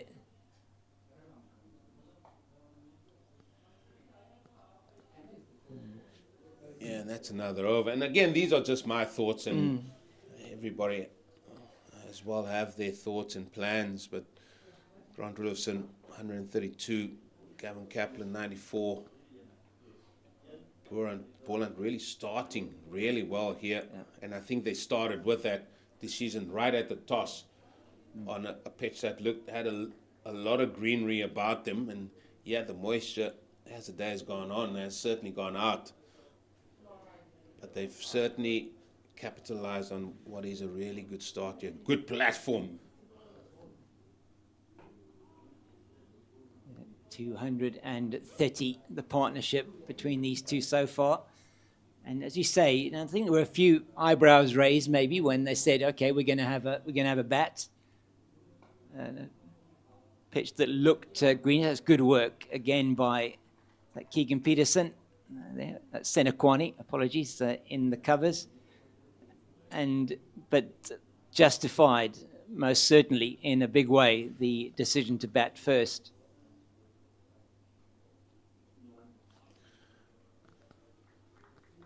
Oh, most definitely. I mean, look, if you just have to turn on the screen, go onto the YouTube CSA channel and see the score here. That is tickled round the corner. Is there a little bat on? I think by the sounds of it, the looks of it, yes, it is. And that has gone for 4 runs off the bat for Gavin Kaplan. Moves him to 98.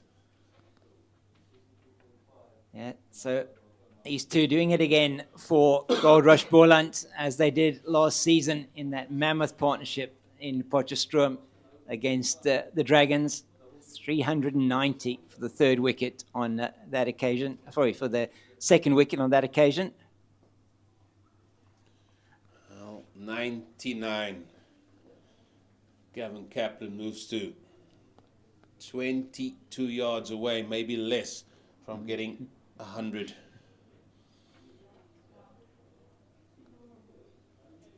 And it could so easily have gone wrong, couldn't it, for Goldrush Boland at 12 for 1.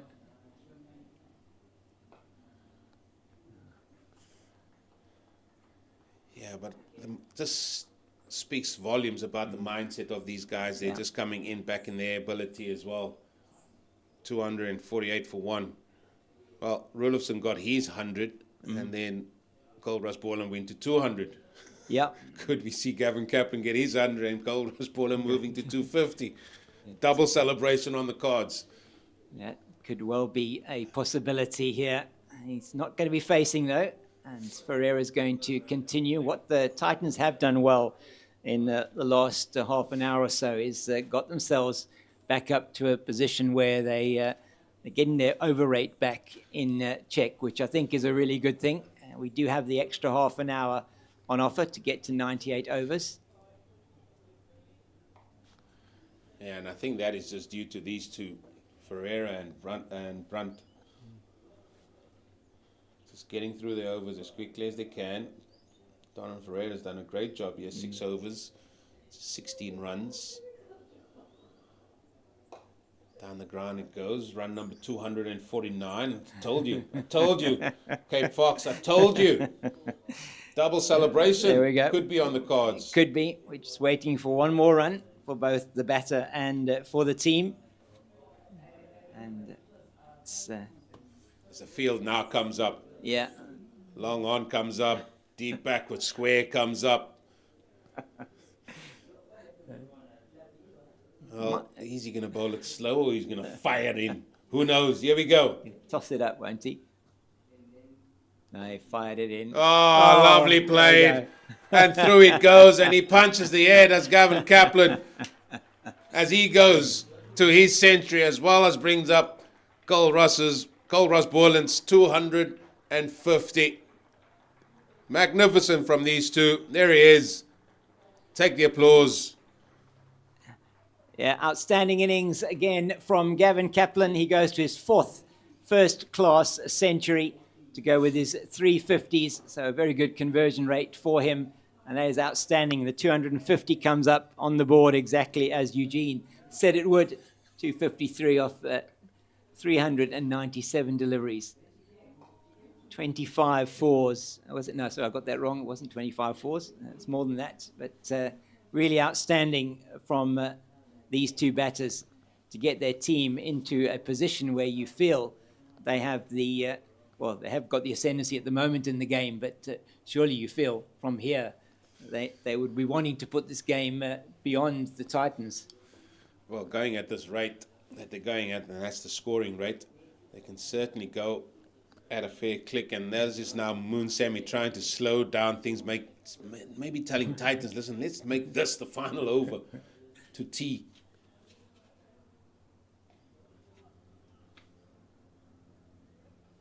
Tom Okorosi, he's a very quick walker, though. Might not like his tea. So it all depends how quickly he gets behind the stumps.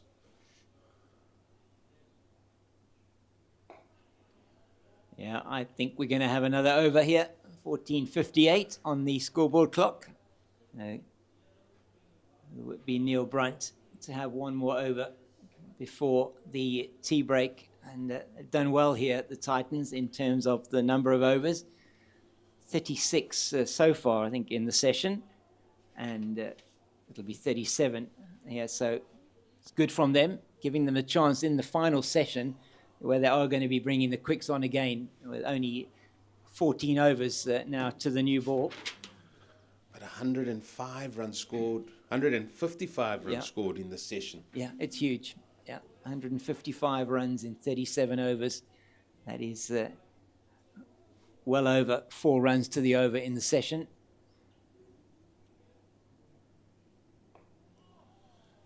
Just shows how on top they are. And now it's just a casing point. Look here, let's get another session under our belt here. And they certainly have won this session as well. Has Goldrush Boland. This partnership now with 241. That is outstanding in any situation.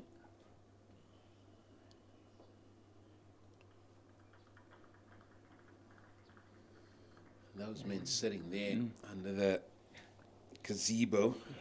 Goldrush Boland will be enjoying their tea break as well. They enjoyed their lunch, I'm sure. I'm sure they did have a very good lunch. They've been having tea and scones in the afternoon. They're going to really enjoy that as well. Well, now, Donald Ferreira, he's gone to a leg slip here. This ball might be going very, very straight. As a change of personnel comes in as Janko Smith, he is going to go to point. And Peterson, he comes to slip. Oh, again. Oh, if things are going for you, it's going for you, because that ball lands just out of reach of Dan Khaliman. It's gone for 4. Oh, another teaser, wasn't it? We had a couple that have just gone over the head. It's a little bit shorter. Gavin Kaplan rocks back and plays it over that man at the wideish mid-on. 246 now, the partnership.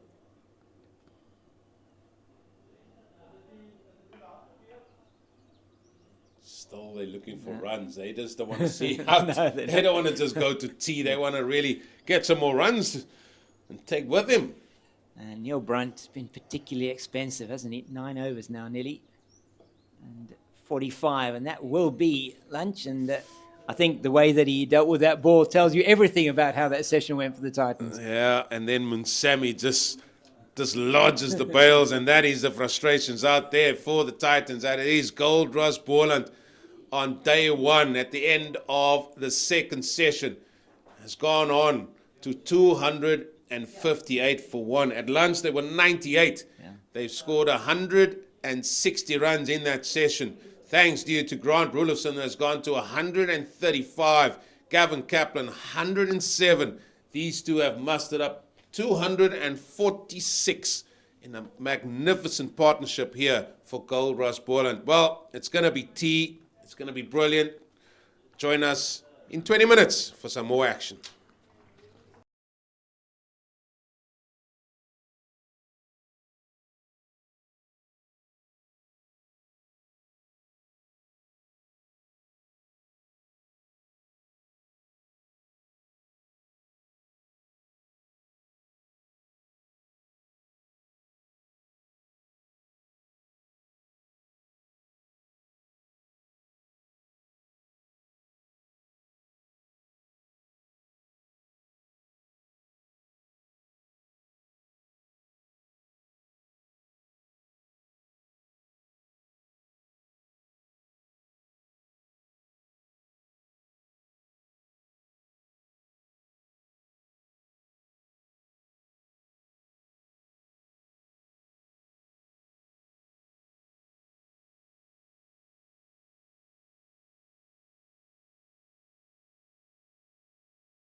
Welcome back to Boland Park, where it is the two batters for Goldrush Boland, Grant Roelofsen and Gavin Kaplan making their way out to the middle. Both have got centuries next to their name, 135 to Roelofsen, 107, and a partnership of 246 unbroken between these two.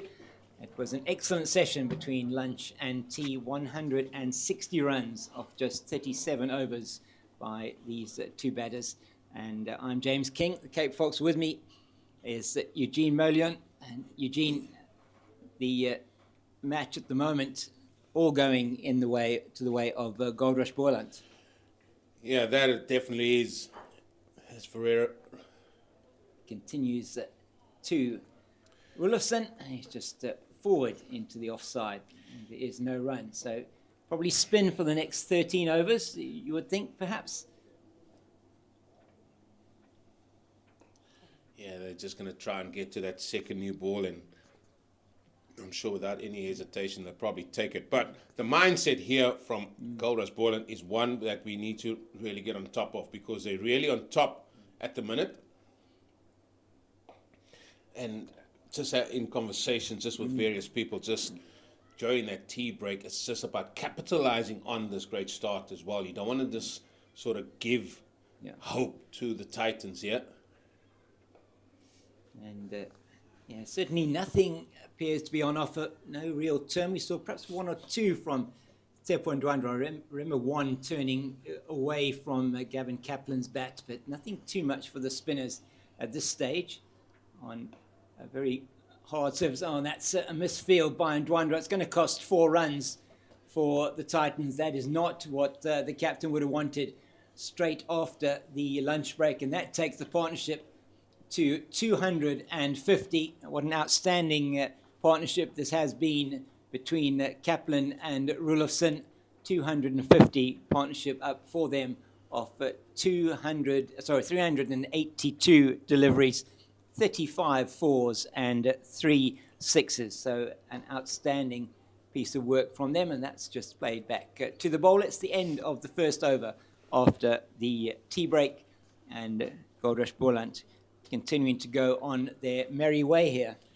Yeah, that they are, and there's 30 overs left in the day's play, and if you go at 4 runs to the over, another 120 runs, and you add that to where that impressive total is at the minute, they could be around the 380, maybe even closer to the 400 mark, and that is what the Titans need to be very wary of. And that's just going to mean that they are going to really have to bat well, because these two men have certainly done that for Goldrush Boland. And as we see, it is that man yet again, Makanya, that's going to come back, and we know what he's just going to try and do, just bowl a good line in length and just try and keep it as tight as possible. Yeah, we called for this really before the tea break. It was just to get Sibs Makanya in. He's bowled 6 overs so far, just for 11 runs, so has been very economical, together with Dayan Khalim in terms of the economy rate. He's just been bowling wicket to wicket, and it's going to be Gavin Kaplan who's facing up to him. That's wide, and he starts with a ball that says, hit me please, and he does. Through the covers, down to the boundary for 4, so a good start for Goldrush Boland, but not such a good start for Sibs Makanya. He won't be happy with that first delivery. Yeah, just at his pace, you can't afford to give worth, especially to two men that are well set. And now that sort of puts a bit of a dampener on the plans that Donovan Ferreira had set. That's nicely played as well, past the diving short mid-wicket, but it's tidied up by the man from mid-on. There is no run. They've got a man, that man that was in at point has now gone down to the deep backward point boundary. It's Luandre Pretorius. They've got a gully. They dispensed with the slip quite early on in the piece when they realised nothing really was happening. There's a man at cover. There's a shortish extra covers mid-off, mid-on, mid-wicket, deep square, and a long leg. Yeah, the slip fielder, that position went dormant after they decided to just change their tactics a lot earlier in the piece. And as I said before, I'm one for wanting to be that fly on the wall just to hear what those tactics are. I just feel they haven't been patient enough, just bowling a consistent line and length, and we've seen a lot of other things happening out there. But these two batters have certainly batted well. We've got to give kudos there. Yeah, once again, he stands up tall as Gavin Kaplan plays that one down to mid-on, and there is no run. So they've got the field set on the leg side for the pull. Janko Smit doing a bit of warming up. I don't think he will be coming back on to bowl at this stage. I would feel that probably Ferreira will keep it going from this end. He has been reasonably economical, just over 3 runs and over. It's Makanya in once again. That's nicely played down the ground. Won't go for 4. Merrick Brett is chasing, but they'll come back for 2. Well, you've made mention about how well these two bat together, and even when they're training together, they always do give a lot of throwdowns to each other. And I mean, just they've got such a good communication, and sometimes they can tag each other along, and they certainly have done that. The 2 Gs, double Gs. Yeah. They've. It's been really good from them. I mean, they know how to bat well together, know how to bat long together. They've got that experience as well. And they are looking very, very solid on a track that certainly does it's nice and hard. There is, as you said, Eugene, a nice layer of grass on this wicket. Perhaps not something that we've always expected from a pitch here at Boland Park early season, and it's giving the batters an opportunity to, with the ball coming on a bit better onto the bat, to really to get amongst the runs here. Yeah, and speaking to Rupert Bailey here, the groundsman, he said he left 6 or 7 mil of grass on, but he said he did roll it, but he doesn't over-roll the pitches here, like into the surface. And that is why it had that sort of great green tinge to it in the morning. And there was moisture in it. It just looked like it was a first game of the season type of pitch. That's he played, and that's just the single. Was that off the pad? I didn't think. I thought that one was off the bat. It was indeed off the bat, and would have struggled to get any kind of decision down the leg side there as well.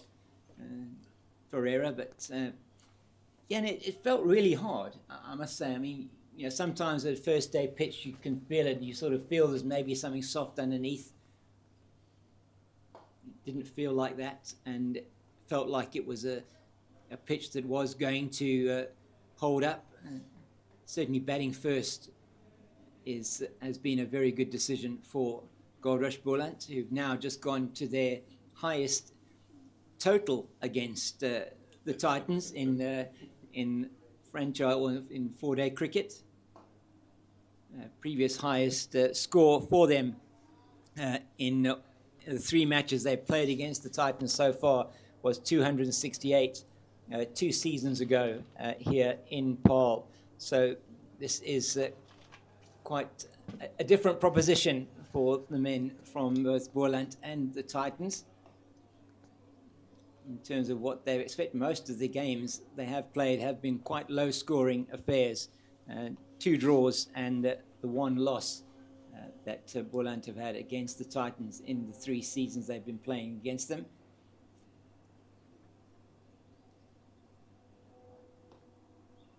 That's neatly played into the covers, and a good run, well judged by Roelofsen and Kaplan, and that's the end of the over. He'll keep the strike for Grant Roelofsen. He's on 141, 271 for 1 after 70 overs, so 3.9 runs to the over. And so Eugene, now you're the batting team now. You're on they're 258 for 1 at the tea break. You've got 31 overs left in the day. What is it that you're going to be looking at doing now? I mean, you spoke a bit about the 120 runs. You've got a new ball coming up. what would the talk have been to the two batters at tea time? Well, certainly one would say, right, listen, you got to start again. And again, they've been given starts after tea, as we have gone from 258 to 271 very early in the piece on the third session.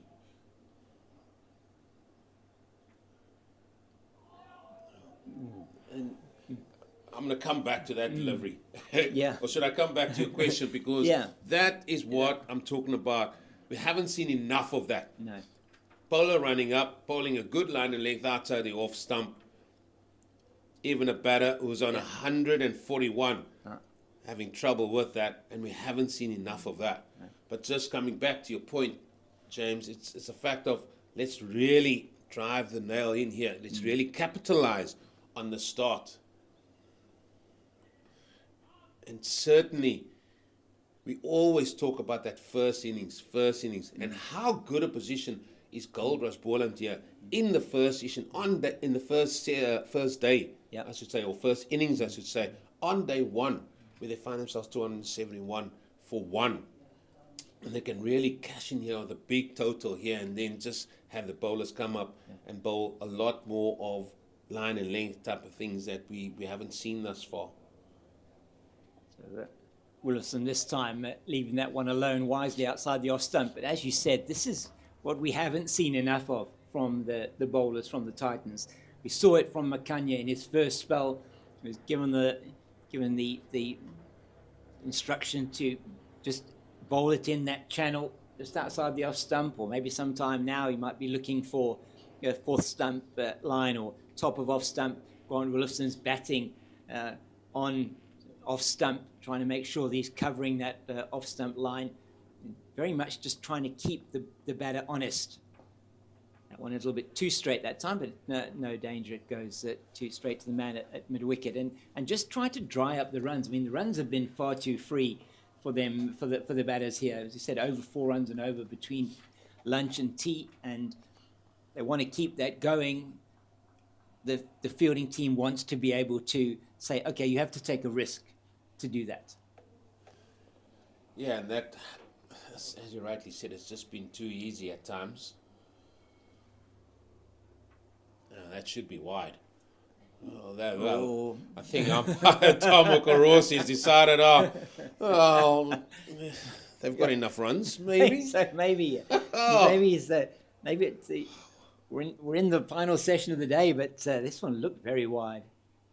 Yeah, that one. I think he perhaps was a bit generous on that occasion there. The giveaway is the non-striking batsman that was Gavin Kaplan gave us with a double take. Hello. Yeah, that one he missed out. I think you fairly missed out on that. Straight to the man at cover points, Lesejo Senekwani, and that's the end of the over.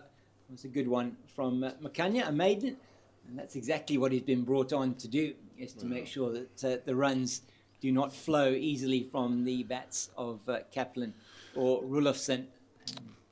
Yeah, just one thing I would say, just to come back to your point, okay, Fox, is, there will be certain targets that I'm sure Justin Ontong and his management staff will say, listen, this is where we would like to see ourselves at the back end, and then sort of capitalize and driving it forward come day 2. So for me, I think it would have been, we need to get about 120 more runs in the session. Yeah, we know that the second new ball will be taken, that is there, but that second new ball can go to the boundary just as quickly as well. So still a lot of cricket to be played out there on day 1 here. Pereira continuing, and he has been one of the more economical of the bowlers. But as you say, going into the second new ball, which is now 9 overs away, just watch Pereira. This one's over pitched, and it gets what it deserved there. It was beautifully played. It's all timing from Gavin Kaplan, and he plays it through the wideish mid-off region for 4. I was going to say that the thing is that with the score being what it is, you can't afford, as the Titans captain, you can't afford to attack necessarily with that second new ball. Well, that's what I'm waiting to see. You're going to have a slip, because you're going to give the ball to your seamers. because you need wickets. Yeah. The time has gone now. Instead of just bringing the run rate down, you need to find a way to make a breakthrough, and it's got to start with these two. Partnership of 263. Yeah. Absolutely huge. They do hold the record for Goldrush Boland. Oh, he gets a bit lucky there. He steps away, trying to play it through the offside, and oohs and ahs, and well, there might be. It was just a not the kind of shot that he'll be happy with. Kaplan. And for the first time, maybe looking too square. He's been hitting the ball nicely with a straight bat. Even those ones that he turns away to mid-wicket, is with a straight bat. That's going to bring a comfortable 2 runs. Yeah, very nicely played. That one just straying onto the pads, and he takes full toll of that one. You say he doesn't have to play those, the horizontal bat shots out into the offside. It was just that one ball that he thought was perhaps short enough. Got away with it. Could easily have dragged it on. It's 6 off the over, which makes it a good one once again for Goldrush Boland. And this is what they've been doing so well. Yeah. They've been taking boundaries off a number of overs and making it very difficult for the men from the Titans to actually keep that run rate in check. Yeah, they're struggling, and even the likes of Makanya here, he's bowled 8 overs for 17. He's got 4 maidens under the belt, and he would be sort of not a frontline bowler as such, but yeah, he's doing a job. And he's doing exactly what is required for the Titans. He's bowling line and length. He's making sure that if you want to hit me, you've got to do or invent something to be able to get those runs. So it has been very good from him so far.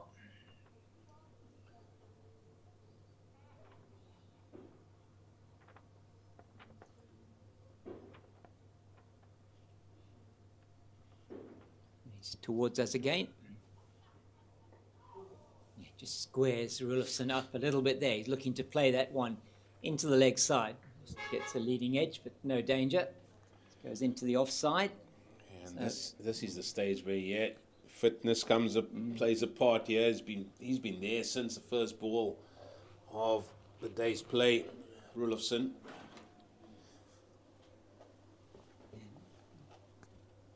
And as you say, it is about resetting, keeping the focus, very important as a batter.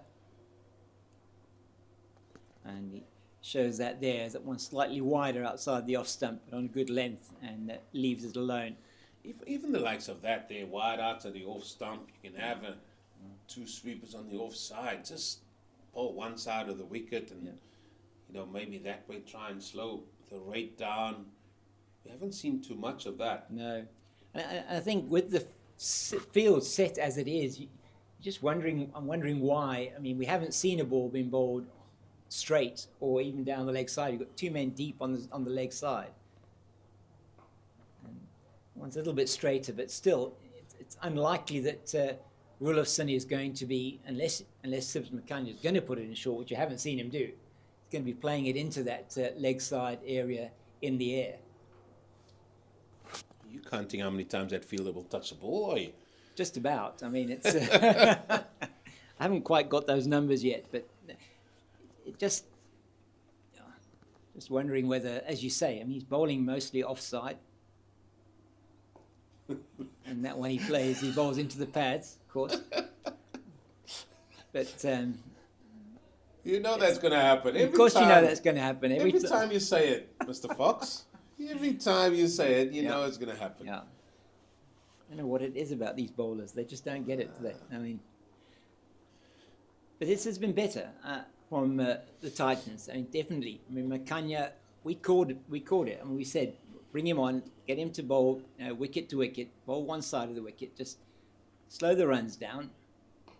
And that's nicely played by Roelofsen, but straight to mid-off. And it's another good over from Sibs Makanya, yet another maiden. So it's now 5 maidens for him, 9 overs, 5 maidens, 0 for 17.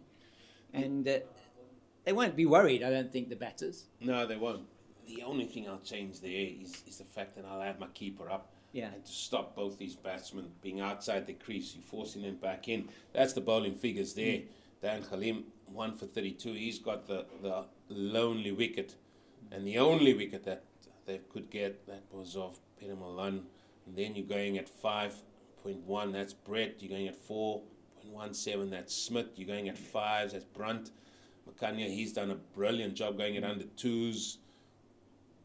You know, so that has been the struggle, trying to contain them. Donovan Ferreira, he's not doing a job here, going at 3.4 to the over, 10 overs for 34.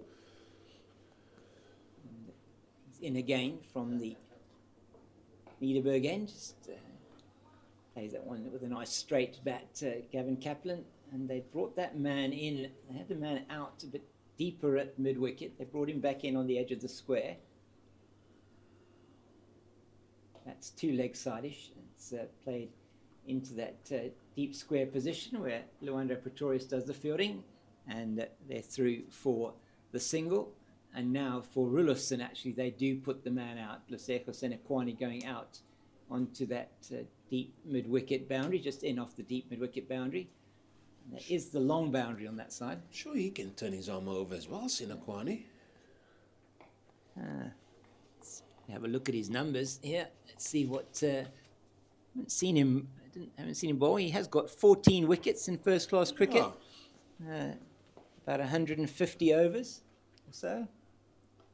He does pull that. It's too short from the bowling of Donovan Ferreira, and Grant Roelofsen's onto it quickly and bisects the men at deep mid-wicket and deep backward square.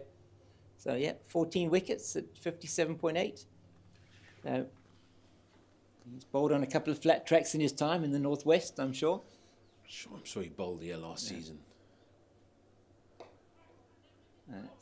Oh dear, put the pressure on the fielder, and it's going to cost another boundary. Janko Smit taking his eye off the ball, it looked like there. And the Titans have been, well, I mean, they haven't been good in the field, have they? We've had quite a few situations like this that the fielders have just missed it, as you saw there in the replay. Really, captain will not be happy, and it's off his own bowling as well. Stiff, tall, fast bowler, that. Just couldn't bend the knees. No, he couldn't get down to it, and certainly wouldn't want to be him in the fines meeting later, I'm sure.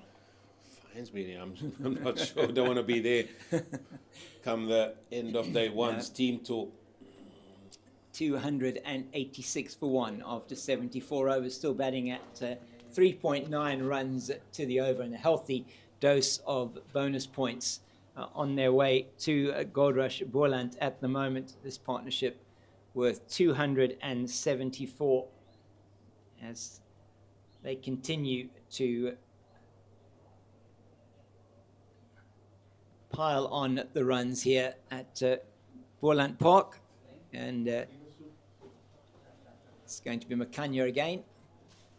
That's played into the covers, but straight to Senekwani, and there's no run. Elsewhere, it is the men from the Warriors that are 176 for 7. Sinetemba Eshile, they're going to another 105 for him, playing a lone hand there. The only other score in double figures, that for Modiri Teko.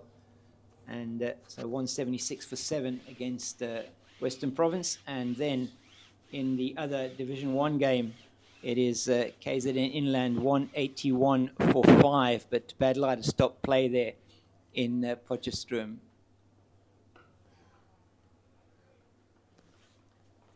So Bad Light happens everywhere else. Doesn't just happen in Pietermaritzburg? No, and no chance of Bad Light stopping play here. Today, it is an absolutely glorious day in the Western Cape, and Drakenstein Mountains in front of us. To our right, we can't quite see that, but the Paul Rocks. And it's Sibs Makanya, who is doing a job for his team here.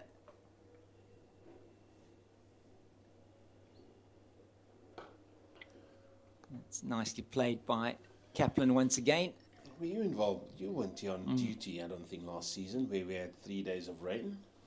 No, I wasn't actually. I don't think I was when we had 3 days of rain. Couldn't It was believe very it. unusual. It's very unusual. That was actually very unusual. I was. There was. I think I was at the ladies' game at Newlands, where the one day was completely rained out, and then the T20 they still managed to have a game, I think. Well fielded off his own bowling by Makanya, and he's doing well again here. He's 2 maidens on the trot, and he's yet to concede a run in this over.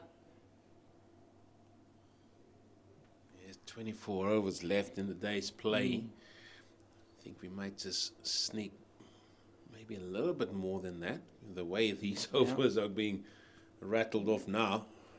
Yeah, they've done really well. I mean, so often we see that we get the extra half an hour and we don't even get through the 98 overs in the day. So you have to compliment the Titans for that at this stage. That's another good delivery. And just Kaplan is just eating up a few deliveries here from Makanya. But as you say, I don't think Goldrush Boland will be too worried about that. It is good though from Makanya. He's doing exactly what his captain wants, exactly what the Titans need.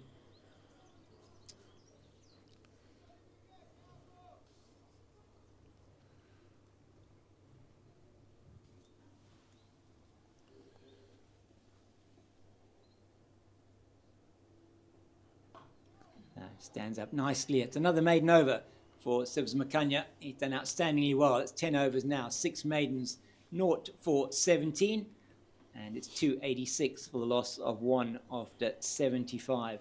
Roelofsen just 1 run away from a 150, and Kaplan 121 not out. And Roelofsen, his numbers are very good, aren't they? First class cricket, average over 40. Yeah, he does have good numbers about him. I mean, 22 times he's gone 50 or more. And that is excluding today's knock. And that is only in 94 innings. So he has this tendency to love batting and bat long periods of time. Yeah, 63 games, 3,500 odd runs before this, and averaging just over 40. And this is his 11th first-class 100. They made 2 in the previous season, 1 really big one, and another one that he made, I think, when he shared with that stand with Peter Milan last season as well. That he did particularly well for the first wicket, and now it's going to be a change of attack from this end. Sepwan Dwandwa back into the attack to replace Donovan Ferreira, and immediately it's neatly played down the ground for the 150 for Grant Roelofsen, and that's 150 coming off 228 deliveries. So it's a very good strike rate with 24 fours and 1 6. Well, he's just continuing on where he's left off. At lunch he was on 43, at tea he was on 135, and after tea he's moved on to that personal milestone of 150. Slight change in the field here for Gavin Kaplan. Got a man in at short, catching at seam it off, and it's into the leg side. And so it is now a 6-3 offside leg side field. So he's asking him to bowl outside the off stump, definitely. And that's 2 straight, and it gets the treatment. It's 1 bounce, 4, and when you've got a field set where you've got a 6-3 offside leg side field, can't bowl it too straight and too short. Now, especially with guys that are well and truly into the hundreds here. And that was, again, good feed, quick feed from Gavin Kaplan. Both of these batters have shown their capabilities of doing that and getting it in such good positions where they can get into a powerful position to hit the ball over the top when needed. And 1 for 5 already off his first 3 deliveries of this spell. There's a change to the field, not onto the leg side, but on the offside. They've put the man out into a deep point position. Still 6-3 offside leg side. It's played down the ground once again for a single, as easy as you like. And the young Gus Smith is looking very stiff at mid-off, isn't he? Now long off, should I say. Sort of 3/4 of the way to the boundary. Well, that was an interesting way of picking that ball up. Anyway, it's been a long day out there. Yeah. It has. Not what they would have wanted their first day of 4-day cricket. And Roelofsen thought about that for a while, to come down and perhaps play that one into the offside, and decided the better of it. Let's see what Sefwan Dwanda's got. Haven't seen too much variation from him yet in this over. That one is variation, and he's bowled. Sweep, stumped. Stumped, okay. And given out. Stumped, yeah. So it went down to play. It must have lifted the back leg. Great work from Rivaldo Moonsamy, and that's excellent breakthrough for the Titans. A partnership of 280 comes to a close, and Grant Roelofsen is out for exactly 150. He's stumped by Moonsamy, and we'll have a look at that again. Eugene, just take us through that. Yeah, slightly slower, wider, dragging that foot out there. You can see the back foot just coming around. You can see it's not in place, but it's not going to take anything away from what has been a really magnificent innings from Grant Roelofsen. 150 of 229 deliveries, and he has certainly put Goldrush Boland in a very good position here on day one. And he is getting a rousing applause as he makes his way off, as Avuya Makajima comes onto the park. It's been a long wait for him, but that's unfortunate for Goldrush Boland as well as Gavin Kaplan. Apologies, not Gavin Kaplan, Grant Roelofsen. Yeah, very good innings. That comes to an end of exactly 150, and it was an outstanding partnership between him and Gavin Kaplan, and it comes to an end with Tsepo Ndwandwe getting a wicket off his last ball of his over. Good bowling, in fact, there from Ndwandwe. Just Roelofsen probably choosing the wrong shot to play to that wider delivery, and that foot just dragging out. Great work from Rivaldo Moonsamy to take the wicket, and that is a very welcome breakthrough just ahead of the second new ball, as it's the end of Grant Roelofsen. Yeah, and this is now a period where if you're a Titan supporter, you just want to see if you can maybe get another one coming your way very quickly, because you're going to have a new batter that's going to have to find his way here. Now emphasis is going to be on Gavin Kaplan. He's going to have to play a very important part here. He needs to stay out there long enough for Avi to get himself going. Yeah. That partnership, 280 runs, finally coming to an end. Yeah, and that really was of the highest order. And it's Makanya in to Kaplan. Outside the off stump, plays it to that short extra cover. Merrick Brett, there is no addition to the score. He's still got the 2 men out deep on the leg side. So yes, as you say, Kaplan now, he needs to stay there. He needs to guide Ngajima through. He's been waiting long enough to get in. A period of just over 71 overs that partnership took for 280, so just under 4 runs to the over. It really was an outstanding partnership between Roelofsen and Kaplan. Makanya in once again. That's nicely played. That's straight to Luandre Pretorius on the deep backward point boundary, and Ngajima will face his first delivery now from Makanya. Well, so what's the mindset here of Donald Ferreira? Looks like he's already making his way to the slip area. The deep point, he's going to come up to just backward point, saving one. They're going to have a gully. Looks like they're going to carry one slip. It looks like it's going to be a little bit wider as well. Yeah, it's interesting. He's come in at a very short sort of, second or third slip. can't see him in your picture at the moment. Oh, that one. And yeah, played a little bit ungainly there, ungainly by Aviva Ngujima, just coming into him. The seam, he just plays it into the covers.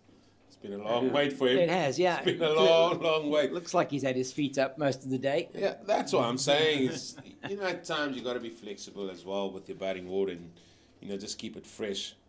However, Avi, he is a seasoned campaigner. Yeah, he is indeed. He's been very good.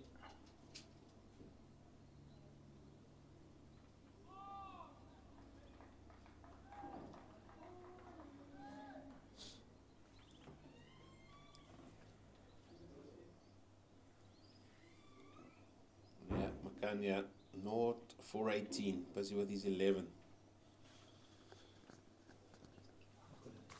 It's just been doing a job of trying to contain the batters of Goldrush Boland as best he can.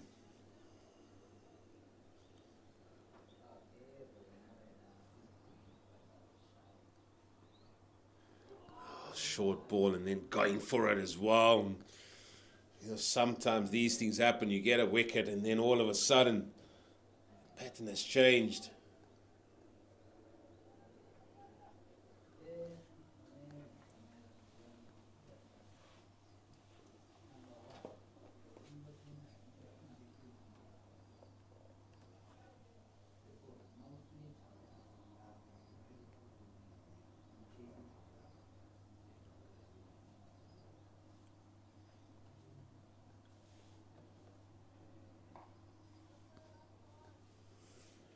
Just the one from the over. 293 for 2. 3 overs to go until the Titans can potentially take that second new ball. Will they take it? That is the question. 3 wise men there. Munsami, Brunt, Ferreira. Wonder if that is the conversation, what they're going to do there.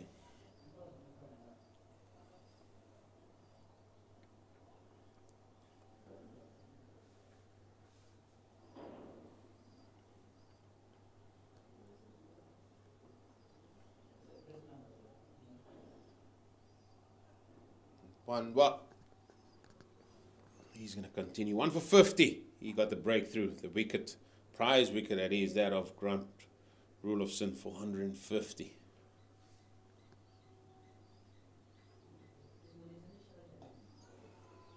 And slower through the air, tempting the batsman.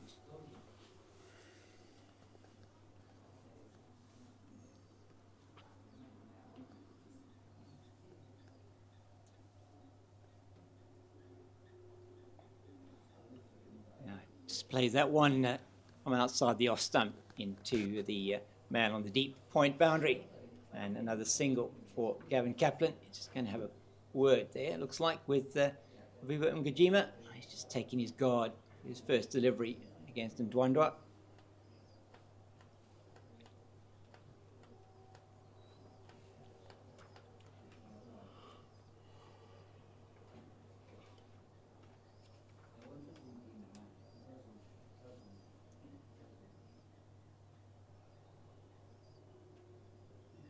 Tossed up but very nicely, just played straight back to the bowler.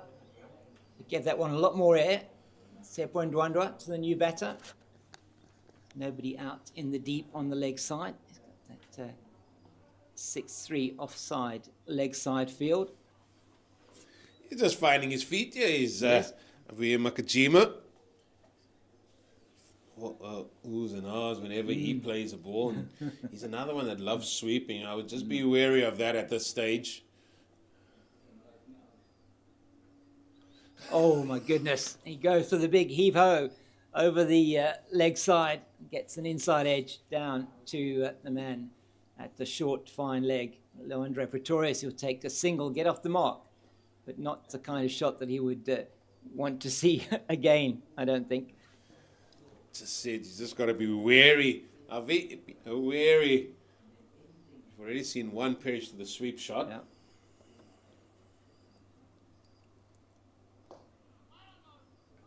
That's good captaincy there for the final ball of the over. He brought the man from long off up into mid-off to prevent Gavin Kaplan from getting off strike. So it is going to be Abiwa Ngajima on strike now for the beginning of the 79th over. So just 2 overs away from the new ball. I'm trying to see if there's any of the pace bowlers that may be warming up. I don't see anything at this stage, but you would feel they probably will take the new ball.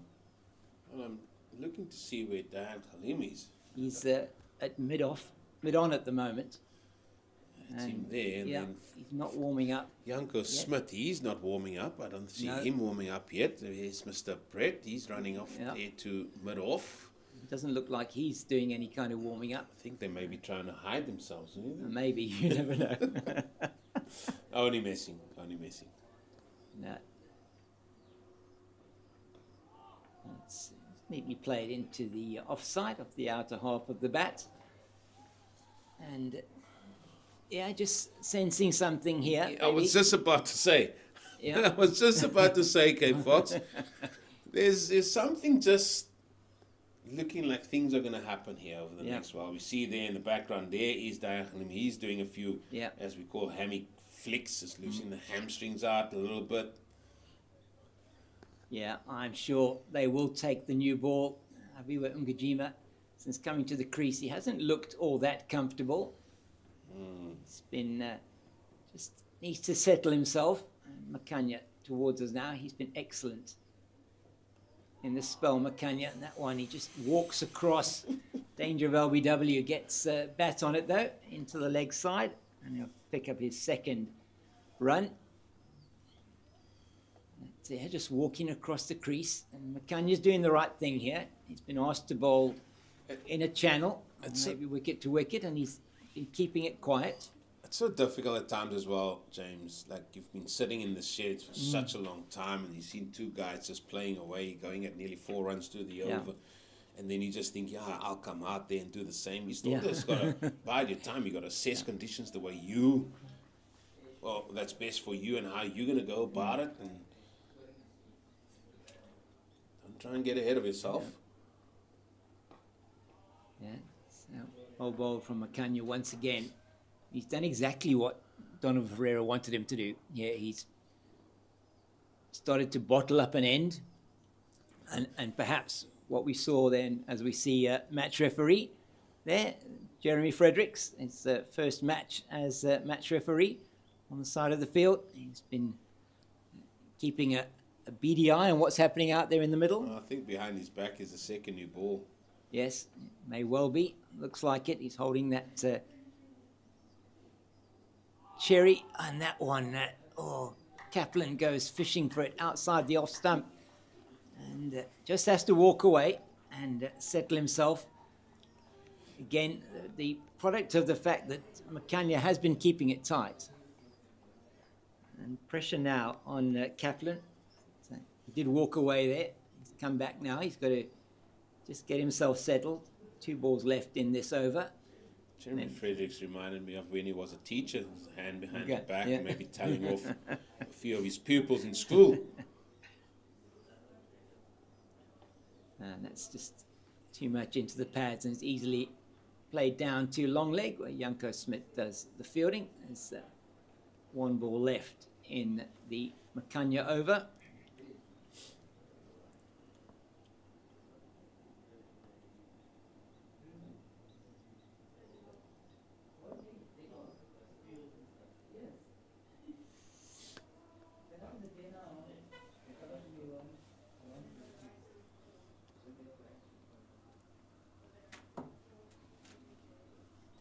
.297 for 2. 1 ball left in the 79th. Still 20 overs, 19 overs and 1 ball left in the day. As Ngajima just defends into the leg side. And there is no run. So, it's the new cherry in his right hand. And he's going to be handing that to square leg umpire Tom Mokorossi. In fact, he's not. He's given it to Luandre Pretorius. It's rolled it on the ground, Didn't roll that. I'll be unhappy. I want a new ball. I would want a new ball. There's been given there to Tom. Yeah. Thankfully for Titans, it didn't bounce on that part of the pitch No, there. It was on the grass. Yeah. So, well, what is that? 79 overs bowled. yeah. 79 overs bowled.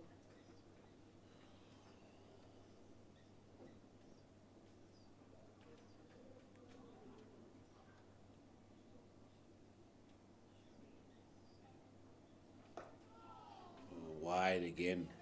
And why didn't we see this early on? A little know. bit slower through the air, wider, dragging the batter across.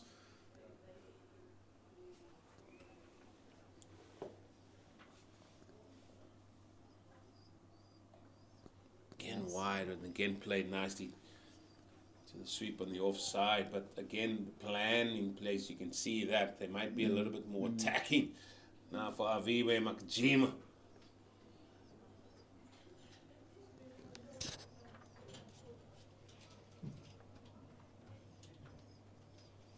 He's in again. Seppo Ndwandwe. That time short and doesn't take full toll of that. Mgijima plays it straight down to mid-on. Still got a feeling, don't you? And that one is played very nicely. Backward of point this time, but well fielded by Diane Khalim over there. You itching. You are itching. I can see that. You haven't been comfortable here. You still sensing. You got that. Yeah, the senses are out. The fox's senses are out here. Senses are out here, definitely.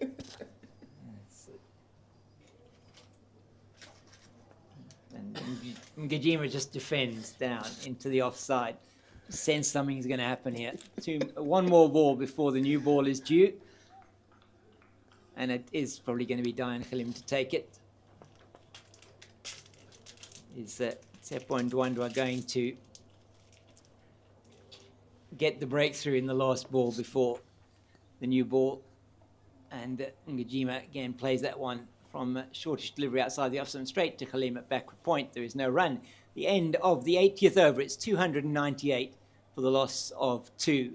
And that wicket of Roelofsen has brought a bit of a reduction in the run rate. And it is going to be, is it going to be Khalim? It is indeed going to be Khalim who's going to take the new ball, you feel? Yeah, no option. Now, what the Titans need to do is just either get this man here, Gavin Kaplan, out, who's on 130, or just give him one and then bowl to Aviwe Makajima. What will the field be? This will say a lot about the mindset, and it looks like he's putting out a couple of sweepers and a deep backward square. Yeah, interesting.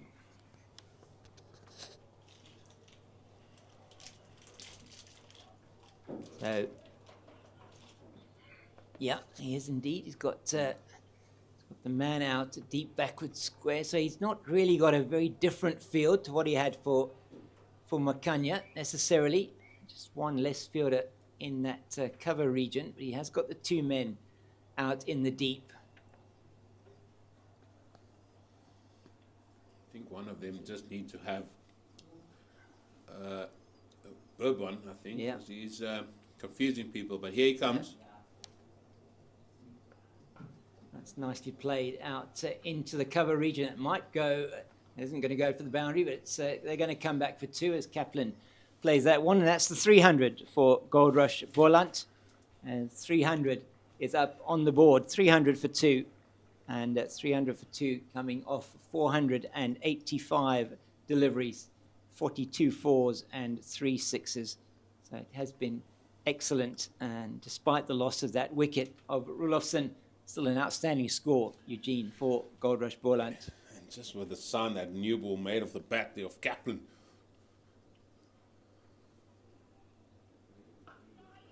Yeah, it always feels like it's going to go off the bat a lot quicker. always does. It always does. 18 overs. Now it's a case in point. You don't want to bowl too many overs now at a team when they're going too well. So they've got to manage the next 18 overs, the Titans, just to get through the day's play here. Yeah. As Khalim in again. Just forward this time. Kaplan, nothing much yet seeming to be happening with this new ball. Diane Khalim only 3 balls into his spell with the new ball. Yeah, give him time. Give him time. That's the scoreboard. There we go. Look at that. There were talks about that scoreboard maybe blowing up because 2 men scoring big hundreds. Very rare sight here at Goldrush, Boland. Well, it's quite something if you consider that the previous highest score for Goldrush Boland against the Titans is only 268. That's nicely played once again. This time, I don't know if here's Leandro Pretorius gets there, but another 2 for Gavin Kaplan. And he's doing the right thing here. Kaplan, the ball was wide enough for him to play that shot. And it takes the score now to 302. And he's on to 134. And a lot rests on him now, you feel, Eugene, to guide it and Ngajima through and just to keep batting. He's got another 17 overs and a couple of balls tonight. They need to get through, and he's going to want to be there at the end of the day. Yeah, 2 very important things you said there. One of which is keep batting. That is just the obvious fear from a Boland perspective as well as personal here, that he needs to keep going. He's the man in. The other one is he needs to be there for Avi as well now, because Avi 2 of 14 deliveries, and we can understand he's been sitting in the sheds for a long, long time. And here he just needs to bide his time a little bit and find his feet and get going. So a lot of responsibility on Gavin Kaplan here.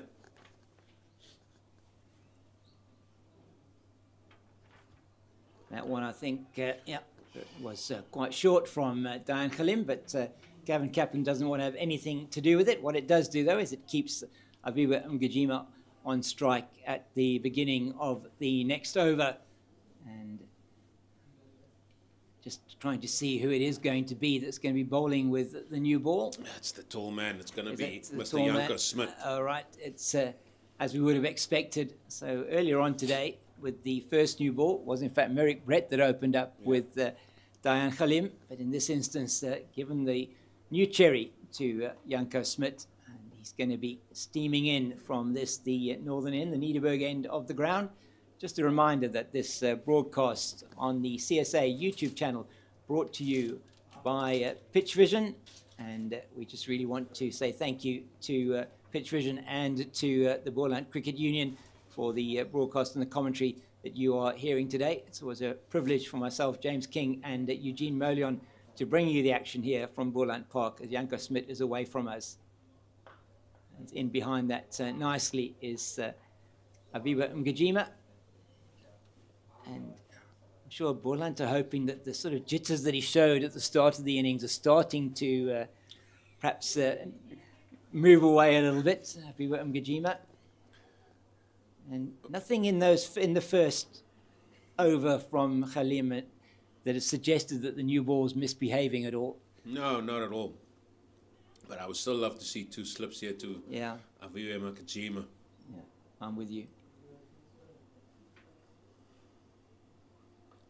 That's 2 straight, and that's played fine. They should come back for 2, and they do. That's fielded by Khalim on the boundary. One thing I will say here about Janko Smit, and this is my very first opportunity to see him bowl. He's just at the point of delivery. He's just moving slightly to the offside a little bit. Hence the odd one he does sort of throws down the leg side. And he's a tall man. And you just want to use his leverage a little bit better. He's got long levers, and you want to use that. I think it's just a little bit too short with his bowling stride as well as his arm. There's not enough time for everything to be set to get the full momentum going towards your target. Again, Yeah, it's I'm just with so you. choppy and Yeah. short. That front arm could be used Yeah. a little bit more. I mean, he's got great attribute to be a good fast bowler. And yeah, he has done really well for the Titans.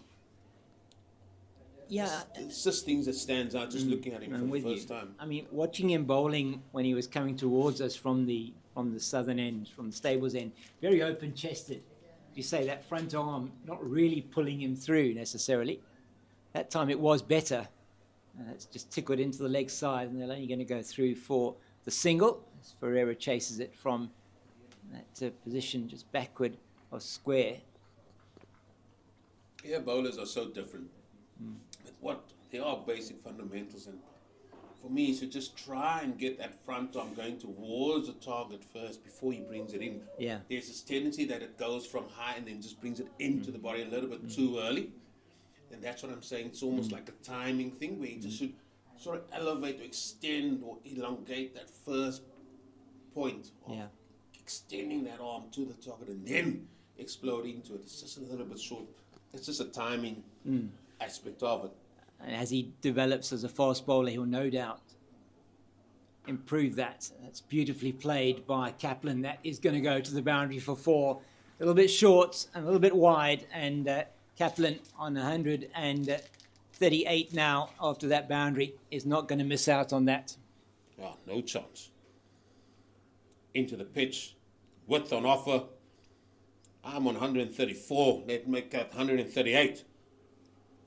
And that now brings an immediate change to the field. And that man that you were so happy to have in at slip is now moved into a cover point position. Quite deepish. So the message you're giving to your bowler there is what, Eugene? I mean, is that you're not giving me a chance to get a catch at slip. When you're not giving me that from a bowling point of view, I have to go defensive now. Yeah, 100%. Well, it happened to me once in my career where we took the second new ball. And the captain said, "No, I want you to bowl short." And I said, "No, second new ball, you want to take wickets." And as a bowler, you've got to stand to feel like, no, this is a chance for me to get some wickets as well. And maybe the batsman that's not in, I'm going to try and apply more pressure to him. I haven't had the opportunity to do that yet.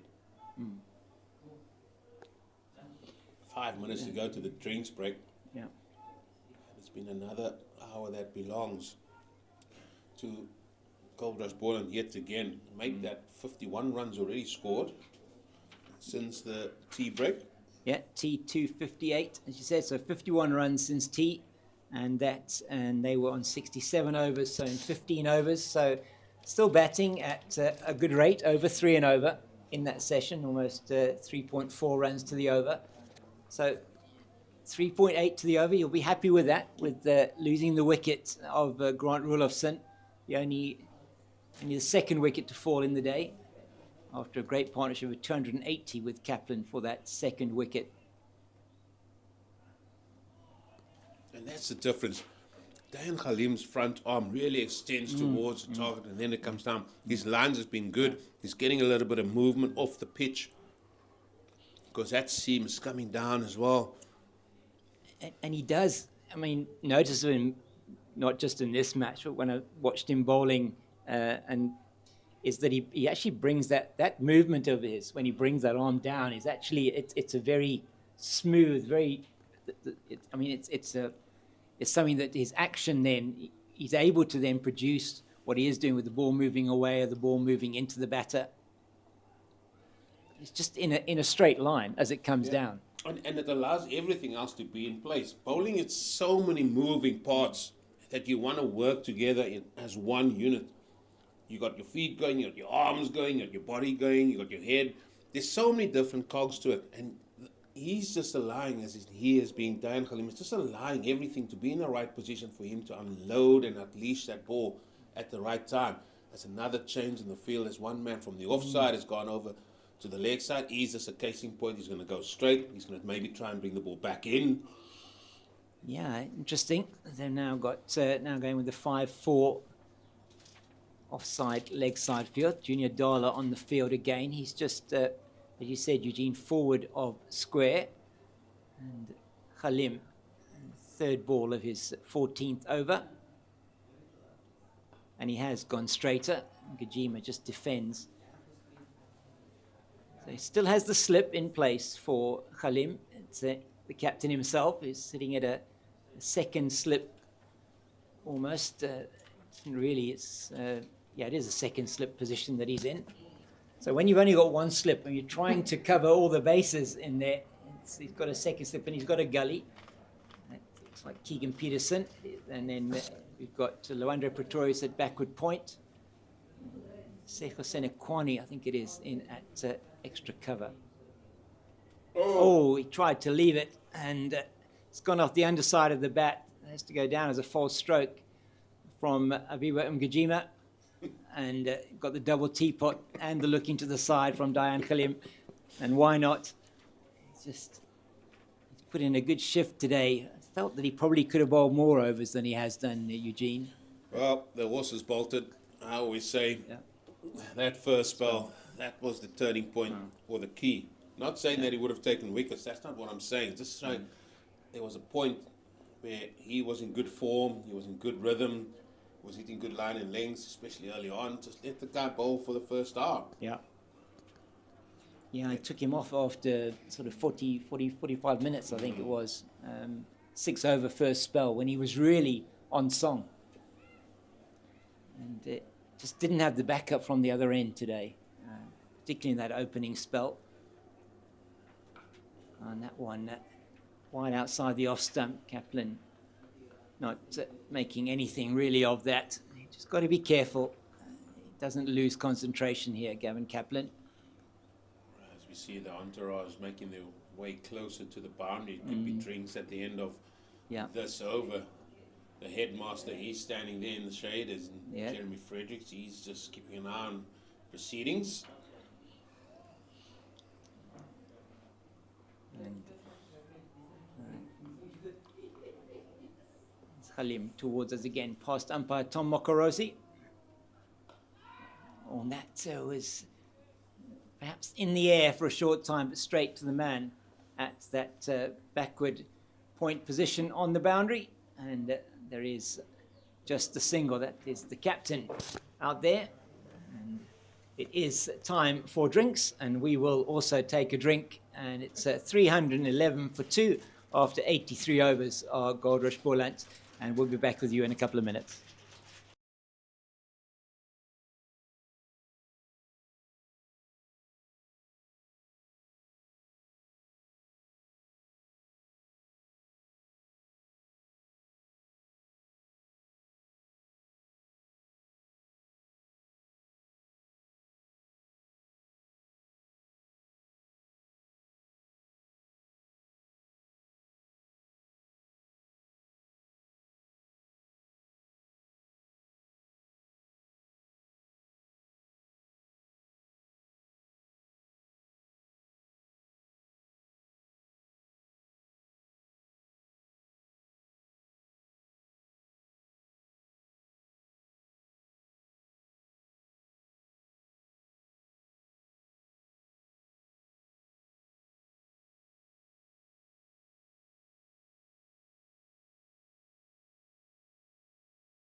Welcome back, and it is going to be Janko Smit to start the 84th over of the innings. And bowling, we've got umpire Warren Weingard there with his arm out to say, just hold on a second, Janko. And it's going to be bowling to Gavin Kaplan, who's on 139. And just to give you some information from the other two games that are happening in Division 1, we'll do that after this ball from Janko Smit.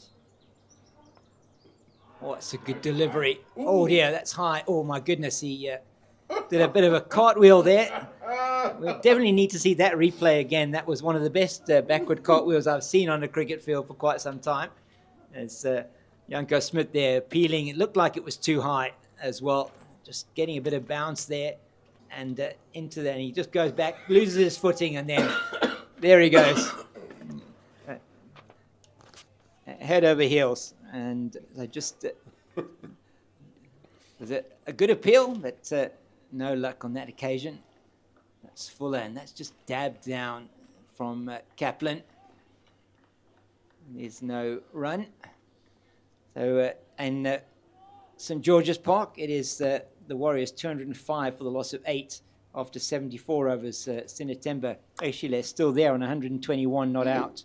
So putting in almost a lone hand there for the men from Gqeberha, and then we'll give you the KZN inland score now. Nicely played by Gavin Cowell. It's a beautiful shot through the offside, and how many times has he done that today, Eugene? That is an absolutely glorious shot. I think that was his first boundary scoring shot as well. That back foot punch through the offside, and on 140 he does exactly the same thing. Beautiful shot. He just stands up tall, and as I said, his hands through the ball is just magnificent. I mean, back of a length, just hitting the pitch hard here. And he just says, right, thank you very much. You can see the hands through the shot. Excellent execution. That's brought a change to the field once again, as they brought Luandre Pretorius now into that position where that ball went through. And again, no slip now in position for Janko Smit. And just to give you that score, and they are playing again at in Potchefstroom, 181 for 5.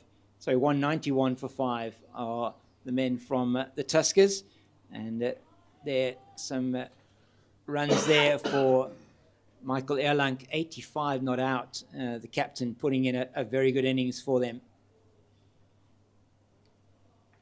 Oh, another good delivery into Kaplan. Just overbalances slightly there. Cameron Shackleton, a 54 for them. He is back in the pavilion. So that game there at Potchefstroom, you feel batting first in Potchefstroom, you want to get 300 plus. And so Michael Erlang's going to be very important for the men from the Tuskers to get that score up or around that kind of region. Normally a very good batting track, Potchefstroom. That's down the leg side, and Kaplan probably misses out there. It's taken behind by Moonsami at the end of over number 84. It is now 315 for the loss of 2. This final hour of play, the final 14 overs of the day's play is very important in the context of where tomorrow might lead to. And the reason why I'm saying that, I'm looking at the weather forecast. It's set better than fair. I mean, there's just sun all up wherever you look. It's going to be a little bit warmer than what it is today. Maybe it just means there's going to be less of a breeze out there. But talking about temperature in excess of 27 degrees. So with that being said, it means that this pitch is going to be getting a lot of sun. It's going to maybe get a little bit of the breeze that's blowing across, so it could be drying out constantly as we go on. And the more and more runs being piled on by Goldrush Boland, maybe it's going to be putting Titans under some pressure when they come to bat. That's outside the off stump. Khalim just bowling that one in that channel again. And he's now into his third over with the new ball. And he just really has got more of a spring in his step now, bowling to Aviva Umgijima. Umgijima 6 he scored off 23 deliveries, so it's taking a bit of time to get in. And he'll know that if he can just get in and start to build an innings. There are certainly runs on offer here. Oh, and that, do you think that just fell short of Donovan Ferreira? It went to that second slip position, but I don't think that was a catch. I think it must have just dropped short. Yeah, just a little bit short of the captain. But this is what you get when you carry just one slip and you're not quite sure where you're going to be. Maybe if there were two slips in, second slip would have been a little bit closer, and maybe that would have just carried. But we've seen a number of balls not carried to the solitary slip area at times here today. Now, after that delivery goes to slip, he's taking himself out of slip. He's probably just asking Khalim to maybe, I don't know, he's going to pitch this one up a bit more. That's down the leg side, and they're going to come through for a single. That's that time to Kaplan, took the slip out to Kaplan. He'll no doubt have the slip back in for Ngajima. And he does indeed do that. So horses for courses here. That one just dropping short. I think he's just speaking there a little bit to Keegan Peterson, just about where should I stand? Should I come a little bit further forward? It's a guessing game. It is, isn't it? It is a guessing game. It's a guessing game if you're going to have that solid slip. He's really close in now. He is.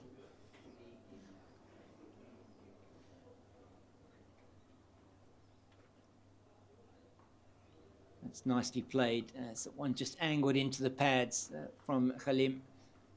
Ngajima would be very happy if he can get those all day, just to get himself off strike, start to just build his innings. And it was interesting. I think it was actually the World Test Championship final where the ball at Lords was just not carrying, and it was, I think, going down the slope. Or it was just dying. And what happened was that the slip fielders kept coming up closer and closer. And what did happen then was Steve Smith being so close in. I think he dropped. He dropped Aidan Markram. I think it was.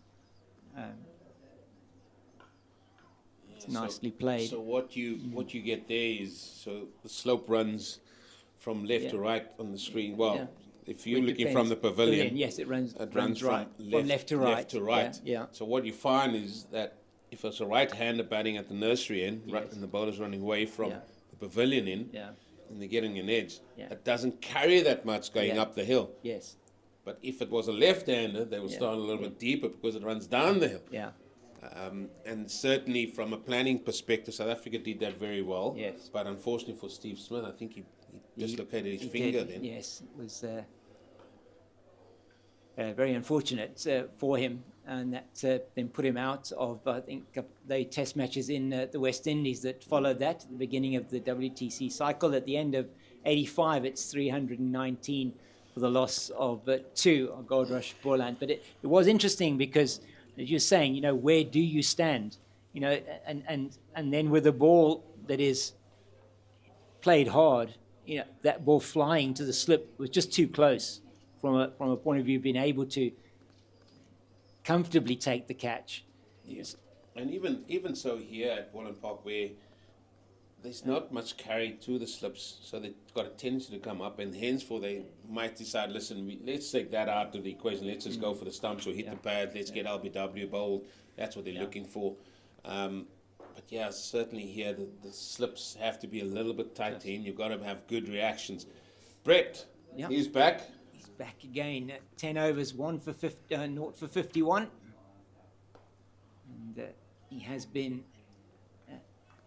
expensive, and he was expensive from the word go this morning. Certainly was not in that position. It was bowling from this end that Gavin Kaplan, I think Gavin Kaplan's first scoring shot was a 6 over fine leg, a short ball from Merrick Brett, and then he did caress him through the covers. It's Brett once again now with the new ball, bowling to Kaplan. That's 2 leg side-ish, and they'll take the single. It's a good stop. Oh dear, my goodness, that's Tepo and Ndwandwa just also rolling over, trying to collect that one, and it looks like it's been a long day in the field for the Titans players here. Well, that surprises me. Yeah.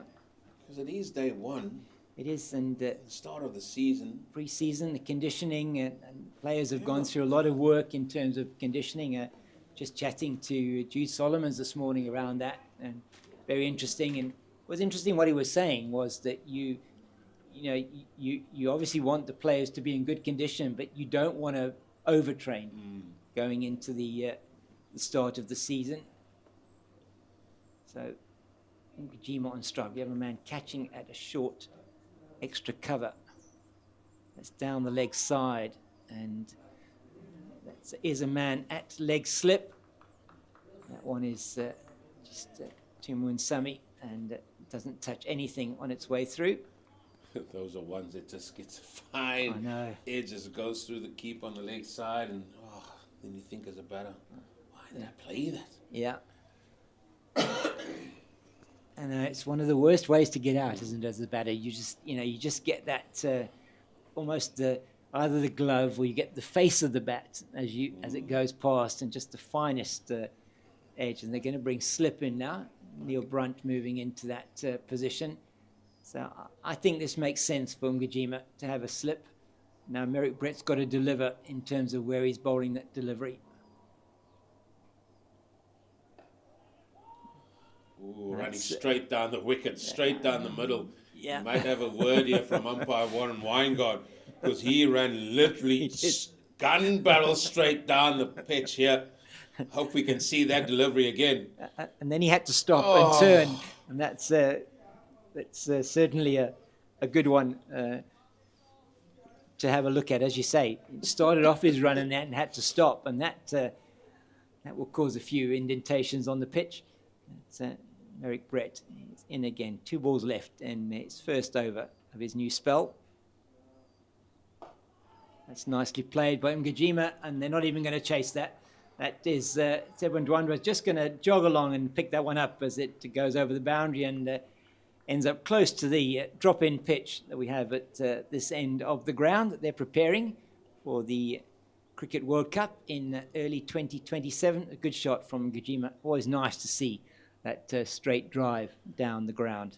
And again, he ran straight down the middle of the pitch there, yet again.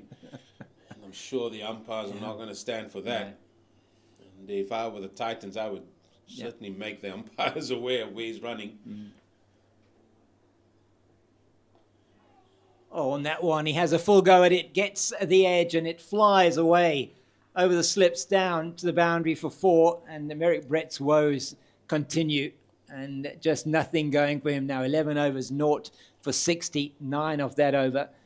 And he must be feeling it's just not his day today. Well, it's just the consistency. That's it. Yeah. You know, he's been wholehearted. He runs in. You can see that. But he just hasn't had the consistency. That time it was wide delivery, and Ngajima just threw his hands at it and said, yeah, I'll take that. That flew over the gully fielder. And, the runs are still coming. What do we make that now? 12 overs remaining, or 12 50 overs. minutes? Yeah, I think they have the ability to take the extra half an hour, so I think we may have just less than an hour left. The close of play is 5:30. Yeah. Done. 12 overs or 5:30. 12 overs or 5:30. That's it. See, it's Khalim again. It's a no ball. Oh dear. Second no ball of the innings. First one from the pace bowlers. So from that point of view, it's been quite disciplined from them. You shouldn't expect anybody to bowl no balls, though. But it whenever the red ball's does in creep the hand, into the... whenever the red ball's I in know. the hand. It's true. If it's a white ball, they know it's going to be a free hit. You're going to get hit out the ball. Yeah, no, you do. So,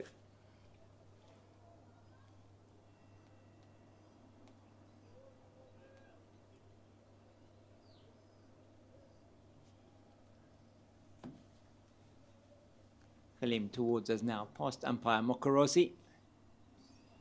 That's wide and left alone wisely by Ngajima.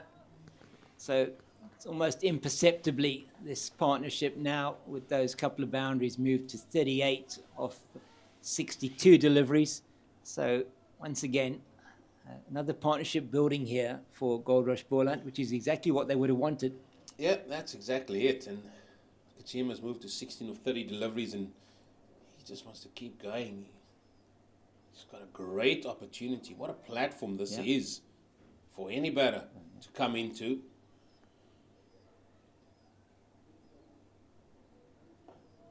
Yeah, it's better from Khalim. Just a little bit slower that time. And Gavin Kaplan, 146 not out here. And with just, as you say, the 12 overs to go until 12 overs, or that's just over 45 minutes. And key thing for him, just as we were saying earlier on, just make sure that you are there. Only the two batters so far that have been dismissed. Peter Malan early on in the piece for 8, and then Grant Roelofsen for a well-played 150. That's well left by Aviva Mgijima.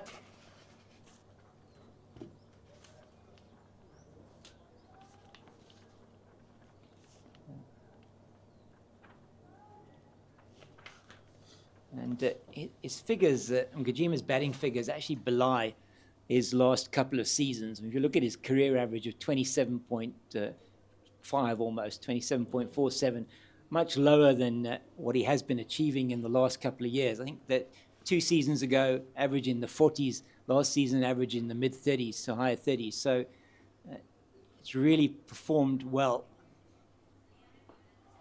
Yeah, another man that's made the journey down from Newlands here to Boland Park, and he certainly took upon it himself to really get set in the side. He's also extremely handy with ball in hand. And it's been a good acquisition here for Boland. He has indeed. Just that senior player coming in, and now with a lot of youngsters actually coming through now for Goldrush Boland, which I think is really excellent. I mean, made some very good additions, we said, to the squad over the past 2 to 3 years. No real business this year, as Khalim is in once again. It's again neatly played by Mgijima.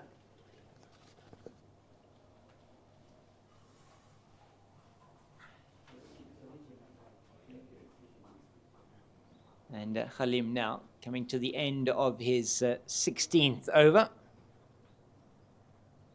And Mgijima is on 16. And just looking at those numbers for the last 2 seasons that I mentioned, I'll give you those figures for Aviva Mgijima shortly. Plays that one, and it is along the ground to the man at square leg.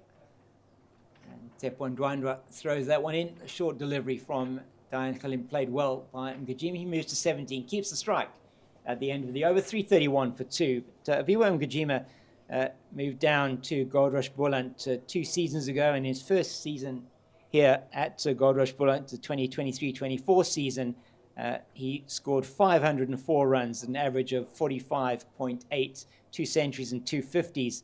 And the last season, in 7 matches, 341 runs, not as successful a season for him, but again, an average of 34. So both seasons significantly bettering his career average. And so it's been very good, like a good wine is maturing with age, is Aviva Mgijima, and a man very important to the team here at Goldrush Boland. As they say, they have maintained the squad very much the same squad as they had last season. We'll just talk about some of those high performance players as well for you. That's neatly played into the leg side by Mgijima. He'll turn for 2, and they'll get them easily as Peterson does the fielding.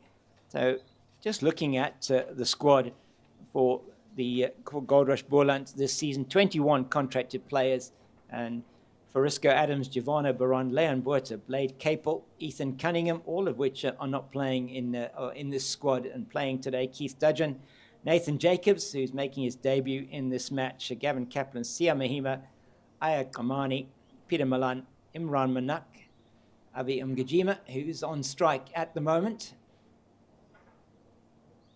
Oh, he has a go at that one outside the off stump, wide, and misses it through to Munsami.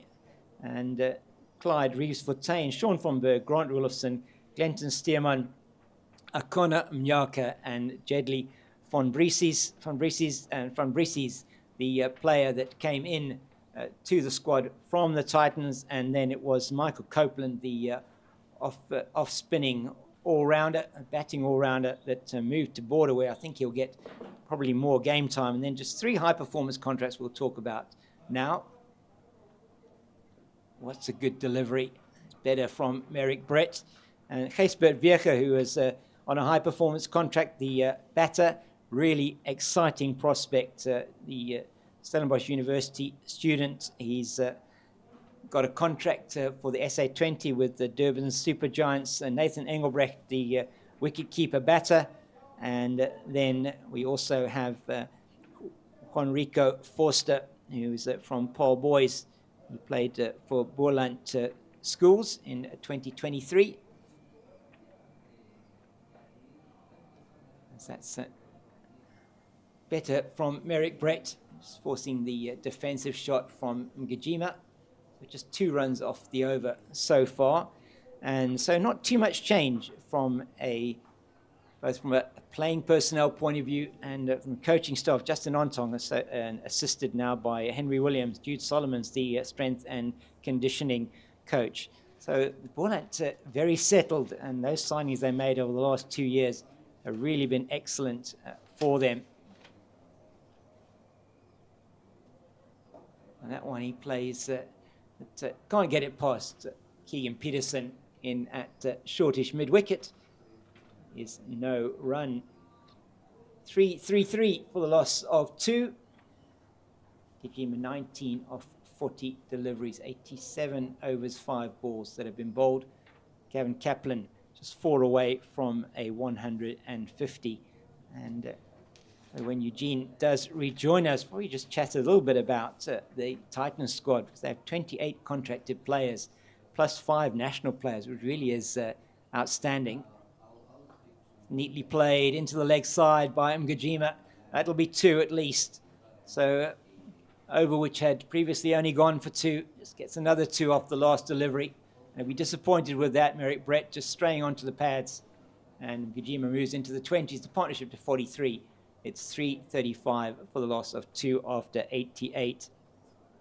So yes, some interesting moves in from a Titans point of view. Just 4 players in and 5 players out of their squad. But the big thing for me is the inclusion of the rookie and high performance contracts, where they've really gone with the youth policy there, and they've got a number of young players on board as change of bowling from the stables end.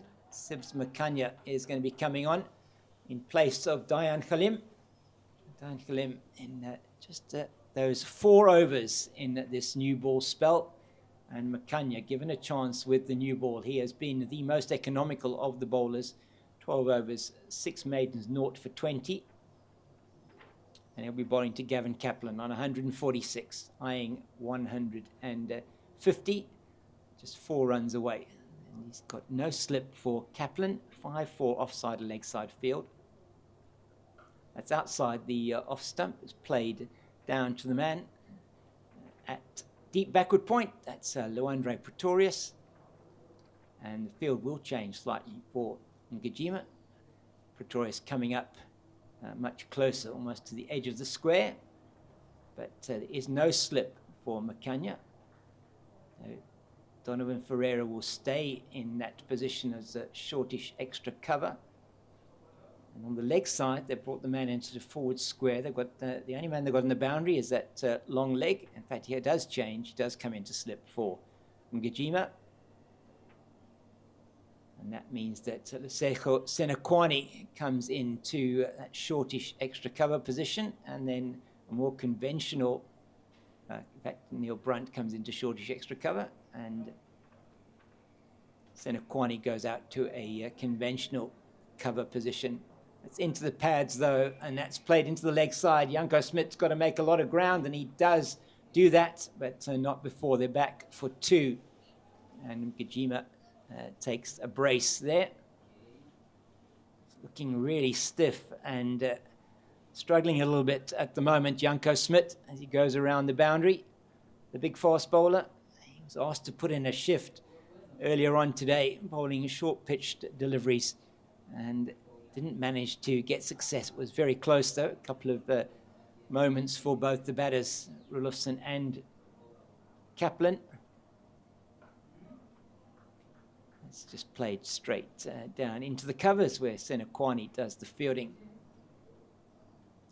Looking forward to seeing Lesego Senekwani batting over the next few days here at Boland Park. And then who got 70 in that CSA versus New Zealand A second test match. Struggled a bit in the first game, but in the second game came good with a good half century.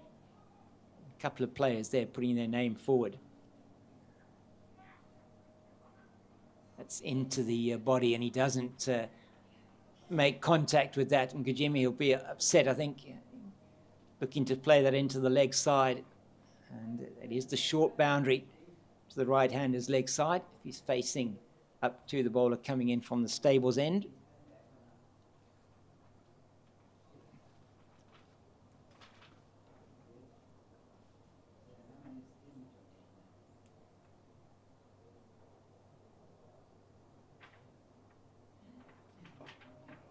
That's once again defensively plays. Good over again from Makanya. Just a 3 off it so far.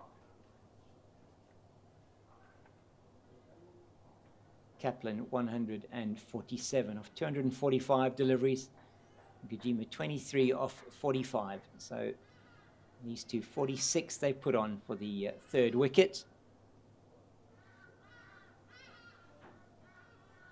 And partnership records for the Titans, for Boland, should I say, against the Titans continue to fall here at Goldrush Boland, at Boland Park, should I say, as that is now a new mark for the Goldrush Boland against the Titans for the 3rd wicket. The previous highest partnership was 37 between Gafildian and Stian van Zyl in the 2021-22 season.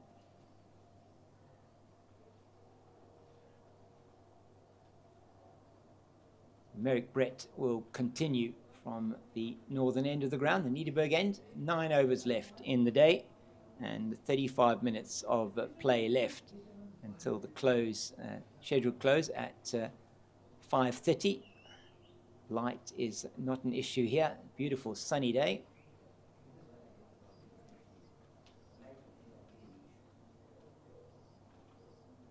So 5-4 offside leg side field. He's bowling to Kaplan. He's just forward defensively. So we have a man at gully. We've got a deep backward point. We've got a man at cover point, a more conventional cover point, but fairly deepish. Got an extra cover, a mid-off, a mid-on, a wideish mid-on. A man at mid-wicket, a man on the deep square boundary, and a man at long leg. 5-4 offside leg side field, as Merrick Brett is coming in for his second delivery of his 13th over. And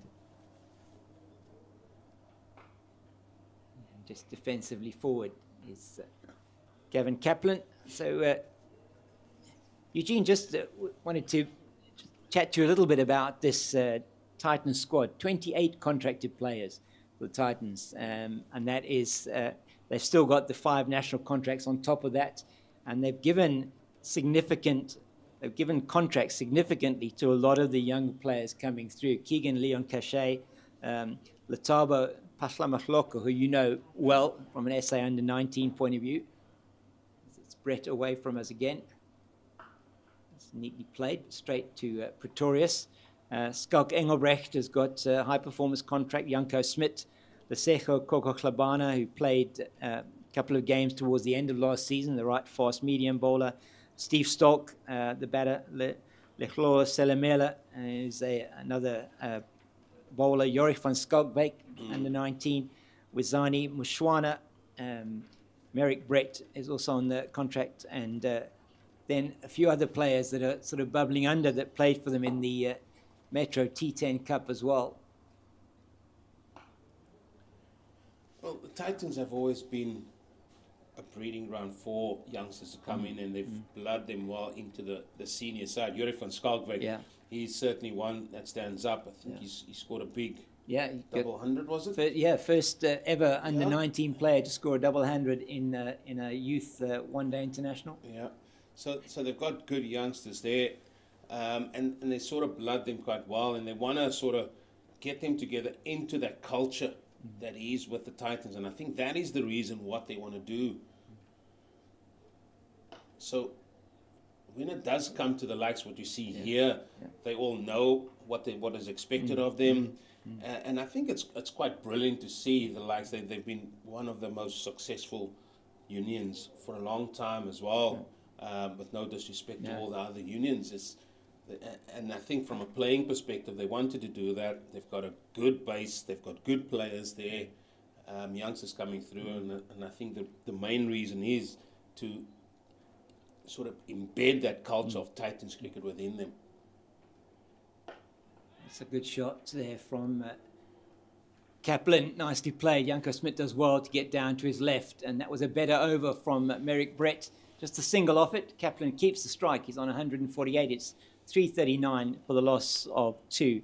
And then as well, I mean, just some good business for them in the off season. 4 players that came in for them. Junaid Dawood, who we haven't seen here, is not in the squad that's travelled here, but the leg spinner from the Lions, a man who's from this part of the world in Cape Town. Dwan Jansen and Marco moved across from the northwest. Leseko Senekwani, we've mentioned him as well, in from the Knights, which is a really good signing for them. So it was really, from that point of view, I think they've also, I'm just trying to see, there was one other player that, now I can't, of course, and Marco Jansen as well, who's moved across. He's on a national contract. So some good business. Certainly makes for an interesting net practice when all of them are around. It will do, yes. But I mean, the names you're just mentioning there, it's stand-up performers domestically within South Africa, and done really well there. The CEO, he knows his thing there. Yeah. So it's just about these players stepping on the park and just doing their bit, because everything else has been done. And I think they've got a really, really good squad, and the head coach spoke highly of that. Just reading the little bits that he did say, they've had a good pre-season. It's just about getting on the park, and he's excited to see these players on the park. Also in his first year, and he also wants to make his mark on proceedings as well at the new province. He's the head coach, and yes, we can only bid him and well as all the other coaches well for the season, because if that happens, I think South African cricket is going to be in a really good place domestically if all these guys are really coming up and stepping up to perform. Yeah, I couldn't agree with you more. I think bringing those outstanding performers at under 19 level, that's neatly played, and that takes them just one run closer to that 150 mark. It's gone a little bit quiet at the moment from a run scoring point of view, but Goldrush Boland, they'll be very happy. Still 7 overs and some change left before the end of the day's play, and 340 for the loss of 2. I think they would have. I think Justin Onton would have bitten your hand off if you've given that to him at the start of the day, electing to bat first, and thanks to a brilliant partnership of 280 from Grant Roelofsen and Gavin Kaplan. Yet another big partnership from them after their 390 against Northwest last year. It's really set the scene for a fantastic match for Boland. Nicely played by Mgajima. I'll take another single. Yeah, and the other thing that he will take great heart from is how they've gone about compiling their batting performance in each session. The first session they got 98. Second one they got 160. It was a good session with 2 batters in. They're going to go over 100 here by the looks of it again in the third session, and that just all adds up to a great batting performance on day one. Yeah, as you say, yes, they're just 17 runs away from 100 runs in the session. So Makanya strays onto the legs, and that's been hit well, and it's going to go for 4 as well. Neatly timed by the batter there, and that is another 4 to Gavin Kaplan, and he goes to a magnificent 150. That is 153 for Kaplan, and he scored them off 256 deliveries, and has been, so 255 deliveries for him, 119 fours, I think it was, and 2 sixes, and that brings up the 50 partnership as well between these two. So another milestone for Kaplan and Mgijima.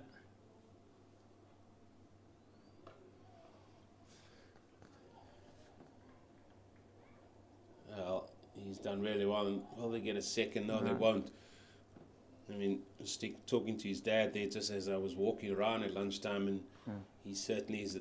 Well, I wonder if he's a nervous watch or not, but he certainly knew that his son was really got a good sort of platform set. There's Jude Solomon, the S&C for Boland. He's walking around. Usually we see Ezra Poole walking around with him. He's not here this year. So it's a lonely walk for the big fella. Maybe thinking, what can he do with the boys come 5:30 now? They've been sitting in the shed all day. What can I make them do? A few bit of running just to get them going and keep them in prime condition. Does a great job here, Jude Solomons, with the team, and it was very important. I mean, there's so much science involved in the conditioning of players these days, and very, very important in this professional era to make sure that you can keep your players on the field. You want them to be at their peak performance, as we do see a change of bowling from the northern end, the Nederburg end. It's going to be Neil Brunt coming back in, 9 overs, one maiden, 0 for 45.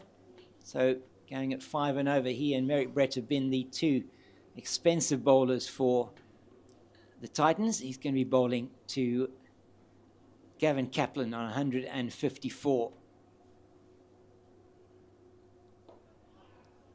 Just straight to the man at that shortish extra cover position.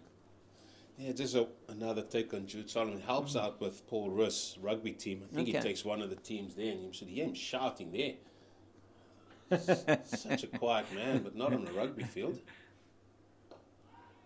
It's neatly played into the leg side. It's in the air for a while. They're going to turn for the second, and they should make it easily. Aviwa Mgijima putting on the afterburners there, and get through for the 2. 156 now to Kaplan. 6 overs and 4 balls left. Here's a question for you. Do you have a night watchman? Gee, I don't know. I mean, it is an interesting question. It's neatly played, well fielded by Senakwani. In this situation, I don't think so. Do you? I mean, I'm not sure that you would you need to protect Clyde Reeves-Fontaine in this situation if they did lose a wicket now. Oof, that's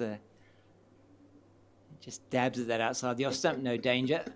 I'm just asking the question. Yeah, I know. Maybe Glenton Stearman's padded up. You never know. He would be your night watchman, wouldn't he? Or Nathan Jacobs, maybe. Maybe would you put the debutant in? Probably. Maybe you would. Maybe Nathan. Yeah. Clinton's probably thinking I've done it far too many times. That's true. But That's true. Your first point is a very, very important one. You're in such a good position. You look at where you are, 1 run short of 350, just lost 2 wickets. You want to keep on piling on the runs as much as you get, and come day 2, you want to start that day with aplomb. Yeah. So you want to make sure that at the beginning of the day you've got your 2 best batters to be able to take that forward at the crease. So yeah, I don't think in this situation they would go with the night watchman. That was not a great delivery at all from Neil Brunt, and he gets away with it as it's played straight to Diane Khalim. Short and wide outside the off stump, and Aviwa Mgijima misses out on that one. 349 for the loss of 2 after 92. We're winding down towards the end of the day's play, one that has been completely dominated by Goldrush Boland. The momentum multiply Titans in a difficult situation here. And they will feel that they've got a lot to do over the next few days. Boland in a, as I say, a completely dominant position here. Well, they're that and more. But like I said, this is only day one. Yeah. Looks like Brett's going to come on from just a change of ends again.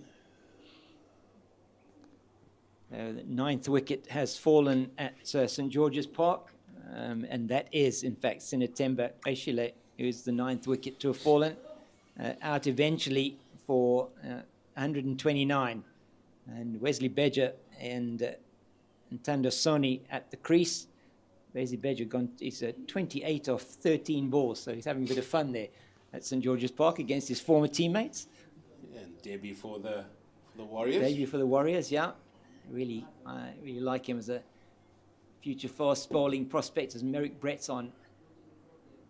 And that's wide outside the off stump. And that really wasn't a great piece of footwork there and movement towards the ball at all. Like Gavin Kaplan would be upset with himself there, I think.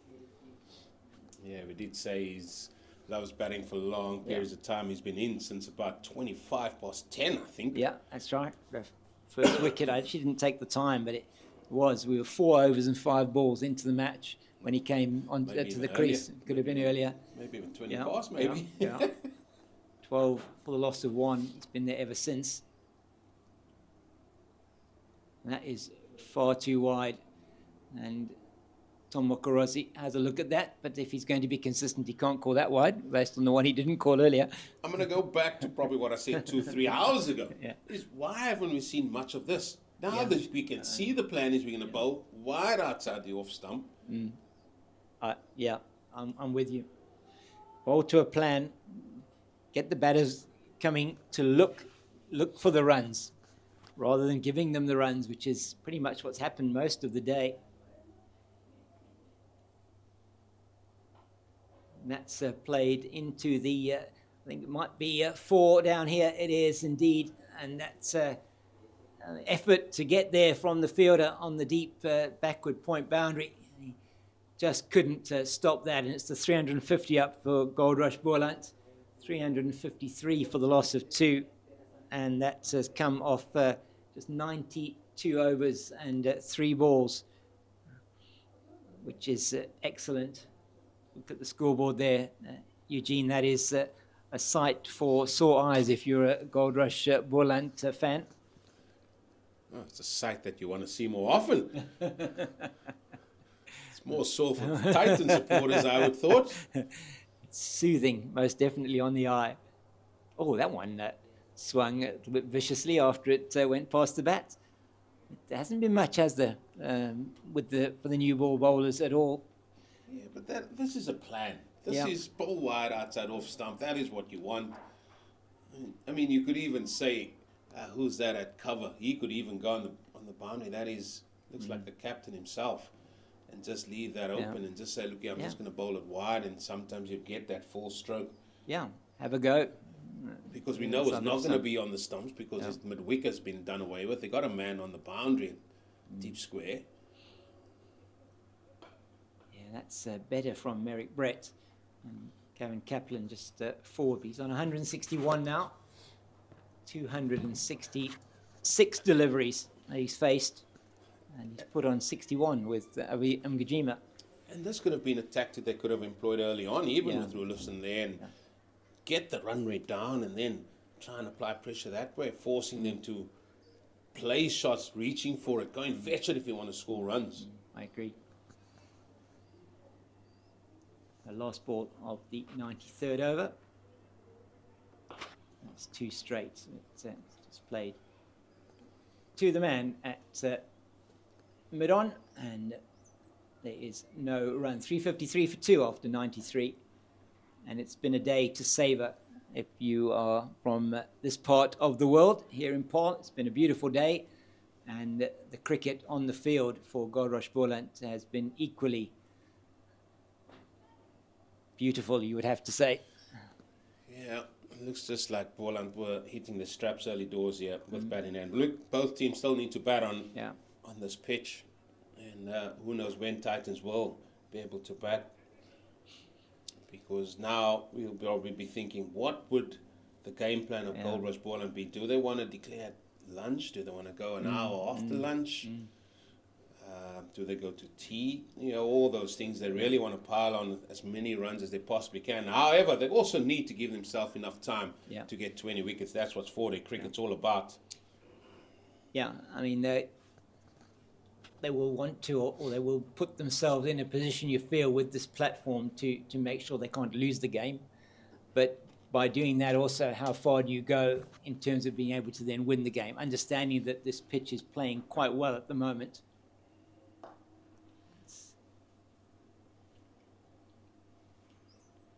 So, it's just a case in point of where you're going to put yourself to give yourself the best opportunity to get 20 wickets, and Avier's off again. It will just be one. Yeah. Merrick Brett made some good ground there to get that to that quickly, and moves to 25. And Eugene, I was looking at Aviwa and Ngujima's numbers for the last 2 seasons while you were out, and I mean, average over 45 2 seasons ago. Last season 34. So he has certainly over the last 2 seasons been in good form for Goldrush Boland, and he's just certainly looked the part of a 4-day batter. He didn't get those opportunities at Western Province later on in his career. It's caressed through the offside. That's a gorgeous shot from Gavin Kaplan, and that moves into 165, and that really was beautifully played again. Waited on it, just caressed it. The timing here is immense. Yeah.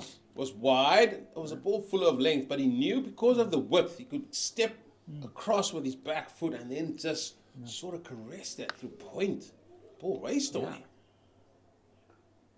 And he'll get a single now to take him to his equal highest score in first-class cricket, 166, which he scored. Was actually his first century that he scored. His maiden first-class 100, scored 166 for Western Province against the Dolphins in Cape Town 2 seasons ago. That's neatly played, but no run for Ngujima. And that, again, was a really good innings and showed that he could bat long in that innings. I've seen a lot of Gavin Kaplan, and he's really very pleasing the eye to watch when he gets going.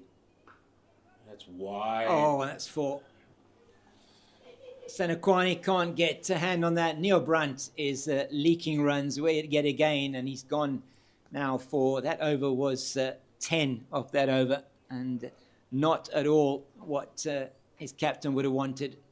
He's been conceding more than 5 runs and over in the overs he has bowled, and on the other end, Merrick Brett also going for just under 5 and over, and he'll be continuing. Brett, the 4 overs left in the day's play, and I think we are going to be finishing pretty much on time, which I must say is refreshing from a first-class cricket point of view. Yeah, it has been very refreshing to get there. But lots for the Titans to ponder about at the close of play today. Can they prize themselves one more wicket? They would need that to get a bowling bonus point. Yep. Let's not forget that factor as well. Yeah, it's, at this stage, they don't have a bowling bonus point. That is wide, and Kaplan's not going to be tempted with that too wide that time from Merrick Brett. But yes, as you say, just 6 overs left for them to get at least 1 bowling bonus point. And they would have come here expecting, you would think, to have picked up a reasonable haul of bowling bonus points. Not necessarily a high-scoring wicket here at Paul, normally. It's a new season. It is. New season, new wicket. Beautifully played, and there's a man there on the boundary. So just a single for Kaplan, and he now moves to his highest score in first-class cricket. Congratulations, Gavin Kaplan, 167. Now his highest score in first-class cricket, and this will not do his average any harm at all. And in this innings, he's gone past 1,000 runs as well. So just for good measure, when he got to 146, he went to 1,000 runs in first-class cricket. So really good from him. And sorry, I thought 166 was his highest score. 173 is his highest score. Here I'm going. I'm saying You've done it again. I've done it again. I'm not looking properly. He hasn't gone to his highest score. Sorry about that. So 173 is highest score. Which one was I looking at? The other parts were right. Western Province versus they Dolphins. were Western Province versus the Dolphins, but was 173. So he's still got a few runs to make. Begs the question. Scores 173. I know what it was. Yeah, In last an year innings. was his 166 that he scored. Was his highest score last year. But he scored 173 the year before. And Yeah, Western that's right. Province let him go. Yeah, no, they did. Yeah. So, yeah. It couldn't. My understanding was it couldn't guarantee him that he would be playing. You know, basically, would be first choice in the team, and it produced a lot of really good youngsters, and a few of those coming through, keeping him out of the team. I think they're just excited yeah, for beating the bat. I think so too. That the bowler wasn't interested at all, was he? And not a good enough chorus from behind the wicket to convince Tom Mokorossi that Avi Mgajima had touched that one. So yeah, so 167 is the highest score for Boland at least. It's got 166 last year. Good comeback. Good comeback. Good comeback from Fox. me. Yeah. You know, I don't like getting these statistics wrong. No. That's why I'm sitting on the edge of my seat here. I don't know how you got that one. No.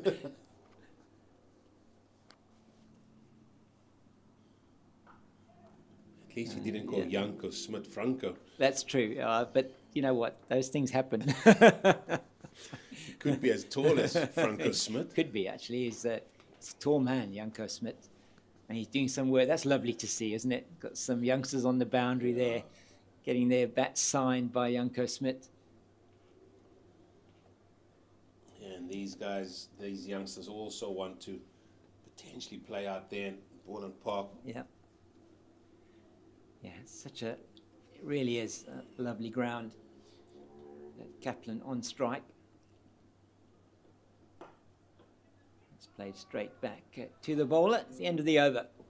And it will be 3 left in the day's play. 365 for 2 after 95 overs.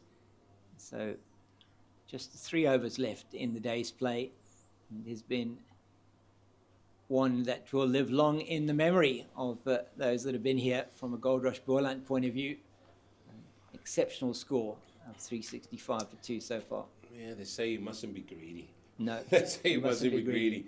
I'm just trying to think about how they go forward from here because, yeah, it has been a good day, but you need to capitalize on that. That is the important bit for me. Yeah. So that will very much be looking at how do they, if these two are still there at the close of play, which is exactly what Goldrush Boland would want them to be, is how do you approach the day's play then tomorrow? How do you look to build as big a lead or as big an innings as possible, as you said earlier on, Eugene, to give yourself the chance to bowl your opponent out twice and potentially not bat again, or if you are going to bat, just really a short batting innings to put the game beyond the opposition. Well, it's how their bowling is going to be approached. That's what I'm going to be interested in from a Boland perspective. Yeah, you want to pile on as many runs. For me, I even think go as 500. Yeah. Because they are batting quite quickly, and with the way it's going, it could be just probably an hour, maybe after lunch, with the way it's going. Yeah. 135, 140 overs. Yeah. So, yeah, maybe just an hour after that lunch break, and then just say, listen, let's be a little bit more consistent with our bowling. Let's try and apply a little bit more pressure.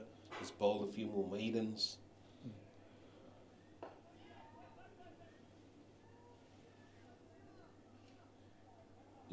Let's not forget, they do have Pretorius in their side who can take a game away from you. No, he can, very quickly. Brunt's good batter. Yeah. You know, Donald Herrera can score very quickly. Yeah. And Senakwani, who will be opening the batting for them. So you've got some really good firepower. Keegan Peterson, we haven't mentioned. So, 5 players there that we've mentioned already that are Rivaldo Munsami. So your top 6 is an outstanding top 6, and it's a good batting track. And certainly, seeing how well Goldrush Boland have batted, they'll be looking at it and saying, "Okay, look, we can do the same." We've got the top order, 100%. but the Boland bowlers do know how to bowl on this surface. That's well played by Mgijima. He's stolen the strike at the end of the over. 366 for 2 after 96. 2 overs left in the day's play, and I think we're going to close pretty much on time. Yeah, well, one thing that Boland do have is they've got a Sean van Berg. They do. In their side, and he has got 500 plus first-class wickets. And he certainly knows how to bowl here, and it looks like Donald Herrera is going to be bowling the penultimate over. Yeah, so we're going to see spin for the last 2 overs of the day, and they are wanting to get off the park, I'm sure, as quick as possible, are the Momentum Multiply Titans. It's been a tough day at the office for them. Earlier on in the day, just to wrap it up, if you are just joining us late in the day, was Goldrush Boland who won the toss and decided to have a bat first, and first man to go was Peter Malan for 8. The score was 12, and 12 for the loss of 1 wicket, and then a partnership of 280 between Gavin Kaplan and Grant Roelofsen. And that will not be a run for Mgijima, and they run 280 to take the score to 292 for the loss of 2. Roelofsen stumped by Munsami off Ndwandwe for 150 exactly. And the old Avi pulls away just as Donovan Herrera gets into his bowling stride there. He wouldn't have been happy with that. It's changing his gloves or what it is there. Avi, he wants something in his eye by the looks of things. And since then, these two have put on 74 for the 3rd wicket. Kaplan moving to 167, and Mgijima 31, and Kaplan registering his highest score for Boland, beating his 166 from last season. And big appeal, but he looked to me like he was outside the line of the off stump. But, having a bit of fun late in the day. Good to see from the Titans. Yeah, they've kept their smiles going there and kept the spirits up. It's good to see, as you rightly said. Well fielded there as well by Sibs Makanya. He's a good fielder. Live way in the field, Sibs. Always good to see. But yeah, it's a powerhouse batting lineup, as you say, from the Titans. And just a quietish end to the day's play.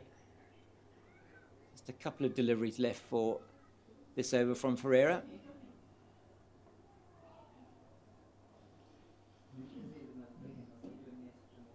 Avi's playing the role of the night watchman here. He's protecting the set batter. Well, he's done well. He's got up to 31 now as Mgijima.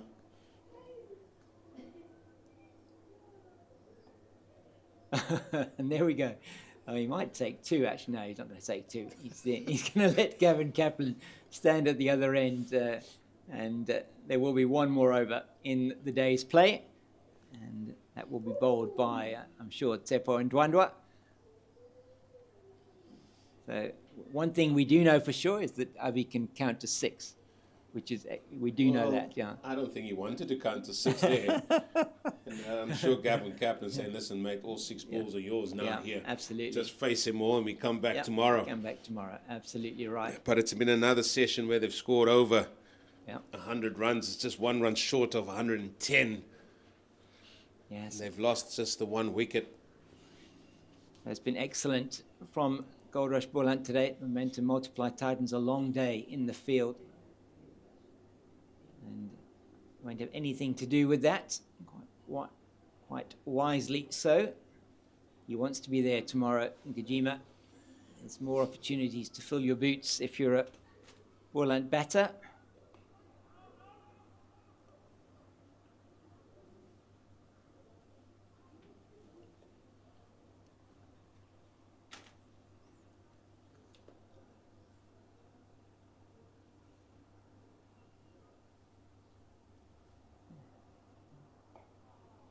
Three deliveries left in the day. Randwana, just to finish off then, Eugene, for the day.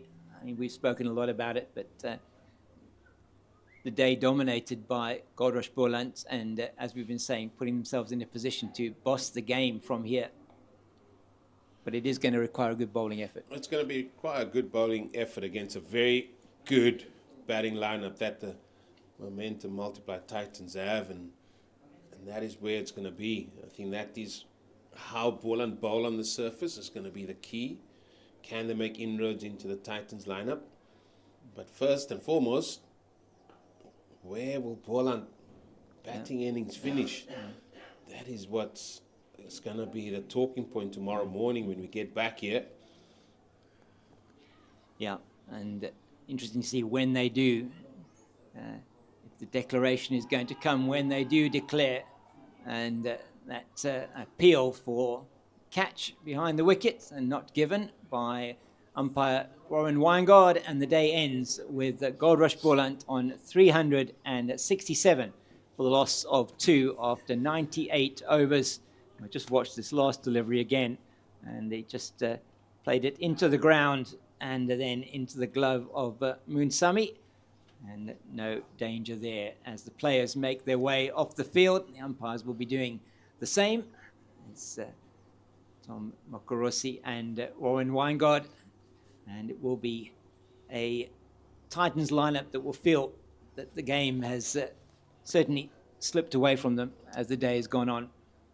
Yeah, maybe still a little bit too early to say it has been slipping away. However, they've got it all to do. They've got a mountain to climb. But look at that. Grant Roelofsen right at the top. 150 of 230 balls. He batted magnificently. Peter Malani left early. LBW to Dan Khalim for 8. And then Gavin Kaplan, 167 not out. He's going to come back. And he's going to be joined by Aviwe Makajima. But certainly, Goldrush Boland find themselves in a very good position. The bowlers, Dan Khalim, 1 for 44. He was certainly the pick of the bowlers there. Brett struggled with consistency, as well as Janko Smit, both of them going at over 4s. And then Makanya, I thought, did a really good job trying to just hold things together for Titans. And then Neil Brunt also going at 5s. And then it was certainly a toil at times for the Titans. But tomorrow's a new day, and they can certainly come back tomorrow and maybe make inroads into this Goldrush Boland side. But on day 1, Goldrush Boland certainly bossed the 3 sessions today. James. Thank you very much, Eugene. And so it's a good night from us all here at Boland Park. We'll be seeing you tomorrow morning again at 10 o'clock start here at South African Standard Time. Until then, thank you and good night.